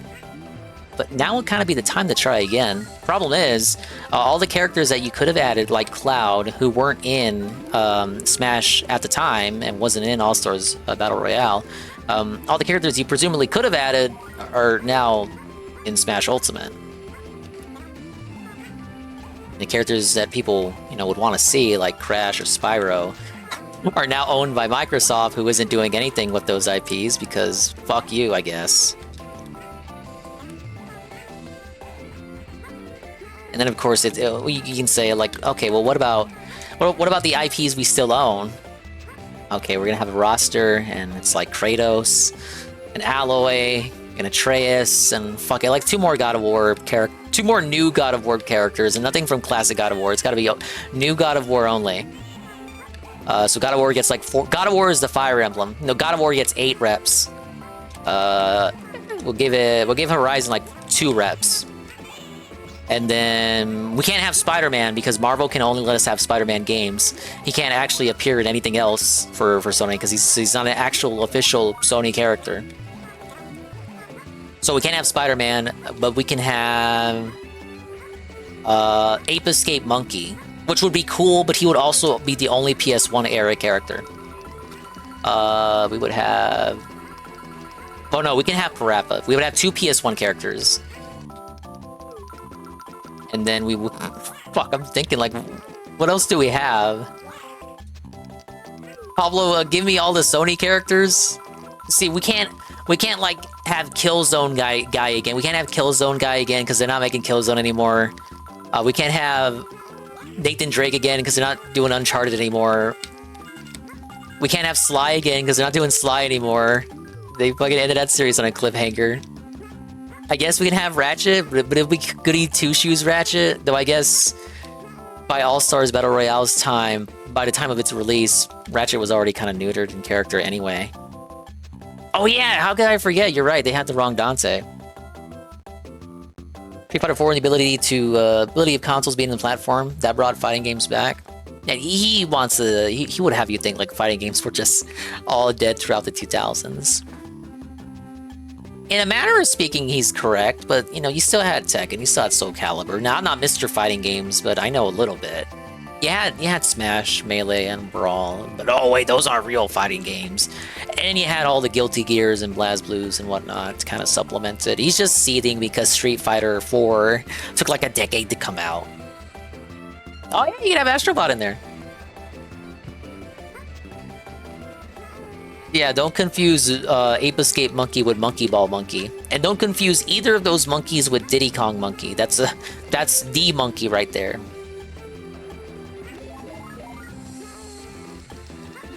Hey, yeah, okay, no, you're right. Astrobot is like the mascot character. So he's like on the front of the box. You know how... Okay, yeah, because Little Big Planet, no one gives a shit about that anymore. Like, no one's talking about it, right? They're not making any more. Like, the last one bombed massively. So we can have like Astrobot take over Sackboy's mascot position. So like how All-Stars Battle Royale had Sackboy on the front of the box, All-Stars 2 will have Astrobot on the front of the box. And then he'll be right there in front of Alloy, and Alloy will be fighting Abby? Right, that's her name, Abby with the golf club. And Abby will be taking the golf club. That'll be an item in the game, like how Smash has items. The golf club will be an item, and Abby will be taking the golf club from like the Hot Shots golf guy. Get one of those guys in there, and he'll be playable. Hot Shots golf guy, and he'll have costumes. You can change him into different characters from that series, so he could be like Hot Shots lady if you want. and then she's fighting Abby. No, Abby's fighting Alloy. And Alloy... What would Alloy fight with? She would be using... Ratchet's Wrench. Ratchet's Wrench against the Hot Shots Golf Club. And in the background, you have... The guy from Siphon Filter is driving Nathan Drake's Jeep. And in the passenger seat is Daxter. And he's like hanging on to the Jeep like on the cover of Jack X. Oh, and Daxter is playable, and he's his own separate character. Like it's like how they separated Pokemon Trainer for a little bit, and then they grouped them back as a shared character. Oh, like how Zelda and Sheik used to be the same character. So now Daxter is separated from Jack. So Jack and Daxter are their own characters now. And same thing for Ratchet and Clank. They're the separate characters. That's how you pad out the roster. Where the heck is Gex? Oh, he's a Square Enix character, so Square Enix will not play ball because Square Enix sucks. So you won't be getting Cloud either. You won't be getting Sora, even though Sora originated on the PS2. You wouldn't have Sora. God, who would the Square Enix character? You can't have Dragon Quest. What's a Square Enix franchise that people give a semi-fuck about that is connected to PlayStation? Parasite Eve. Parasite Eve. That's the lady. You get the Parasite Eve lady, and she's another PS1 rep. However, Monkey's Paw, it's her design from the third birthday on PSP.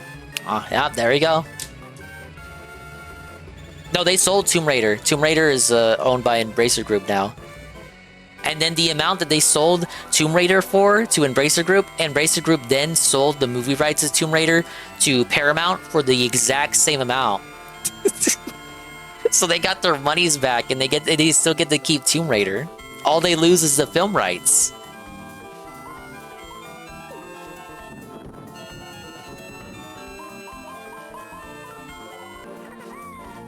Yeah, it would be reboot design Lara Croft if they got her in anyway. Infamous Girl and Destiny 2 tied in our newcomers. DLC live service stage. Yep.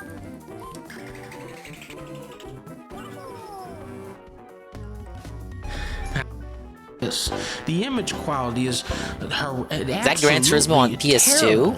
This is a console with no Look power. how flat the trees are. The PlayStation People 5 thought that Pro. was the tits in 2001. Again, I'm joined by kings. This is just an absolutely unparalleled image. Can we bring up the PS5 again? Oh, that is rough. That is rough. That is... Ooh. Oh, it looks good to me. No, they call them Naughty Dogs. That is rough. That is rough. Oh, PlayStation 5. That is just a joke of a console. This is an absolute joke. Let's bring on the PS5 Pro now. Well, he ain't lying. Look at how just immaculate and perfect and just an aura of cleanness to the picture, if you will. Now put us back on the old PlayStation 5. What a joke. This is a console less powerful than the Nintendo Switch at this point. This is truly an embarrassment. Is that Tomb Raider? And on the Game yeah, Boy? Just No, a disgrace this isn't to real. gaming in general, and this is just an absolutely terrible console. PlayStation 5 Pro, on the other hand, boom. I feel good. Ba-da-da-da-da-da-da. I knew PS5. Oh, it hurts. Get it off. Get it off the screen. PS5 Pro. Now submit this to DSP Reacts. I knew that I would. Already got the reaction in my head right now. Oh no. PS5 Pro. Total D-da-da-da-da. Only $7,000 before. Nah, it's a joke video, Dublanc. You couldn't tell? Usually, if it's something he doesn't care about or he's disappointed by, it won't get a serious video. take his Black Myth Wukong video for instance, which was actually going to be the next thing that I was going to queue up. He's got a 6-minute Black Myth Wukong review. How do you think this went? See, he has a thumbnail of the Black Myth Wukong guy. Well, I wonder what he has to say about the game. How is that broccoli flying? Okay, no problem. That's Ash Ketchum. Jimmy! What are you doing? That's Misty. And he has a baby Apparently so many monkey voice called actors in the Pikachu. world. Pippachi! Oh, are you hurt? And he has to catch them all, and this is Black Myth Wukong? And it has gacha mechanics? Oh yeah, the Misty voice actress did pass away. She had cancer. That was tough. Rest in peace. A lot of people grew up with Pokemon, right? And I was one of those people. It's tough. Ah yes, Kids WB. You had your Pokemon, your Yu-Gi-Oh, and your Kirby. With the theme song you can't get out of your head, and the Southern style DDD. Yeah, why'd you have to remind me of that? I'm depressed now. Yeah, I was saying that, did you do the other night? I had raced Tevin on Ape Escape 2 a few months back, and he was using the US version with the Pokemon voices, and I was doing the PSN version with the UK voices. I was expecting Ash Ketchum, because I had heard that they had used the voice actors from Pokemon in the dub. So I was like, oh yeah, I can't wait to download the game and experience that. And I get hit with voices I don't even recognize. By the way, the version of Ape Escape 2 on the PSN, it's awful. The disgusting textures. Oh, whoa, what have we got? Secret? Hello? I went into the ceiling. Anyway, it's a buggy, disgusting port. It's not even a port, it's emulation. It's awful. Sony never fixed it, and they're charging me like 20 bucks for it. Maybe 15. Come on now, Black Myth Wukong. I don't know about this game. Wait, I'm on a Monkey Fable? Wait a minute. A long time ago, Professor lived all by himself. Had to play on Cloud. The PS5 version is super buggy. The Cloud plays the PS4 version. One day, during his usual walk, the professor noticed a monkey caught in a monkey Maybe I trap should download the behind PS4 White version, Lizard. see if that's better. Oh, I gotta read the rest. Get in your monkey. Because sometimes they offer a choice between, do you want to download the PS5 version or the PS4 version? And it's like, I got a PS5, I assume that's the version I want. And the size difference between them is, more often than not, negligible. Especially for these emulated situations. I guess I should try that. And there was another game on there too that I wanted to play that was suffering for those same issues. I think it was Okage. I was really interested in that because that was like a JRPG I had my eyes on as a Billy Dingus because I had those jam-packed demo discs. I remember seeing a trailer for it. I was just it was awe-inspiring. The art style reminded me of like something out of Tim Burton, but I could never find it in stores. Loser, oh come on now, he's not that bad. Let's check out the Monkeypedia. She dumped me. Now don't play Ape Escape on PSP because they got the voice actor who does Billy from Billy and Mandy to do him there. So it's like you can pick your Ash Ketchum or you can pick Billy and Mandy. I mean, you only got 2 stars, stomach fullness. Walter, I don't have time. Oh, I see what you do. Just get in the net, Walter. It's me, Walter. I bet if I could smell this level right now, it would smell like a fruit roll-up. Red flavor. Look at this guy. He's just chilling over there drinking a coffee saying, hey, I ain't doing nothing wrong. I'm just having a fun day. Get in my monkey. I want a monkachino. Super hoop.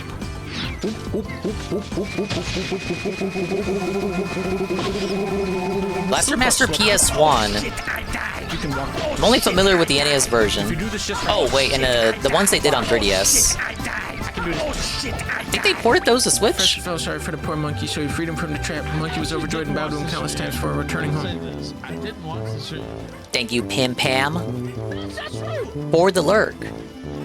Now take it easy, man. Let's see if I can complete this level. This will be the last level. It's already gonna be 4 in the morning. 5 in the morning Eastern. I can't wait to get my very well-coveted 2 hours of sleep. I swear I do this to myself. That night, just as the professor was getting ready for bed, there was a knock on the door. When he answered it, there was a little boy wearing a monkey helmet. To be continued. Get out of here, Carlito. Hey, Carlito.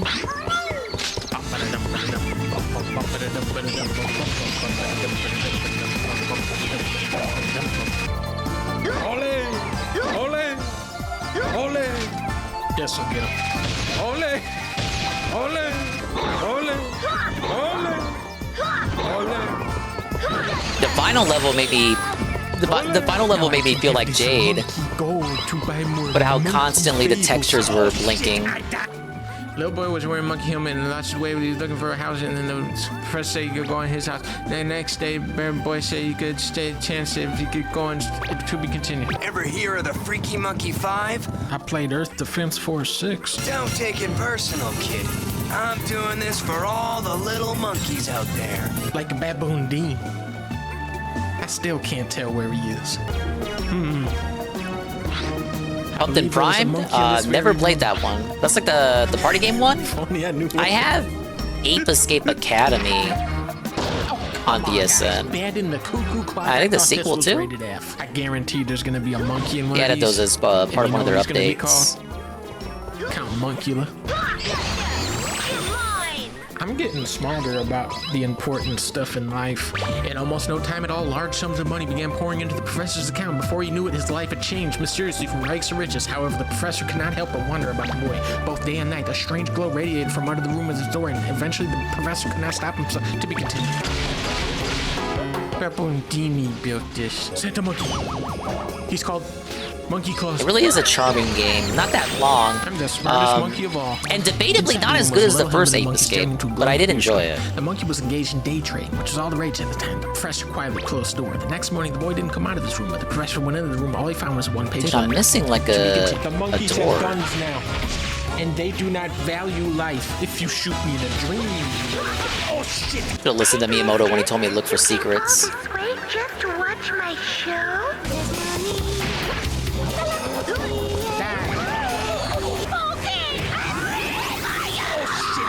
Oh no, a robot clone?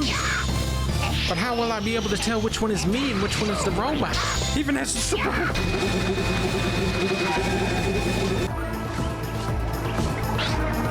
So That's me right there. That's my spirit monkey. It read, since you have seen my true form, I can no longer stay in your home. As my final thanks, please sell these stocks to raise some money. However, these stocks had already plummeted after embezzlement controversy and some gambling fiascos. Frustrated and lonely, the professor became addicted to day trading and was soon poorer than he had ever been. The end. At least it wasn't gambling. Oh, now, what do we have here? Walter, I don't know about this game. Welcome to my ring. I don't think I can trust this monkey, Walter. Ooh, my body. You can't just simply attack my body, you know. Dudes, enjoy the Would game. they make characters like that today? I want to say Do not no. acknowledge the existence of the yellow monkey. Oh, please do be careful with me. Oh. What's wrong with this monkey? Wait a minute. There's no ancient Egypt level in Black Myth Wukong? Oh my god. You guys, I feel so stupid right now. I've been playing the wrong game this entire time. This is Ape Escape 2 for PlayStation 2. Oh my god. Oh, okay. Let me get the right game on here. I'm so sorry. I did the one playthrough for the Race with Tevin, but I didn't do the Spike playthrough. Oh, this is just ripping off Dark Souls. I think I would cry blood if I had to play the PS5 version of Ape Escape 2 again.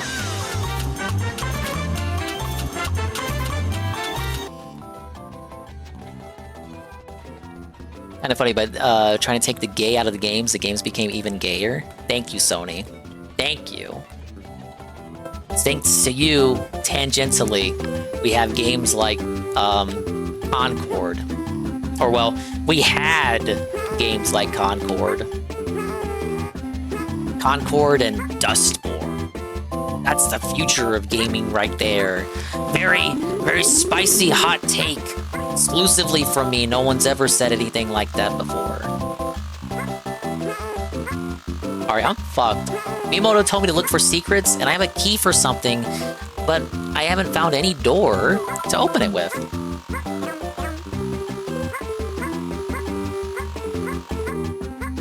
Miyamoto's A-log, me man. I gotta end the stream, start the next... What? Never mind. I found the secret. It ruined my joke, though. I was gonna say I should end the stream, then on the next session, I mysteriously know exactly where all the secrets are, implying that I looked at a guide.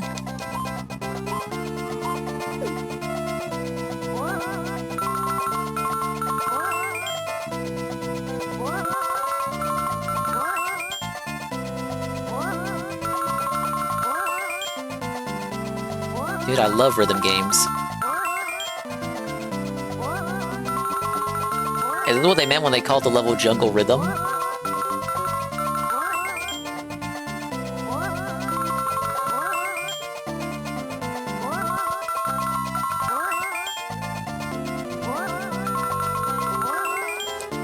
When is he gonna get belted?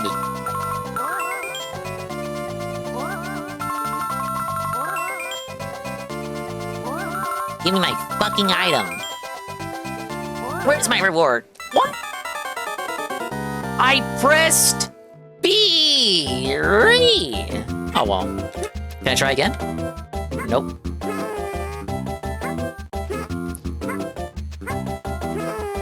Wait a minute. Trolls, I'm still missing one red coin. What the fuck? I'm out of, like, secret places to check.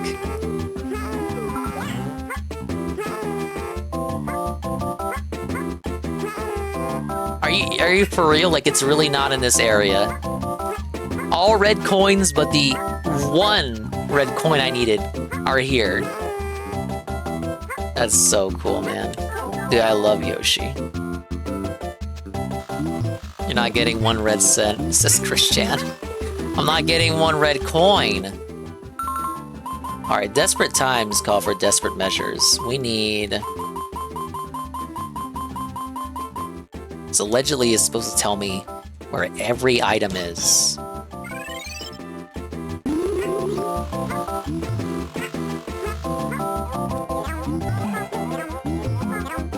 Yeah, I don't think it's telling me where the red coin is. Don't tell me it's like in the tree or something. It just sends me back here.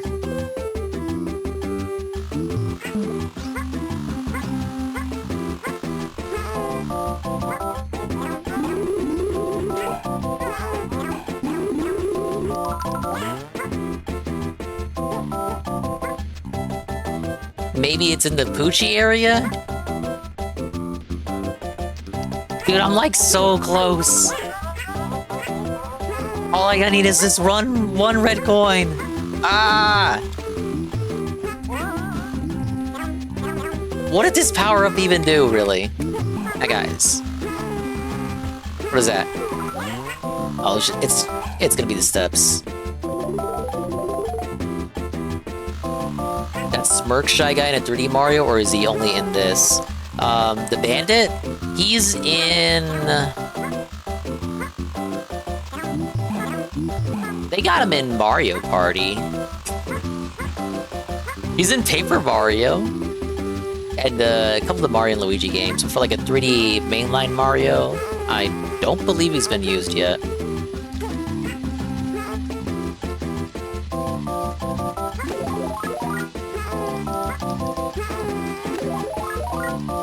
Like the smallest level in the game. How am I like poking around this much for one singular red coin?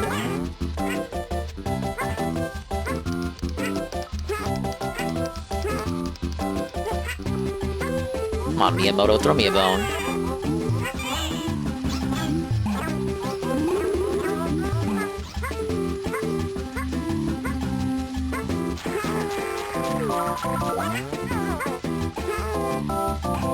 I guess the item only works if the coin is already visible. What it does is that it makes it more visible. Like,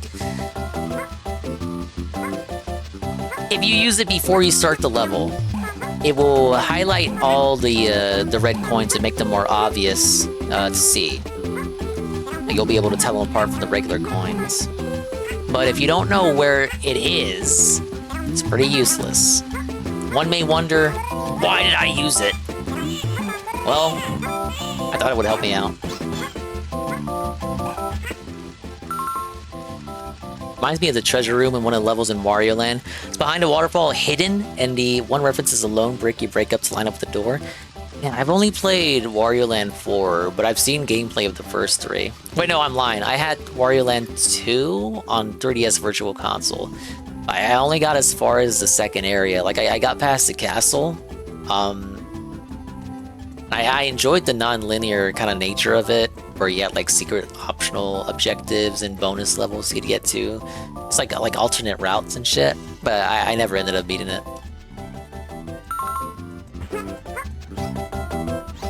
You know what it is? I swear to God, if it's in the secret area, I do like a third run.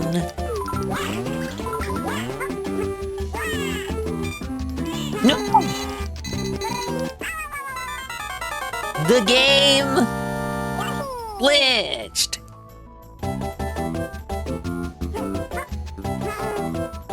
Look at this shit. Wiped away literally all of my progress. For no fucking reason.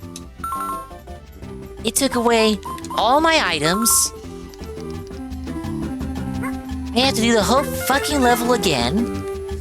Oh, it's so boring. I don't want to do it anymore, right? Who has time to play all this shit, man?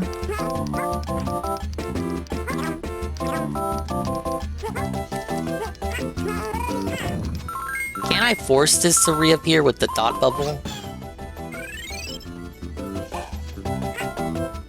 I cannot. It made one coin appear. What is the point of that item? That's the worst item in the game.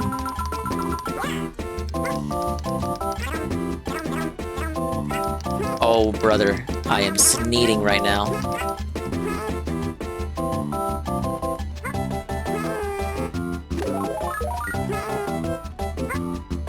No, actually, I got the key from the secret. Oh, wait, no, you mean the minigame. Oh, you meant the Poochie area.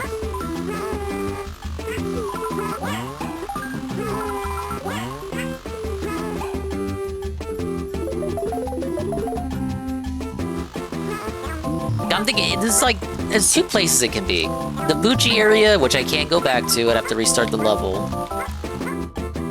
Or the area where the bonus minigame was at. And it's just hidden.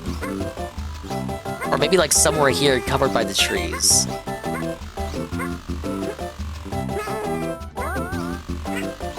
The level is so small, it's not like there's nowhere else you can explore.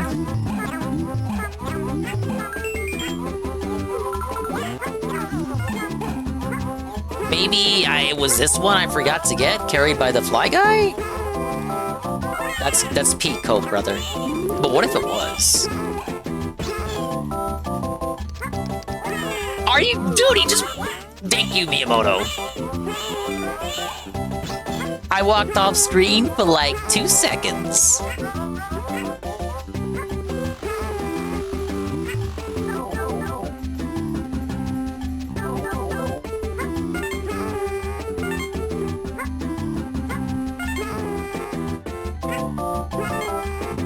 Oh my god, that's not all of them. Damn.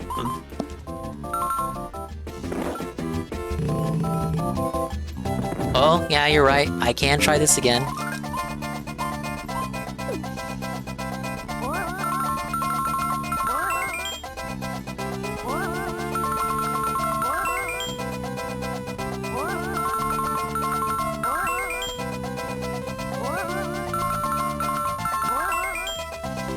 Just press buttons. I'm trying! Press some buttons right now. Now, why is he allowed to miss one?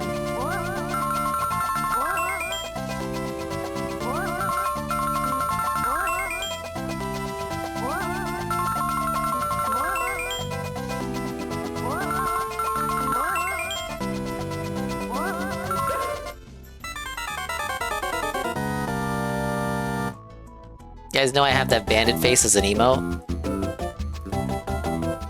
Look, he's right there. Yeah, I'm digging and sneaking, alright. Dude, I really want it to be right here, but it ain't in that area. I am not giving you the controller. I don't know where your hands have been. Please be hiding in the trees somewhere. It is not hiding in the trees somewhere. Miyamoto, if you know where the 20th coin is, give me a sign.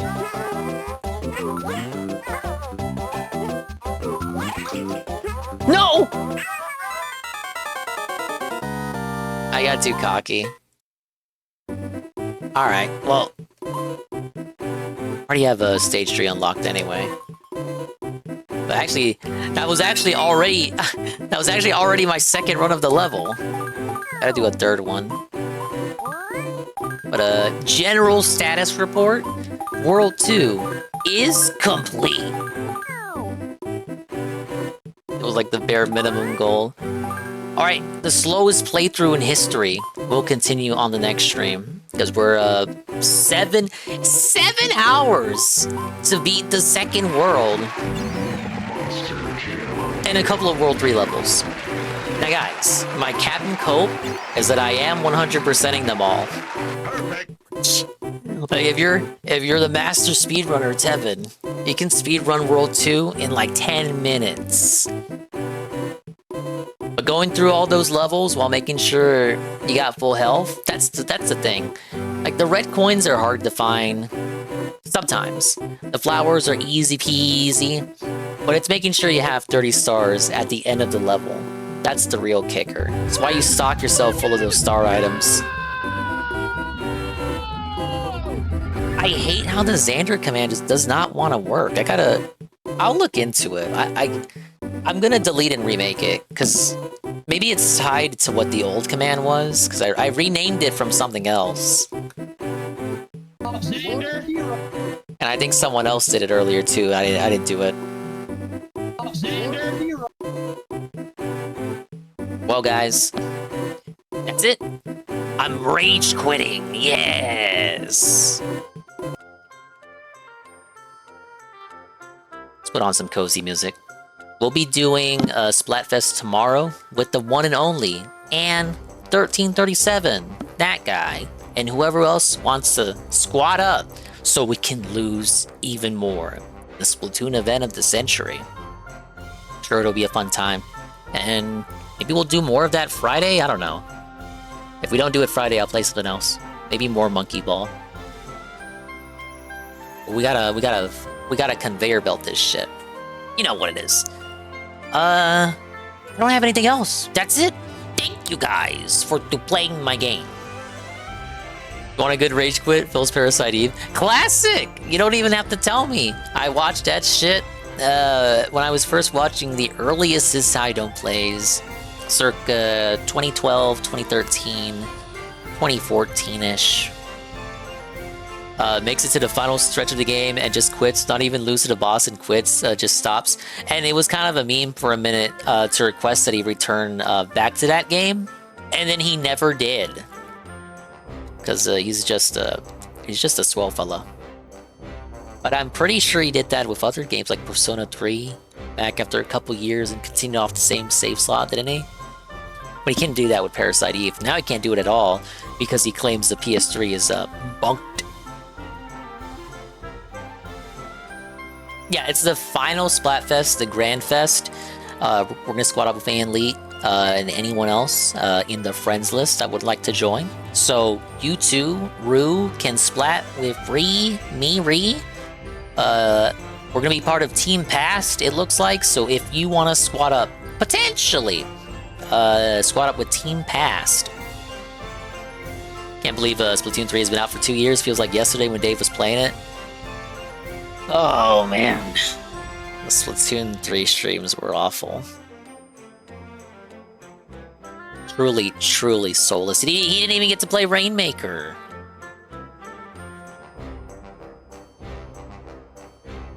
You gotta sell it better than that. If you want to be part of history, if you want to be part of change, If you want to change destiny, then show up this Splatoon stream.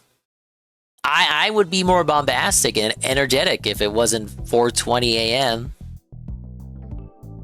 Hey, big ups 4:20. Yeah, but we'll squat up. Tevin is BRB, and he doesn't have any videos playing. Thankfully, his stream did not die, so he's not dying from Francine. That's good to see. We're gonna raid Sweet Bean 96, who is live. She's being a sweet bean. She was here earlier, so it's only fair that I raid her as well. Pablo will be hasta la visting. Go ahead and hit us with the roost.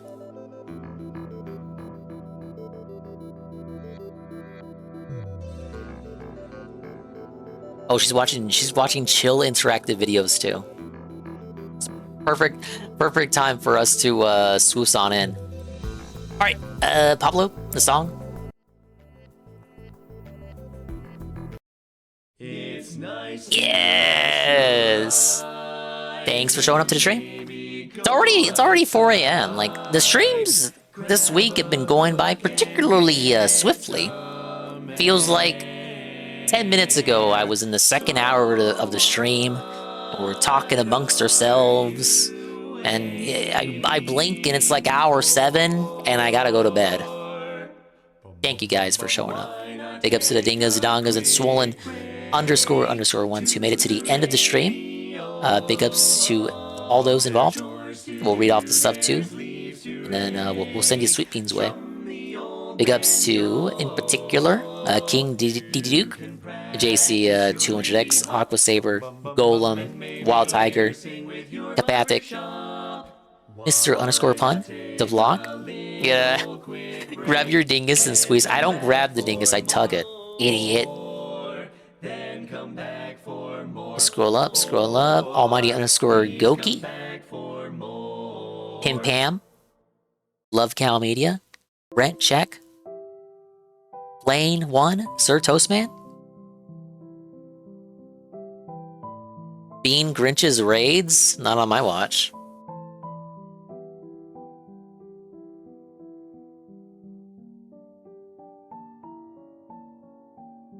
Yeah, let me send a little birdie her way. Big ups to the lurkers too. Almighty Tevin, Alpha Late TV, Chalupa, UNF, Ghost, MC, Juzzy51, Natal Cog, Peaches Keem, Algenop, Ego Wiggle, Soft P, Minion, Beard at Night, Chalky,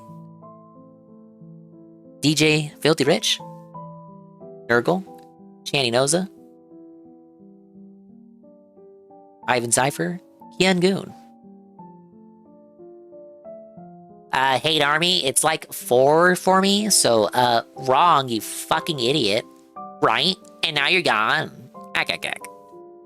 Lumpy, Moitis, Perez, Scrumbles. So what do you want to fight? Shanios, Zitra Zelsi, and Sweet Bean 96, whose stream we will be invading.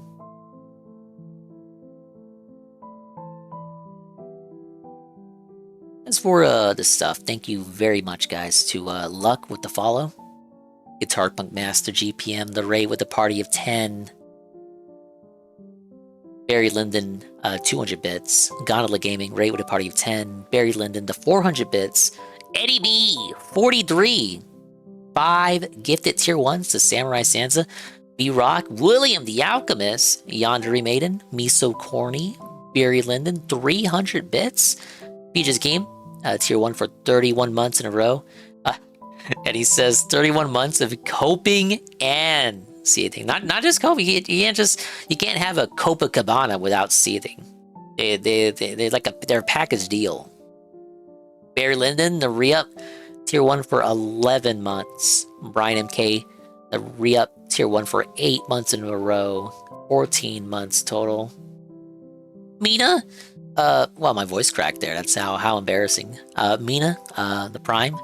No, Mina Prime with the follow. All right, there you go. My voice is shot, as it so often is at the end of a 7-hour snoozer. And stay woomy germs and swarms. That's the raid message right there. Look at that, Aqua. All you have to do is ask. Just don't be weird about it. She'll turn on the raids.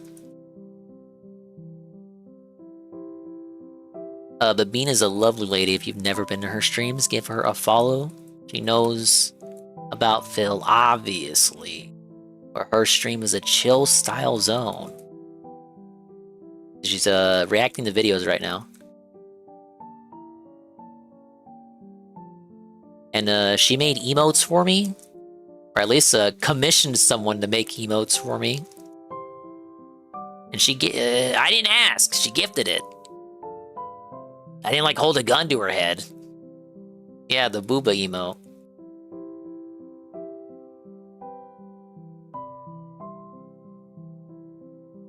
I should probably give her a free brush because of that. Yeah, the brush badge. I don't know if you can be a VIP and a brush at the same time. I gotta consult the Twitch rule book. But bye-bye, audios. Meet me time. We'll see you when we see you. And if we didn't see you, then we didn't see you. But if we did see you, then we saw you. And if we didn't see you, hopefully we will see you next time. If I can see myself in the mirror each and every single day, hopefully I can inspire viewers like you, Rue, too, to see themselves in their mirrors. Each and every single day. Splatfest tomorrow. Take it easy, champs. Ack, ack, ack.